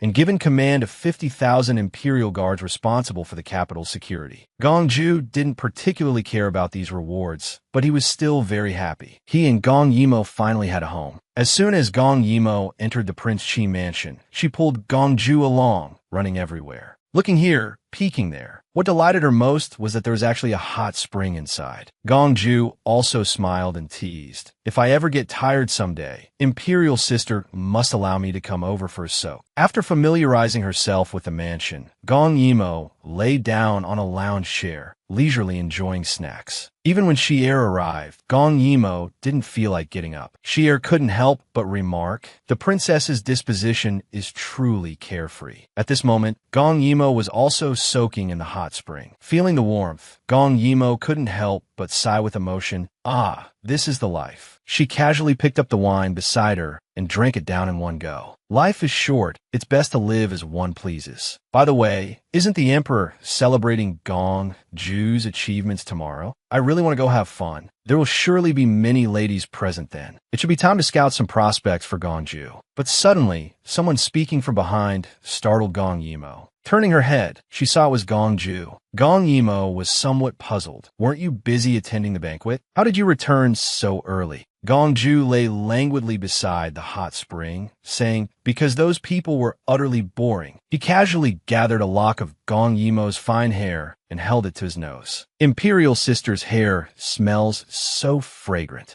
Gong Yimo also understood why, in her past life, so many women had cried and begged to enter his harem. Which woman could resist those cool, clear eyes? Seeing Gong Yimo staring blankly at him, Gong Ju said, Imperial Sister, soaking in a hot spring without tying up your hair can make you ill. Let me help you dry it and tie it up. He then gently began to arrange Gong Yimo's hair. After completing this task, Gong Ju and Gong Yimo soaked back to back in the hot spring. It had been a long time since she had spoken properly with her royal brother. Gong Yimo felt rather shy. Although they had often bathed together as children, it felt strange now. Just then, Gong Ju rose and leaned close to Gong Yimo's ear, whispering, Older sister wants to choose a consort for me. Shouldn't you ask about my requirements? Gong Yimo, somewhat embarrassed, turned her back to him. My younger brother naturally deserves the best. Tell me, what are your requirements? Hearing this, a smile touched Gong Ju's lips. He slowly moved closer to Gong Yimo. Older sister, I want the best woman in this world. Seeing Gong Yimo lower her head silently, Gong Ju amended, as long as she is better than you, that will suffice. Gong Yimo's face instantly turned as red as an apple. Seeing her like this, Gong Ju stopped teasing her. He turned, got up, and left. Gong Yimo called after him. You still haven't said if you'll take me to the banquet. Gong Ju cupped Gong Yimo's face. Look, older sister, just kiss me once and I'll agree. Gong Che had expressed his feelings to Gong Yimo, but Gong Yimo had still rejected him. Heartbroken, Gong Che decided to let the Empress choose a consort for him. Ultimately, the confirmed candidate turned out to be Gong Yimo's arch-nemesis, Su Miaolon. Early the next morning, Gong Ju led Gong Yimo, disguised as a man, along the palace paths. Gong Ju felt a pang of regret. He shouldn't have agreed to older sister's request last night. Those lively eyes clearly didn't belong to a servant. He repeatedly instructed her not to leave his side after entering the palace and not to look up at others. Gong Yimo nodded vigorously. When they arrived at Chaoyang Hall, the ministers arriving for the banquet continuously flattered Gong Ju. The crown prince, Gong Che, also arrived at this moment. His eyes swept around and immediately spotted Gong Yimo disguised as a servant behind Gong Ju. He instantly wanted to step forward and speak to her. However, Gong Ju blocked his path, standing between them. Just as the tension between the two reached a breaking point, the emperor finally made his entrance. Raising his cup towards the assembled officials, the emperor declared, "Today's banquet is held solely to celebrate the meritorious achievements established. Everyone, feel free to drink to your heart's content today." At this time, Gong Che's thoughts were entirely focused on Gong Yimo, while Gong Ju was surrounded by various ministers, toasting him in turns. Even the emperor personally came down to Gong Ju, suggesting he take a walk over to the female seating area. Perhaps he might meet a woman who caught his eye. Gong Ju was about to refuse, but the next moment, the emperor was pulling him towards the women's section. Seeing the biggest obstacle removed, Gong Che walked straight towards Gong Yimo. On the way, he deliberately arranged for a minister to spill wine on his clothes. Seeing this, the minister immediately apologized profusely. Gong Che then pointed to Gong Yimo, standing nearby, and said, "You there, quickly help the crown prince back to the palace to rest." Gong Yimo felt utterly bewildered, but Gong Che had already placed a hand on her shoulder, gripping her hand tightly. Gong Yimo had no choice but to escort Gong Che back to his chambers. While passing through the imperial garden, Gong Che suddenly said he wanted to go see the small boat by the bank. After Gong Yimo helped Gong Che into the small boat, she turned to step back, but Gong Che abruptly grabbed her hand, pulling her directly into his embrace. Gong Yimo hastily pulled away, pushing Gong Che back. Gong Che then got down to business. "Are you willing to go with me to the Huai River? If you come with me, not only can you start your logistics plan, but you can also open shops. Isn't that better than being restricted here in the capital?" Just as Gong Yimo was about to refuse, the curtain outside the boat was pushed aside by someone. Gong Ju stood at the boat's entrance, stating, "She will not go with you." He then pulled Gong Yimo off the boat, but Gong Che called out to stop them. "Gong Ju," shielded Gong Yimo, facing Gong Ke. "Older sister is mine. She will only go with me. If you think you can take her away, you're dreaming." Gong Che retorted sharply, "Why can't I take her? She's restricted here in the capital. Only by leaving can she be free. Are you really going to keep Mo here with you, risking her discovery just for your own selfish desires?" Gong Ju stated he had the ability to protect her well. Gong Che couldn't help but scoff. "You call this protection? She is not some cage canary. He is more outstanding than any man in this world." He once spoke of monopolizing transport and logistics, of opening shops through Hongluyi, and yet you wish to bind such a person to your side.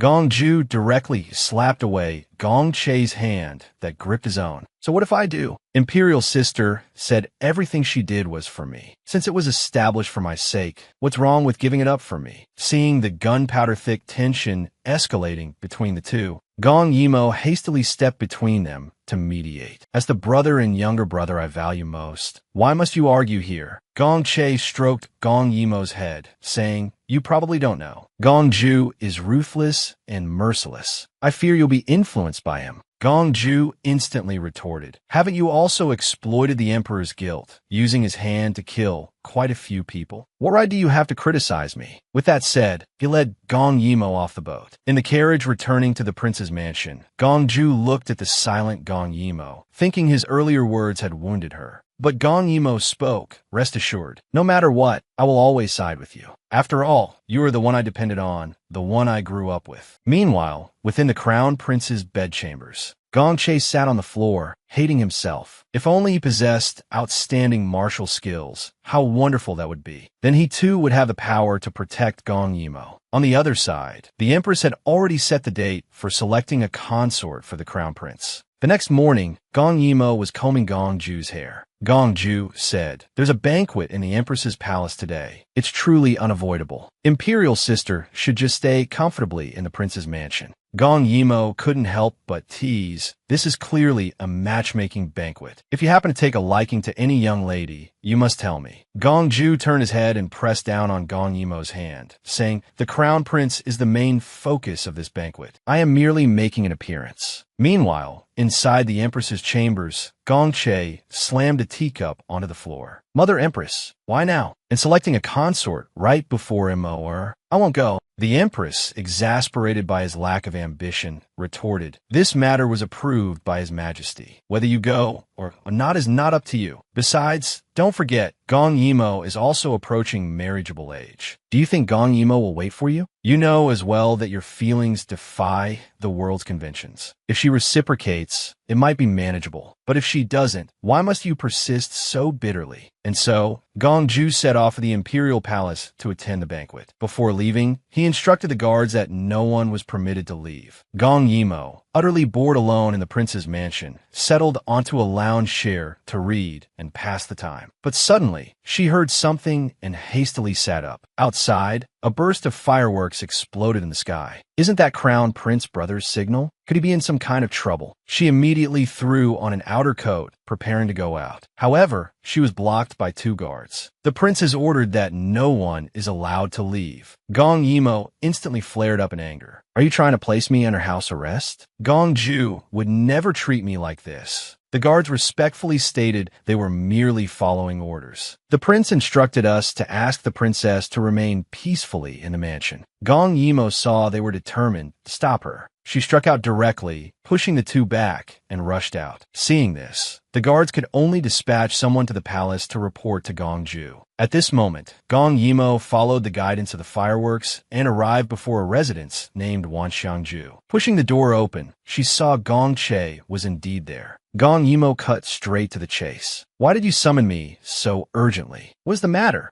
Gong Ge gazed deeply at the Gong Yimo. "Emor, from the first moment I saw you, I felt that compared to you, all other women in this world fade into insignificance. Back then, when I suddenly fell ill, I initially intended to kill you to protect my position as crown prince. But you chose to save me, willing to keep my secret, even hiding it from Gong Ju. It was then that you entered my heart." Gong Yimo instantly understood. This was his confession to her. Thus, she stated firmly and decisively, "Crown Prince, in this lifetime, I will not be with anyone, nor will I fall in love with anyone." Gong Che still wanted to hold on to her, but Gong Yimo directly pulled his hand away. "Crown Prince Brother, it will be too late if you don't return to the palace soon. As for the matter of taking a wife, your imperial sister hereby wishes you the early birth of a noble son." Having spoken, she leaped out from the windowsill. Leaving only Gong Che collapsed powerlessly on the floor, tears streaming uncontrollably down his face. At this time, in the Empress's banquet hall, the consort selection process was underway. Gong Ju also received the report from his subordinate. Upon hearing that the crown prince had sent a signal to lure Gong Yimo out of the mansion, his expression instantly turned grim. He immediately set down his wine cup and rose to leave. But as he looked up, he saw Gong Che returning, looking utterly dejected and crestfallen. Witnessing the crown prince in such a state, the court lady beside him was also taken aback. The crown prince had always been cool and detached. Today, however, he possessed the allure of a mature man. At this moment, Gong Che, clutching a wine flask, gazed blearily at the empress. "Imperial mother,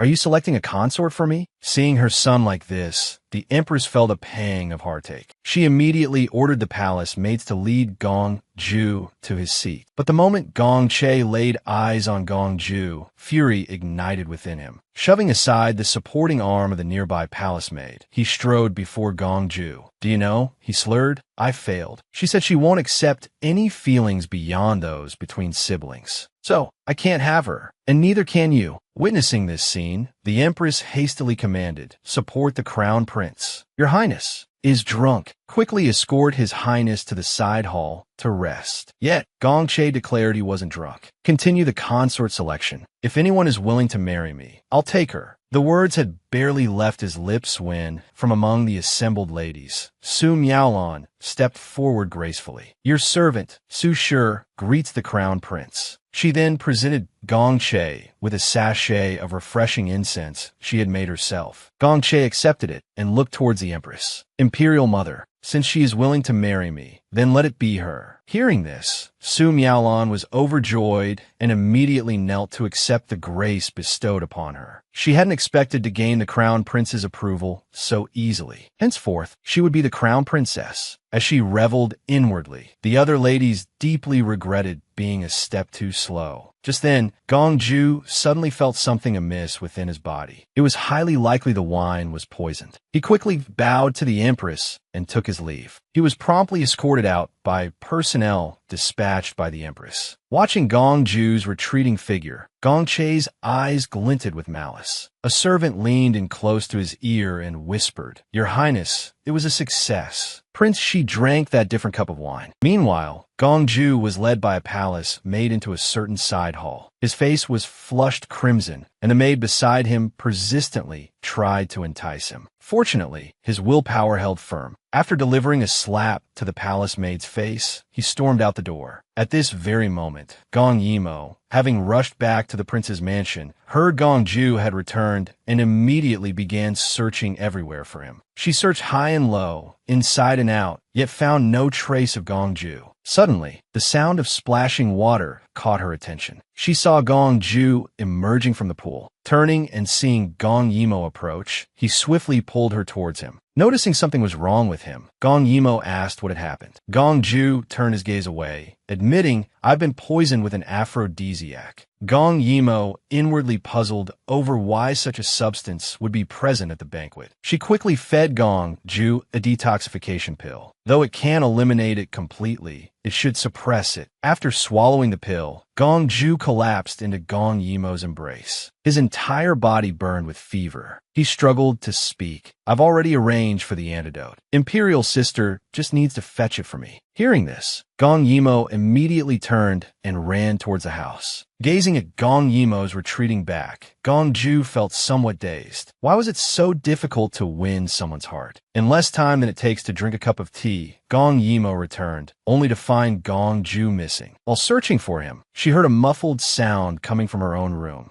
Gong Yimo pushed the door open, and her face instantly flushed crimson. She saw Gong Ju clutching her own bed quilt, murmuring her name. Gong Yimo quickly shut the door, feeling utterly awkward, unsure whether she should deliver the medicine in her hand. At that moment, Gong Ju inside seemed to sense someone outside and called out loudly. Gong Yimo hastily crouched down. Then, like a gust of wind, she fled. Late that night, Gong Yimo sat alone by the hot spring, reflecting on the day's events. Why had Gong Ju called her name? It all felt strangely unsettling. Finally, she stood up decisively and looked towards the sky. If she couldn't figure it out, she wouldn't dwell on it. Besides, she had been in the capital for some days now. She still owed someone a promise, and it was time to fulfill it. Meanwhile, within the Ping Prince's mansion, Shen Shiye was enjoying a quiet drink. Thanks to Gong Yimo's help, he had managed to become the capital garrison commander. Now, even his father, the prince, didn't dare to boss him around carelessly. Suddenly, a pair of hands covered his eyes from behind, accompanied by a voice asking him to guess who it was. Shen Shiye folded his arms. Who else could it be? He drawled. None other than that untrustworthy little scoundrel. Gong Yimo promptly twisted his ear, demanding, "Who are you calling a scoundrel?" Shun Shriya retorted, "Whoever failed to keep their promise after returning to the capital, that's who the scoundrel is." Upon hearing this, Gong Yimo couldn't help but laugh. She directly produced a bottle of wine. "You're in luck today. This is top-grade fine wine, reserved for the imperial court." Shun Shriya, however, looked disdainful. "Just this little bit? It's hardly enough for one gulp." After several rounds of drinks, Shun Shriya slumped over the table, muttering repeatedly how potent the alcohol was. Gong Yimo teased him. "Weren't you talking big just now? Looking at you, it seems you can't quite handle it." Hearing this, Shun Shriya immediately grabbed the wine bottle. "Who did you say can't handle it? Let's have more. Besides, how old are you now and still unmarried? Are you planning to remain an old maid?" Gong Yimo waved this off dismissively. "If I were to clarify things, there'd be no one left to drink with you." Shun Shriya, blushing, retorted, "Wouldn't it be fine if you just married me?"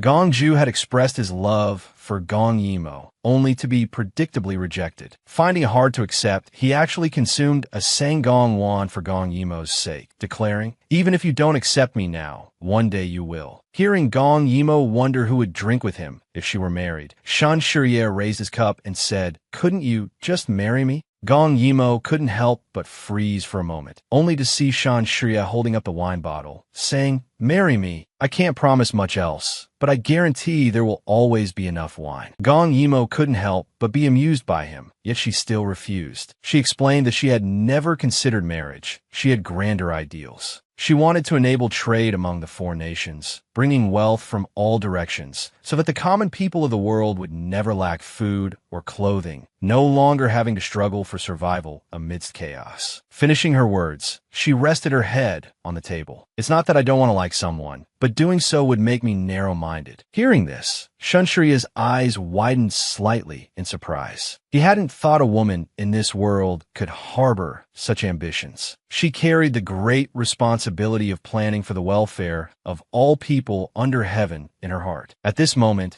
Gong Yimo seemed truly drunk, her body slumping straight forward. Seeing this, Shun Shriya immediately caught her in his embrace. Gazing at Gong Yimo's sleeping face, he couldn't help but sigh. "If only you could marry me, how wonderful that would be." Subsequently, he carried Gong Yimo into a bedroom, intending to let her rest properly. Suddenly, a sharp sword was pressed against his neck. Shun Shriya turned his head to see Gong Ju, his face radiating killing intent, ordering him to put Gong Yimo down. Shun Shriya, with a look of disdain, asked, "And what if I say no?" Gong Ju's eyes turned colder. He swung his sword directly towards Shun Shriya's neck. Shun Shriya narrowly dodged the strike, but in doing so, his hold on Gong Yimo loosened. Gong Ju immediately pulled her into his own arms, pressing the tip of his sword against Shun Shriya. Yet, Shun Shriya showed not a hint of panic. Instead, he looked calmly at Gong Ju. "Sometimes, I'm truly curious. She is merely your elder sister. Must you watch her so closely? Could it be that you harbor unspeakable feelings for your own sister?" Gong Ju retorted that matters between him and his imperial sister did not require meddling from an outsider. Shun Shriya sneered. "An outsider? What if I were to marry her?" The moment the words left his lips, a thin line of blood appeared on his neck. Gong Ju looked down, his cold eyes fixed on the trembling Shun Shriya. "Imperial sister only needs me. As for you, if I recall correctly, you seem to have a very beloved grandmother, don't you?" Hearing this, Shun Shriya abruptly raised his head, glaring furiously at Gong Ju. Gong Ju smiled faintly. "You want to steal my most important person? Why shouldn't I kill your most beloved relative?" By the time Gong Ju brought Gong Yimo back to his prince's mansion, it was already late into the night. Gong Ju carried Gong Yimo back to her bedroom and personally tucked her in. Gazing at Gong Yimo's exquisite features, Gong Ju felt overwhelmed. "Imperial sister, you truly are my poison. Why must I be your younger brother? If this is fate, then I shall defy the heavens and change it." Finally, he leaned down and pressed a kiss on Gong Yimo's lips. Then, he turned and left. Not long after Gong Ju departed, the supposedly drunk Gong Yimo sat straight up, feeling somewhat bewildered by Gong Ju's earlier actions. All these years, she had always regarded Gong Ju as a younger brother, but she absolutely could not see him as a lover. She needed to make things clear with him. Just as she thought of getting out of bed, she heard the sounds of fighting outside. Peeking through the window, she saw a dozen assassins clashing with guards. Gong Yimo understood immediately. These people were after her. I cannot implicate others. I fear I can no longer stay in this prince's mansion. At this moment, in the courtyard, Gong Ju faced a group of assassins, his expression murderous. Since you've come, don't even think about leaving alive. In less time than it takes to drink a cup of tea, all dozen assassins had fallen. Gong Ju immediately commanded his guards, investigate the backgrounds of all these people thoroughly. Since someone wants to play, then this prince shall play along. Suddenly, a guard rushed in anxiously. Your Highness, terrible news. The princess has disappeared. Your subordinate discovered this note in the princess's chamber. Please review it, Your Highness. Hearing this, Gong Ju's face drained of color. He snatched the note away. Upon it was written, tonight's events have made me understand that there is no longer a place for me, Gong Yimo, in the capital. I leave this letter as a farewell. After reading it, Gong Ju gripped the note tightly. Imperial sister wouldn't leave without reason. Although the handwriting on the paper was hurried, he knew she couldn't possibly be panicked merely by assassins. Unless she discovered my feelings for her. At this thought, Gong Ju abruptly spat out a mouthful of fresh blood. He understood then. This time, Gong Yimo would not return. He then collapsed into the arms of his guards. 3 days later, within the marketplace of a town named Gua City, Gong Yimo, disguised as a man, was leisurely strolling about. Then suddenly, she overheard vendors discussing, His Highness Prince Qi is critically ill. Gong Yimo seized one of them by his clothes, demanding urgently, What did you just say? Who did you say is ill? The vendor stammered fearfully, Sir, I wasn't speaking carelessly. It's true. His Highness Prince Qi is gravely ill. The imperial physicians are powerless. His Majesty is posting notices, seeking renowned doctors far and wide. Gong Yimo began to wrestle with her thoughts, uncertain if she should go back. Meanwhile, at Prince Qi's residence, a guard reported to Gong Ju, Your Highness, our men searched outward from the 4 city gates, pursuing every lead, yet found no trace of the princess. However, His Majesty's notices have been posted in every major city. The princess will surely see them. Upon hearing this, Gong Ju instructed them to recall all the dispatched men. The guard seemed perplexed. Gong Ju stated that he sensed Gong Yimo had already returned. Within a secluded courtyard, Gong Yimo vaulted over the wall in a single, swift movement. She then slipped into Gong Ju's chamber. When she saw Gong Ju lying frail upon the bed, Gong Yimo was consumed with worry, just as she prepared to examine Gong Ju's condition.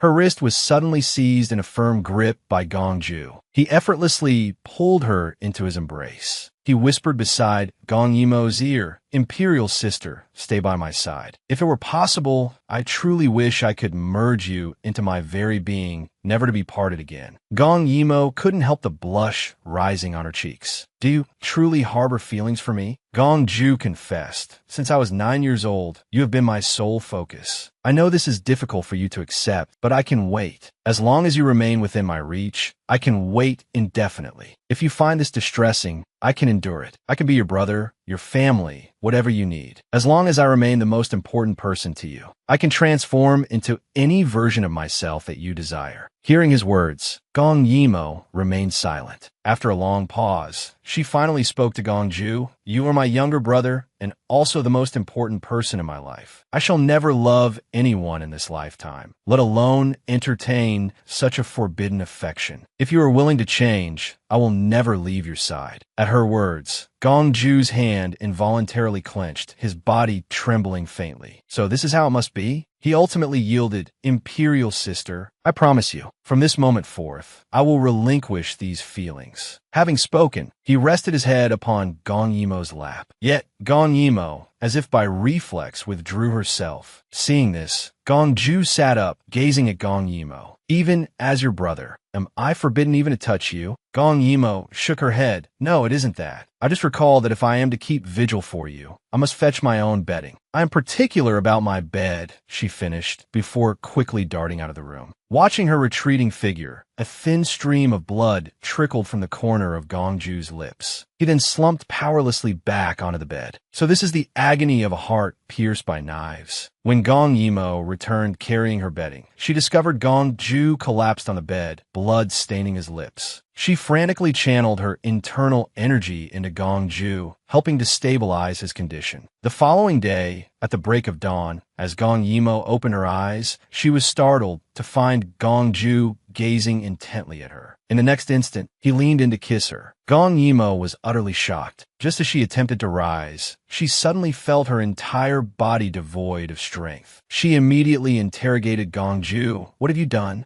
Gongju smiled, playfully twirling a lock of Gong Yimo's hair. I have merely suppressed Imperial Sister's internal power temporarily. It will fully recover after 7 days. Imperial Sister, please forgive me. Gong Yimo retorted furiously. Why would you do such a thing? Have you forgotten your promise from last night?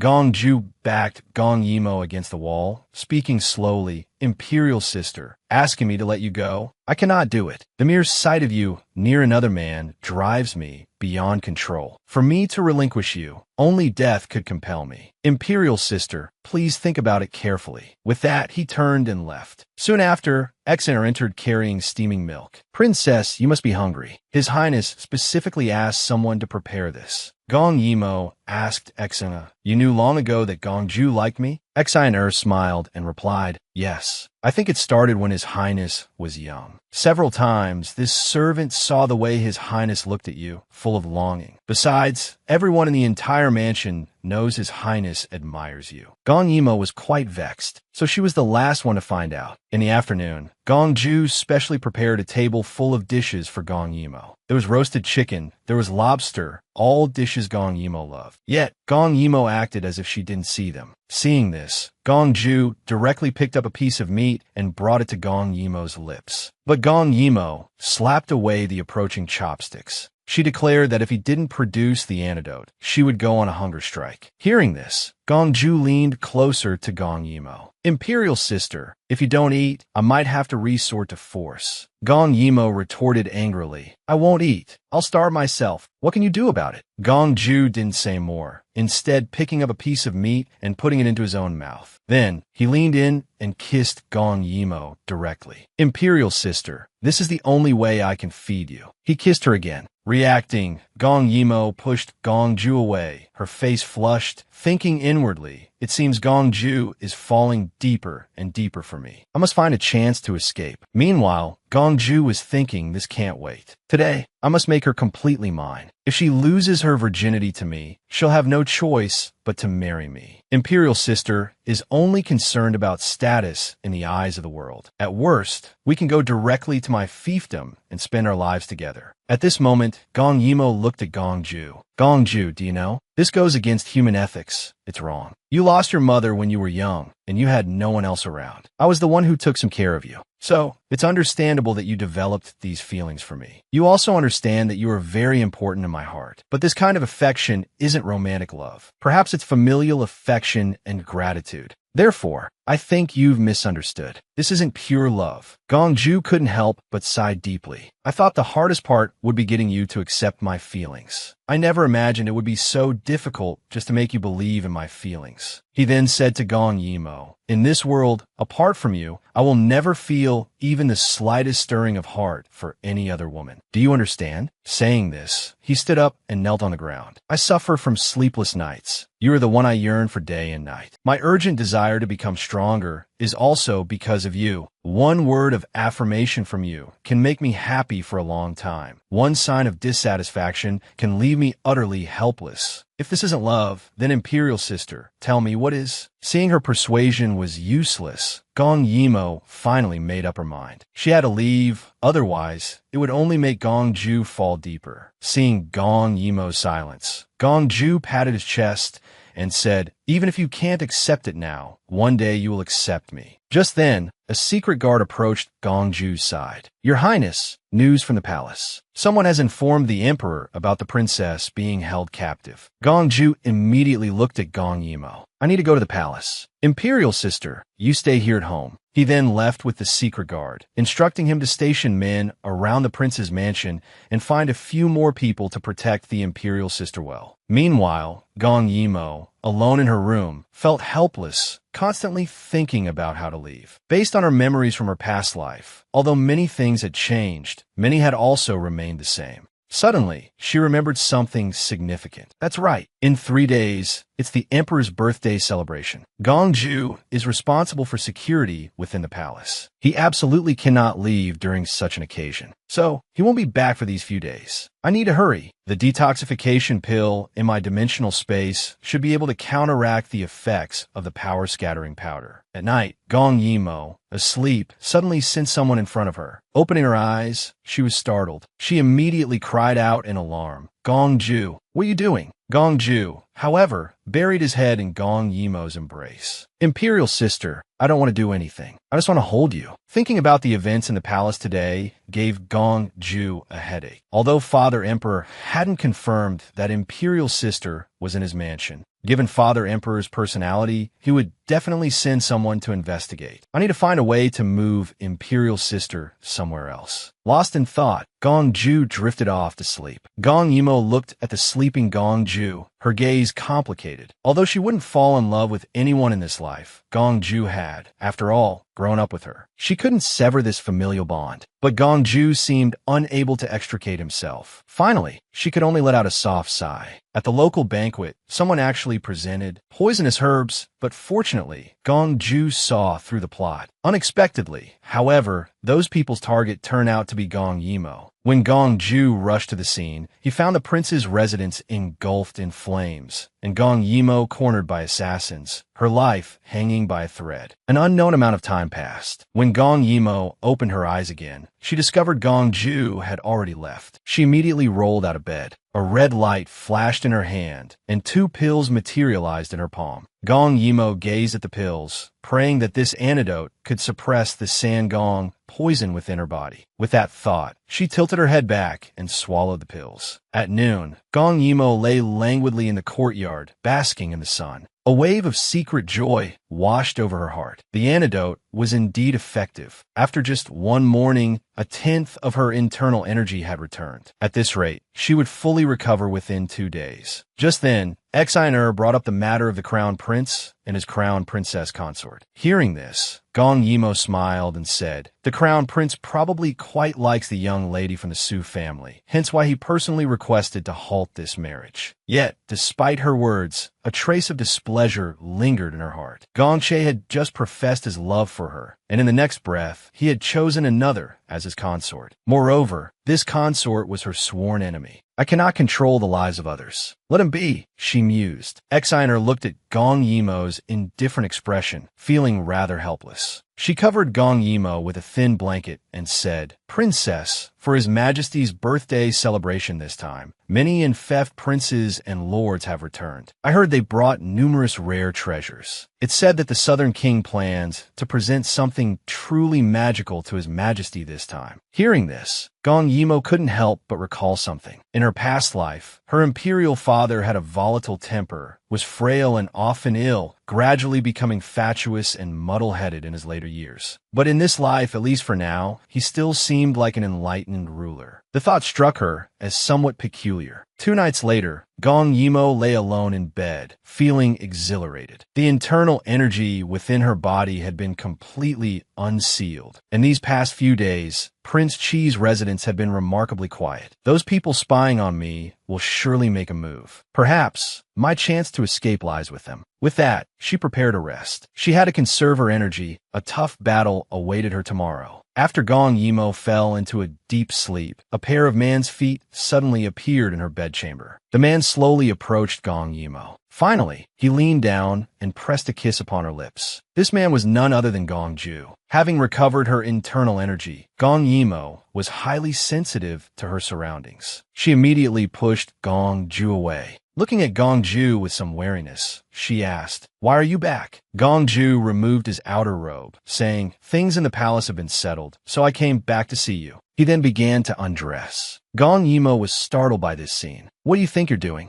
Gongju looked at her and said, "I want Imperial Sister to become my woman." Hearing this, Gong Yimo backed away repeatedly. "Gongju, you cannot force me. Otherwise, I will never forgive you." Gongju moved closer to Gong Yimo, whispering, "I know you will resent me, but I have no other choice." With that, he pinned Gong Yimo beneath him. Gong Yimo was terrified, tears streaming down her face as she choked out, "Gongju, please, if you love me, at least let me fall in love with you first." Gongju paused at her words, then slowly rose. "Imperial Sister, I can refrain from forcing you, but I must give you one more Sangong pill." The next day, the Chaoyang Hall buzzed with activity. It was the emperor's birthday, and neighboring countries had sent envoys to offer congratulations. Outside the hall, Gongche saw Gongju. "Ninth brother, why aren't you drinking at today's grand feast?" Gongju replied, "I have important duties and dare not drink." Gongche couldn't help but chuckle. "Such minor matters can be handled by subordinates." "Ninth brother, as a prince, must you attend to everything personally?" After speaking, he walked straight towards the hall. As he passed Gongju, Gongche leaned in and said, "Tell Yimo, for the wedding ceremony 20 days from now, I await her presence alone." Gongju turned his head, staring daggers at him. But then a thought occurred, and he relaxed. Letting Imperial Sister watch him get married. She would surely be very happy, wouldn't she? At this moment, the emperor raised his cup to the crowd, saying, "Esteemed envoys, representing your respective monarchs, you have traveled far to celebrate my birthday. I am deeply grateful. Allow me to toast you all first." The envoys below chorused loudly. "May your majesty of Diyu enjoy boundless fortune and longevity. 10,000 years. The emperor gestured for them to dispense with formalities. Then, with the eunuch's announcement, "Let the banquet begin," the birthday feast officially commenced. Just then, the southern king stepped forward respectfully. "Your subject wishes your majesty blessings as vast as the eastern sea and longevity rivaling the southern mountains. Today, your subject has brought a magical treasure for your majesty." Hearing the word treasure, the emperor immediately bade him present it. The treasure mentioned by the southern king turned out to be an opium pipe and a box of paste. "Your majesty, this item is called cloud smoke, a specialty from the small border states. Just one puff can dispel fatigue." The emperor sniffed it. Indeed, it possessed a peculiar fragrance. He immediately prepared to try it. At this, Gongju stepped forward. "Father Emperor, Imperial Uncle speaks of it so wondrously. Even your son has grown somewhat curious. Perhaps it would be better to let your son try it." The southern king beside them saw this and whispered to Gongju, "This substance has a strong delayed effect, your highness. You are still young. It would be best not to try it lightly." Gongju looked at him. "Then why didn't you say so just now?" The southern king was momentarily choked, unable to speak. Gongju picked up the pipe and took a drag, finding the sensation very similar to the addictive paste Imperial Sister had mentioned. Prolonged use would not only decay the body, but also cause addiction. This substance absolutely could not reach Father Emperor. Thus, he immediately bowed and said, "Father Emperor, this item indeed has a refreshing effect. However, this was the only pipe, and your son has used it. If your majesty is interested, perhaps later you could have Imperial Uncle prepare one for you." The emperor waved his hand, saying, "Then I shall trouble the southern king." After the southern king departed, Gongju said to the emperor, "Father Emperor, the gift presented by the southern king will not only decay Father Emperor's body, but will also make Father Emperor addicted and susceptible to manipulation. There must be someone behind this, instructing the southern king to act this way. Please, Father Emperor, issue an edict allowing your son to apprehend the southern king and bring him to justice." The emperor immediately agreed to this matter. He then took the opportunity to praise Gongju as his good child, stating he would definitely reward him handsomely. Below, the Lui envoy witnessed this scene. He couldn't help but clench his fists tightly. Beside him, the fourth prince, Gongshi, seized the chance to extend an olive branch. Envoy, do not be vexed. It is merely the success of a petty person. This prince is the fourth prince of you. If the envoy trusts me, this prince is willing to help the envoy resolve this grievance with the southern king. The Louis envoy agreed to the alliance. By the time Gong Ju emerged from the imperial palace, it was already the dead of night. He immediately noticed that Prince Qi's mansion was ablaze. Gong Ju was instantly alarmed. Imperial sister was in danger. He immediately summoned a troop of men. They rushed towards Prince Qi's mansion. Inside Prince Qi's mansion at this moment, chaos reigned. Gong Yimo was desperately evading the attacks of assassins. Watching the enemies gradually close in, Gong Yimo stopped before a floating bridge. Gong Ju, in this life, you were originally a person indifferent to fame and fortune. You only endured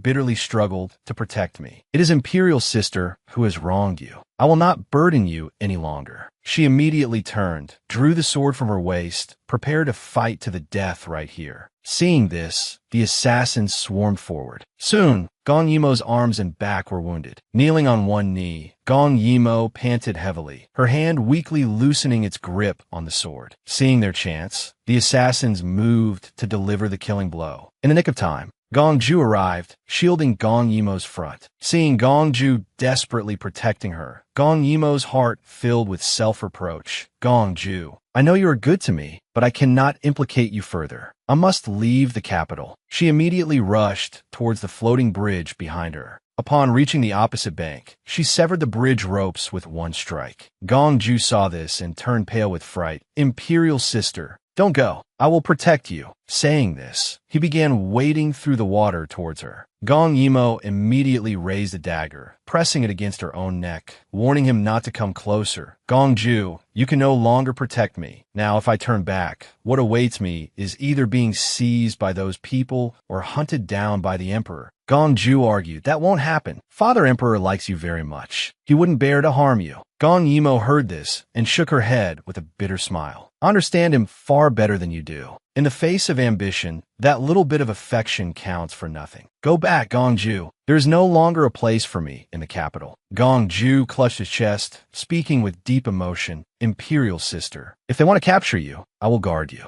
If they want to kill you, I will protect you, even if just for my sake. Can you stay? Gong Yimo said resolutely. Give up hope. You are the most important person to me. It's impossible for me to develop such feelings for the brother I spent every day with. Gong Ju pressed unwillingly. Why is it impossible? Is it really because of worldly conventions? I don't want to be your family, nor do I want to be your brother. If this is destiny, then I will defy heaven and change fate. Saying this, he slashed his own wrist with a knife. Gong Yimo was instantly shocked. Gong Ju looked at Gong Yimo and said, if you reject me again, I will drain half my body's blood and sever our kinship with you. How about that? I, Gong Ju, hereby swear an oath. From this day forth, my blood ties with Gong Yimo are severed. We are no longer sister and brother. Gong Yimo immediately grasped Gong Ju's hand. Crying, she shouted, Gong Ju, don't be like this. I truly cannot repay this. Time flashed forward, arriving at dawn.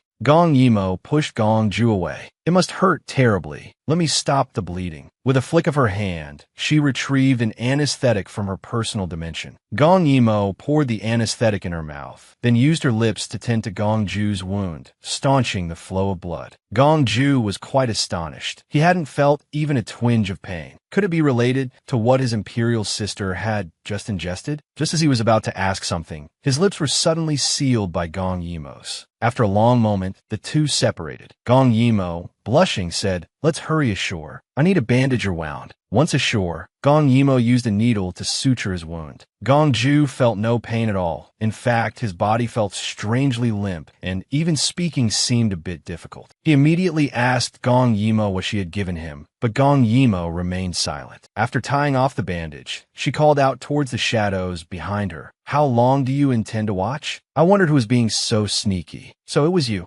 Gong Shi emerged slowly with a group of people. Sneaking around is still better than certain people who defy worldly conventions and morality. Stronger indeed. Gong Yimo lifted Gong Ju, saying disdainfully, just this handful of you? You'll find it rather difficult to keep me here. After placing Gong Ju behind a large boulder, Gong Yimo stood up and said, "Fourth Imperial Brother, are you aware that colluding with outsiders is a capital offense?" Hearing this, Gong Shi laughed. "If everyone dies, who will know?" Gong Yimo picked up a branch from the ground, looking at them with utter scorn. "A disorganized mob. Why don't you come and try?" With that, she charged towards Gong Shi and his men. For a moment, they were too stunned to react. Gong Shi saw this and yelled, "What are you all standing around for? Get her! What are you afraid of? She's just a little girl." But inwardly, he thought, as long as I capture Gong Yimo, that weapon she hold will be mine. Meanwhile, the Lui envoy drew his bow, aiming squarely at the immobilized Gong Ju. Gong Yimo, amidst the crowd, saw this and was instantly horrified. She threw herself forward, taking the fatal arrow meant for Gong Ju in her shoulder. Blood dripped steadily down. Before she knew it, Gong Yimo was surrounded by bodies lying haphazardly.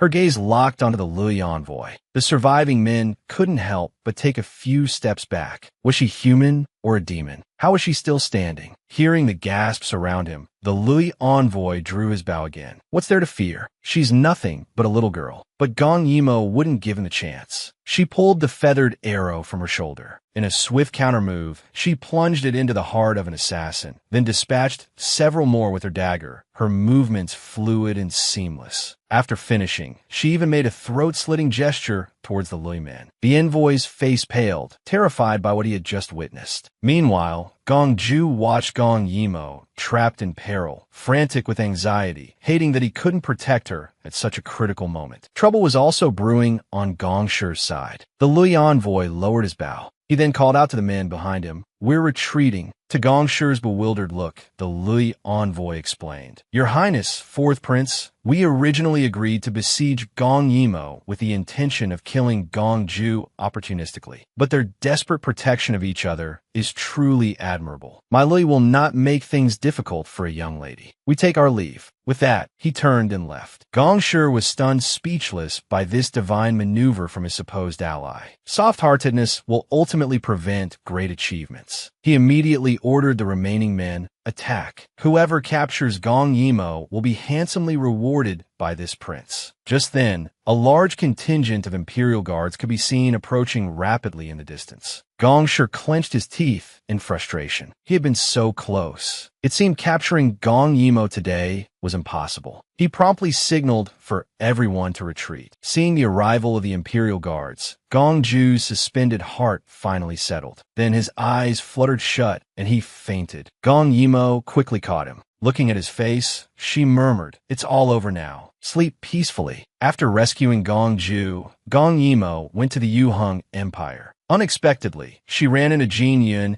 and also heard that the Yuheng Emperor planned to send Jin Yun to the Luying Prince as a favored consort. Gong Yimo gazed upon the unconscious Duke, murmuring softly, "Let it all pass now. Sleep peacefully." Just then, Shan Shirya hurried to her side. "Gong Yimo, how are you?" Looking down at the Duke cradled in her arms, Gong Yimo said, "Shan Shirya, I must trouble you to take care of him for me." Shan Shirya looked perplexed. "And what about you?" "There is no longer a place for me in this capital city. I will leave this place. I entrust him to your care." Time flew, and 10 days vanished in an instant. When Gong Yimo opened her eyes again, she found herself in an unfamiliar room. Beside her, Jin Yun watched her awaken, letting out a visible sigh of relief. "You're finally awake. If I hadn't chanced upon you collapsed on my journey back to the country, you'd likely be nourishment for wild beasts by now." Gong Yimo inquired immediately, "Where am I now?" Jin Yun replied, "We are currently in Yuheng, within my own princely mansion." As he spoke, he brought over a bowl of freshly brewed medicinal soup for Gong Yimo. Hearing his words, a smile touched Gong Yimo's lips. "That arrangement suits my intentions perfectly." At that very moment, a servant entered the room. "Your Highness, someone from the palace has arrived." Jin Yun instructed him directly, "Bring the person in." Shortly after, the servant led a eunuch into the main hall. The eunuch unfurled the scroll in his hand. "A verbal decree from His Majesty. The Emperor is hosting a banquet for the Luying Wang and commands the second prince to enter the palace immediately to attend. Having read the decree, the eunuch added pointedly, "Second prince, his majesty specifically instructed that you are to enter the palace alone." He finished speaking and suggestively rubbed his thumb and forefinger together. Jin Yun understood instantly. He promptly retrieved a pouch of gold coins from his sleeve. "Many thanks for your trouble, esteemed eunuch." The eunuch accepted the pouch, weighing it in his hand. A smile spread across his face. "Your Highness should make preparations without delay. We mustn't keep the distinguished guest from waiting." With that, he turned and departed. Jin Yun frowned, lost in thought. The Liu Ying Wang is here to discuss a marriage alliance. Why am I specifically summoned to attend? Gong Yimo took this moment to remind him. This Ying Wang, Ru Cha, is hardly a virtuous man. Rumor has it he is built like a ferocious tiger, possesses immense strength, and harbors certain peculiar inclinations. In any case, you must proceed with caution. Within the grand hall of the Yu Hung Imperial Palace, the Yu Hung Emperor, Jing Sheng, was encircled by several palace maids. Looking down at the figures below, he declared, "Ying Wang is truly a man of straightforward character. In the days to come, with our two nations allied, the destruction of the Yu shall be within our grasp." Ying Wang Ru Cha heard this and roared with laughter. "With my Lui warhorses, trampling the Yu flat will be effortless. However, when shall this king be permitted to view the collateral for our agreement? If the beauty is truly as peerless as your majesty claims, this king shall immediately command 1,000 horses be sent forth as an initial deposit. What say you?" The emperor was instantly overjoyed. "Ying Wang, rest assured, the person is already en route." A short while later, Jin Yun arrived in the main hall. "Your son, Jin Yun, pays his respects to Father Emperor." The emperor gestured for him to dispense with formalities and then directed him to take a seat beside Ru Cha. Upon seeing Jin Yun's countenance, Ru Cha was visibly struck as if by a celestial being. He reached out, tilting Jin Yun's chin upwards, murmuring, My, the second prince smells so very fragrant. One wonders, how are the other parts?" Jin Yun immediately recoiled several steps, glaring furiously. "Is the Ying Wang intoxicated?" The emperor erupted in anger. "Yunea, the Ying Wang is our honored guest. He merely spoke and acted a bit freely under the influence of wine. What is the meaning of this behavior? Punish yourself with a cup at once and offer your apologies to the Ying Wang." Jin Yun felt he had no alternative. He could only lift the wine cup and take a sip. Jin Yun was discourteous. "I humbly ask for the Ying Wang's forbearance." Yet in the very next instant, a tremor ran through his entire being. Immediately, he crumpled, falling to the floor with a soft thud. Witnessing this, the emperor promptly ordered attendants to carry the second prince to a side hall. When Jin Yun opened his eyes again, he discovered he was utterly devoid of strength, lying naked upon a bed. He immediately tried to roll off the bed, but the moment his feet touched the ground, his entire body gave way, and he collapsed onto the floor, gasping for breath. At that moment, the Ying Wang strolled into the room. "Ah, the prince is awake. You certainly kept this king waiting for quite some time." Jin Yun scrambled back towards the corner of the wall. "I am a prince of Yu Hong. You cannot do this." The Ying Wang couldn't help but burst into raucous laughter. "You're still unaware, aren't you? It is precisely because you're a prince that I used 1,000 fine steeds as the price of exchange. Your father emperor truly sold you for a handsome sum. However, this price, it was absolutely worth it. You truly are a splendid rouge horse."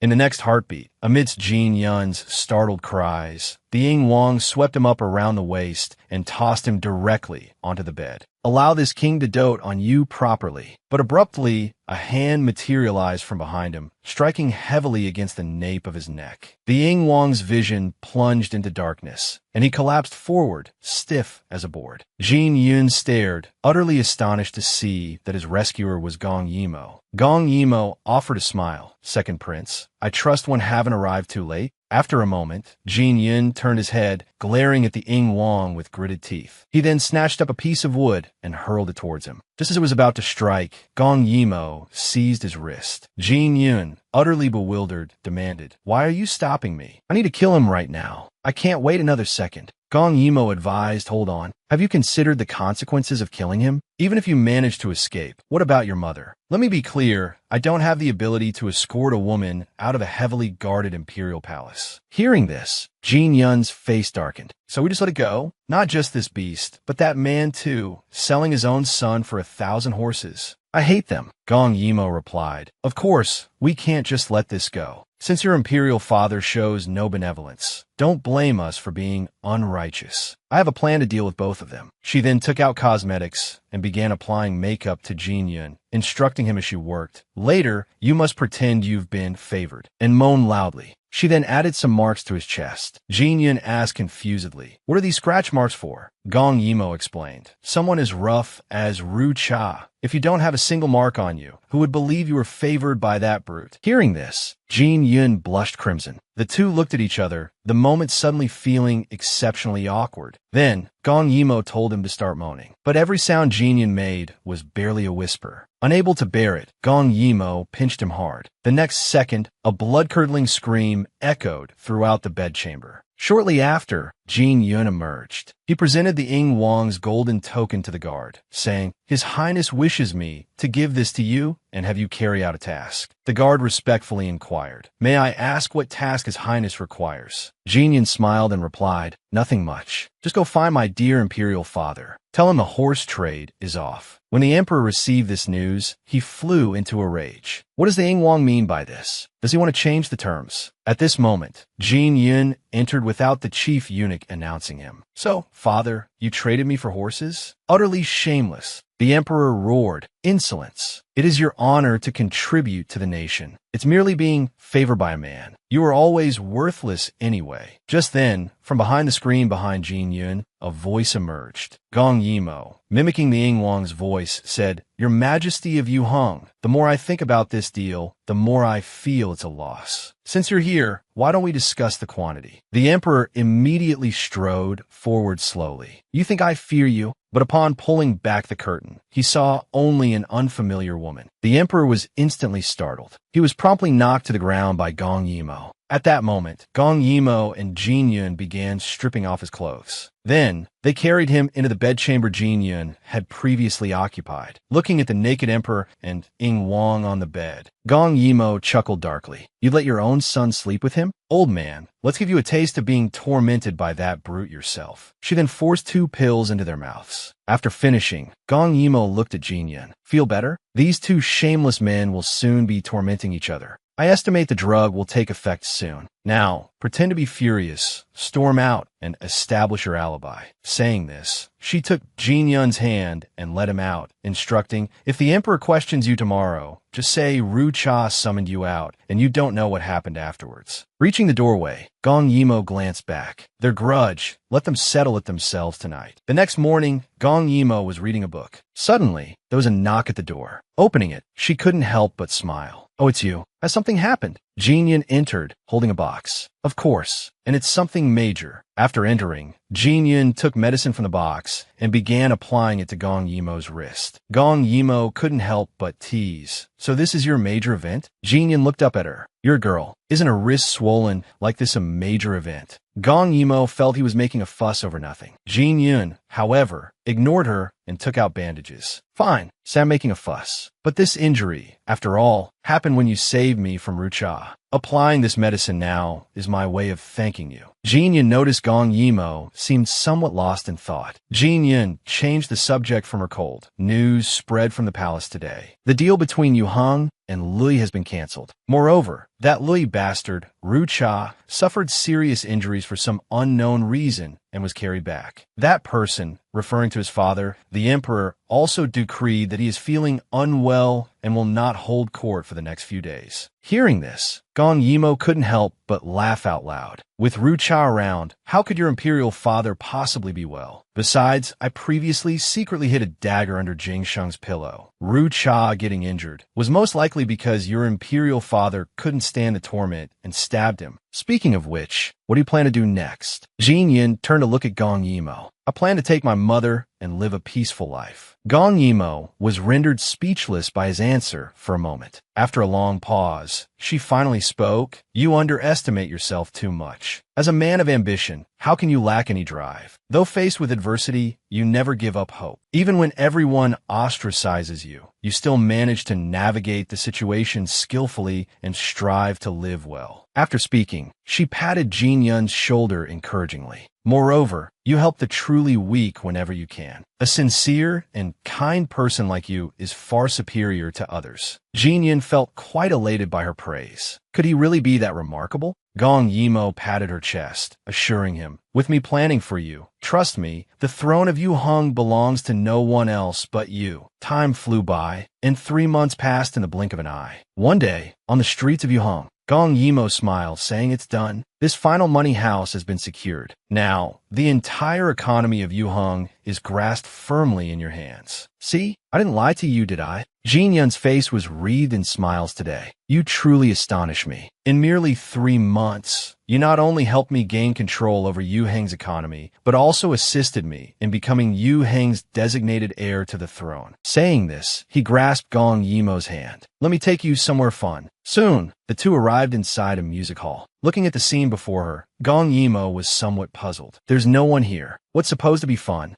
Jin Yun, however, said rather shyly, well, you can watch me. With that, he walked straight onto the stage. Yimo, I apologize deeply that I couldn't return in time for your birthday. Please accept this dance as your birthday gift. Hearing this, Gong Yimo walked towards a pipa placed to the side. Although I don't know why you suddenly have such an interest, how can there be a dance without musical accompaniment? Saying so, she picked up the pipa and held it in her arms. I shall accompany you. Jin Yun couldn't help but tease. When we first met, I asked you to play accompaniment, and you claimed you didn't know how to play anything. Gong Yimo retorted, this is the only instrument I know how to play, and I only know this one song. You should feel quite honored. Hearing her words, Jin Yun directly tossed the crown from his head onto the ground. Then, with graceful movements, he began to dance, occasionally stealing glances towards Gong Yimo with the corner of his eye. When the dance concluded, Jin Yun walked over to stand before Gong Yimo and took out a small box from within his robes. Kneeling on one knee, he said, Gong Yimo. Just as he was about to utter the words, I like you, a guard rushed in anxiously from outside. Your Highness, this is bad. The Imperial Guard has surrounded this place. Jin Yun was instantly alarmed. He immediately prepared to go out and see. Turning back, he instructed Gong Yimo, we don't know the situation outside. Stay here for now. Don't go out. But immediately, his shoulder was grasped by Gong Yimo. Looking at him, Gong Yimo said, you are the future emperor of Yuheng. You cannot go out looking like this. Then, she picked up the crown from the floor and placed it properly back onto Jin Yun's head. Jin Yun couldn't help but gently touch Gong Yimo's head. Don't worry, everything will be all right. He then followed the guard out. Gong Yimo, however, understood clearly. These people were undoubtedly here for her. After all, a princess from a neighboring country possessing formidable strength was indeed making certain people uneasy. Upon reaching the main entrance of the music hall, Jin Yun discovered the leader was an acquaintance. He immediately spoke. Lord Li, what is the meaning of surrounding this prince's residence with the Imperial Guard? That man bowed respectfully. Reporting to your highness, second prince. This humble servant is acting under imperial decree to apprehend a spy from a neighboring country. Specifically, the Diyu princess, Gong Yimo, who has been constantly lurking by your highness's side. Jin Yun immediately rebuked him angrily. Lord Li, what nonsense are you spouting? Where is any princess from a neighboring country here? Lord Li, however, stated, Your Highness, please do not persist any longer. This time is His Majesty's decree. It would be best for Your Highness to comply. Jin Yun's face was frosted with anger. And what if I say no? Lord Li immediately raised his left hand, and the Imperial Guards behind him drew their weapons. Seeing that the situation was untenable, Jin Yun immediately turned and rushed back towards the inner courtyard. Upon entering, he was struck by the sight of Gong Yimo sitting blankly in the center of the main hall. Seeing this, Jin Yun couldn't help the dimming in his eyes. He came before Gong Yimo and said, They're certain you are here. This place cannot hold them for long. Gong Yimo rose with a smile. If that's the case, then I shall leave. They cannot stop me. Do not worry. Jin Yun looked at Gong Yimo. Take me with you, he pleaded. Now, Yu Hang's finances are entirely in my hands. Besides, Father Emperor has only me as a son. He cannot possibly kill me. This time, listen to me. Gong Yimo bit her lip, hesitating, but finally, she agreed. She swept Jin Yun up by the waist in one smooth motion, leaped onto the rooftop, and began racing towards the city gates. But now, the city gates were heavily fortified, guarded by ranks of soldiers. Jin Yun strode before them, his voice booming. Insolence. Am I, this prince, someone you could obstruct? Open the city gates at once. The leading commander knelt. By His Majesty's decree, anyone attempting to force the city gates shall be killed without mercy. Hearing this, Jin Yun's fists clenched tightly in suppressed fury. His face darkened, and he spoke in a chilling tone, I told you to open the city gates. Just then, a delicate jade hand reached out and grasped Jin Yun's arm. Gong Yimo spoke with worry etched on her face. Jin Yun, let it go. If you open this gate, the Emperor will not spare you. But Jin Yun forcefully pulled his arm free from her grasp. So what if it means the extermination of 9 relations? Father Emperor is the head of the clan. He wouldn't dare. What I have to fear. This prince is determined to open these gates. He then pointed his sword at the guard. If you do not hand over the keys this instant, you won't have to wait for Father Emperor's judgment. This prince will kill you right now. The guard, trembling with fear, hastily presented the keys to the city gate to Jin Yun. Jin Yun snatched the keys. He thrust them into the lock. With a groan, the heavy city gates began to swing open slowly. The next moment, he pushed Gong Yimo out. After sending Gong Yimo out of the city,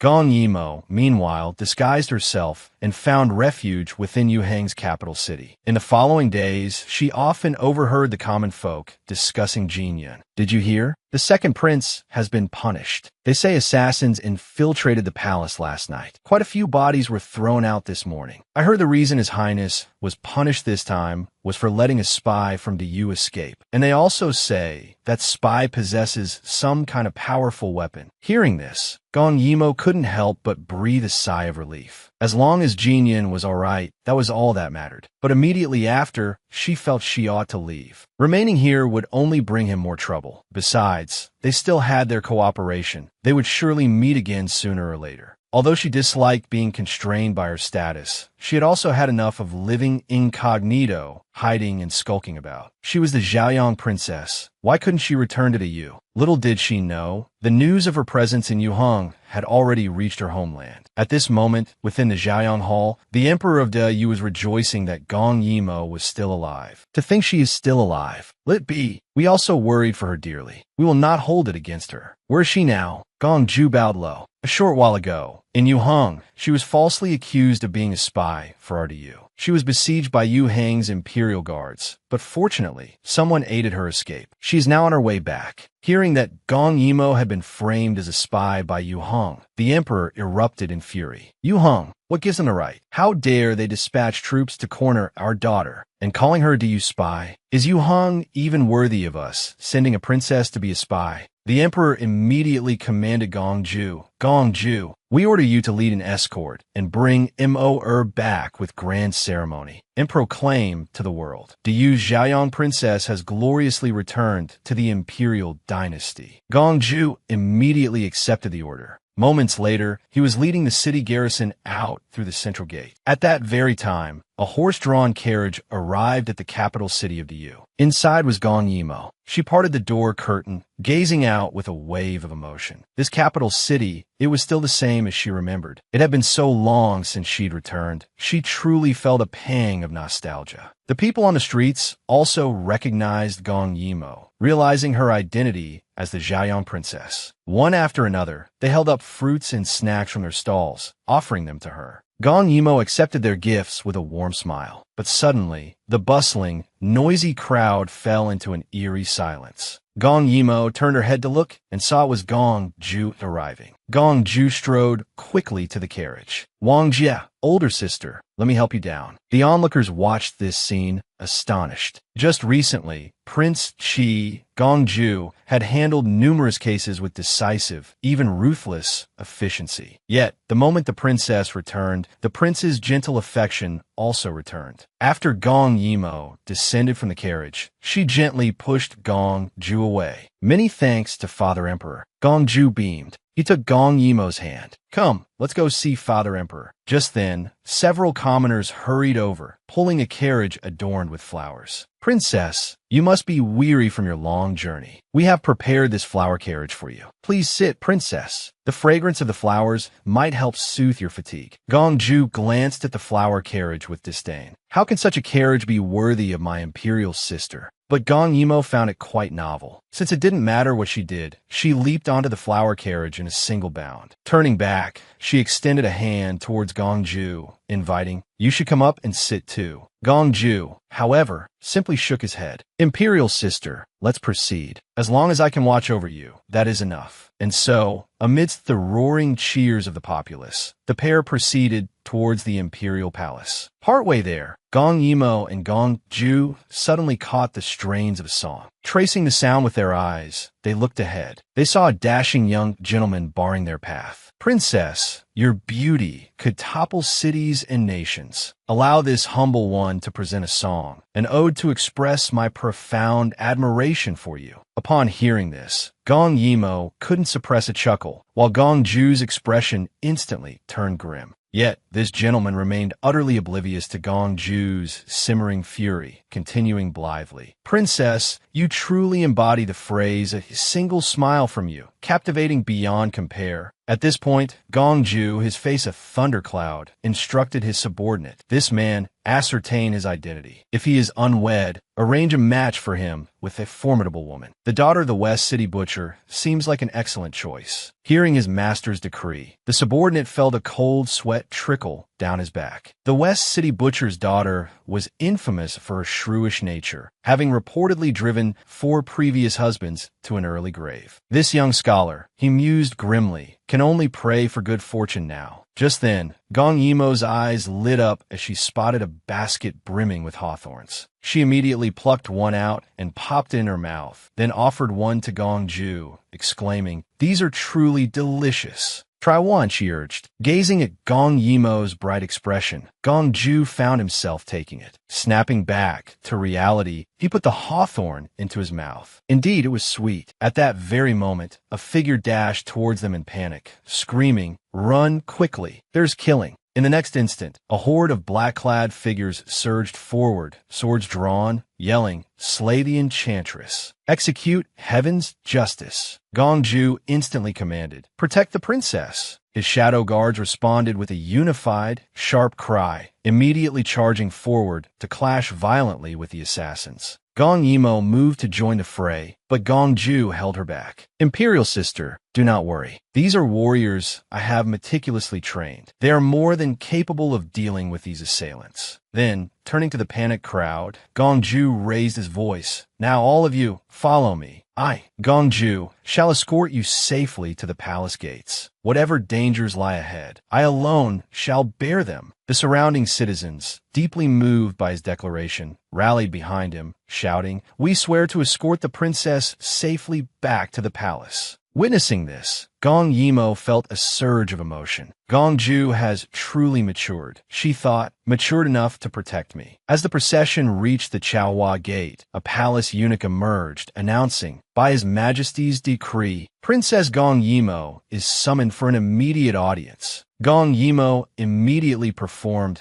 the ritual curtsy. Princess Zhaoyang, Gong Yimo, receives the imperial command with gratitude. With that, she leaped down from the flower carriage. She walked over to Gongju. "First, arrange for your men to escort the citizens safely home," she instructed gently. "I shall wait for you inside the palace." Gongju hesitated for a fraction of a second, then understood. His imperial sister was concerned for his safety. He promptly ordered his subordinates to ensure the citizens' safe return. Once that was done, he returned to Gong Yimo's side. "Imperial sister," he declared firmly, we shall enter together. No matter what awaits us, we face it side by side. With that, he took her hand and helped her onto the waiting carriage. Once inside, Gong Yimo produced a small wooden box. I prepared a gift for you, she said softly. See if you like it. Gong Ju accepted the box and opened it. Nestled inside lay a dagger, its surface shimmering with a cold light. A short sword, forged from pure steel. He murmured, his voice thick with emotion. So, Imperial Sister, you truly held me in your heart all along. He lifted the blade, examining it intently. This sword, arriving now, so pristine, could it herald a new beginning for us? Seeing Gong Ju lost in thought, Gong Yimo prompted gently, do you like it? If you do, perhaps you should give it a name. Gong Ju pondered for a moment before replying. Then, why not call it Yimo?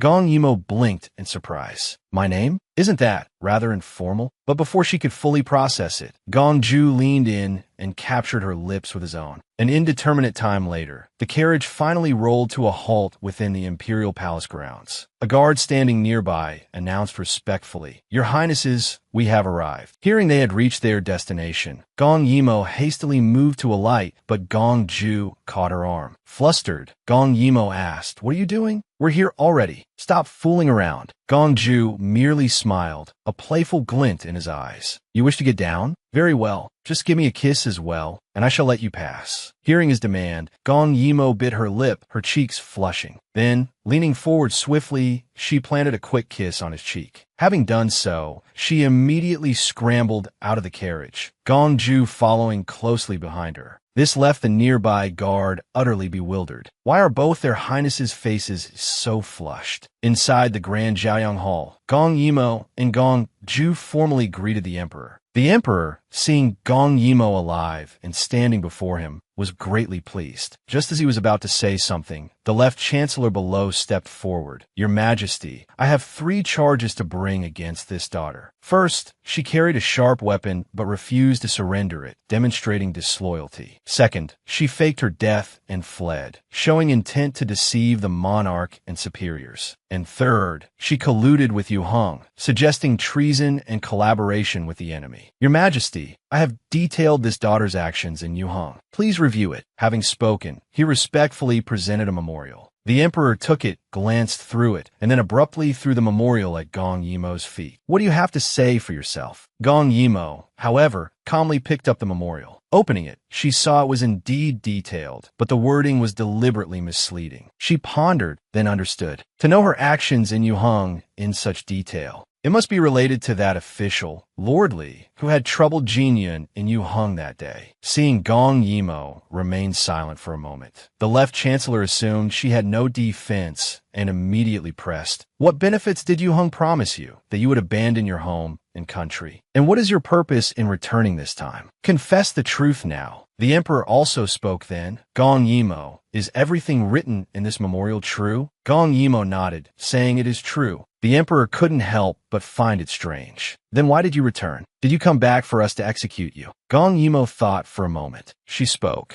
Returning, I know the death penalty is unavoidable. Therefore, I wish to buy my life from your Majesty. The emperor was taken aback. Buy life? Whose life are you buying? Gong Yimo replied, Naturally, I am buying my own life. The emperor was astonished. The 3 crimes you committed all warrant death. How can you possibly buy your life? Then please, your Majesty, dismiss your attendants. Allow me to present 3 items to your Majesty in private to explain. Hearing this, the left chancellor beside him grew anxious. Your Majesty, absolutely not. Gong Yimo possesses martial skills. We cannot give her a chance to be alone with you. This might be a conspiracy by Yu Hong. The emperor, however, wanted to see just how this girl intended to buy her life. Thus, he ordered everyone to withdraw outside the hall and wait. After the officials left, the emperor looked at Gong Yimo. Now, you can present your 3 items. Gong Yimo directly retrieved a rectangular wooden box from behind her. Opening it revealed a scroll painting. Gong Yimo explained, This is an improved design for battle armor that I created. This type of armor is not only lightweight and warm, but also impenetrable by blades and spears. However, even good armor requires funds to produce. The solution lies in the contract with Yu Heng's bank. The contract clearly states that I, Gong Yimo, hold a 10% share in the Jinyun Bank controlled by Jinyun. The profit from this 10% share is equivalent to the annual earnings of 5 small nations. I offer these 2 items to buy back 2 of my lives. What does Father Emperor think? The emperor couldn't help but be tempted, yet he worried about what would happen if Gong Yimo married in the future. If his talent no longer belonged to him, what then?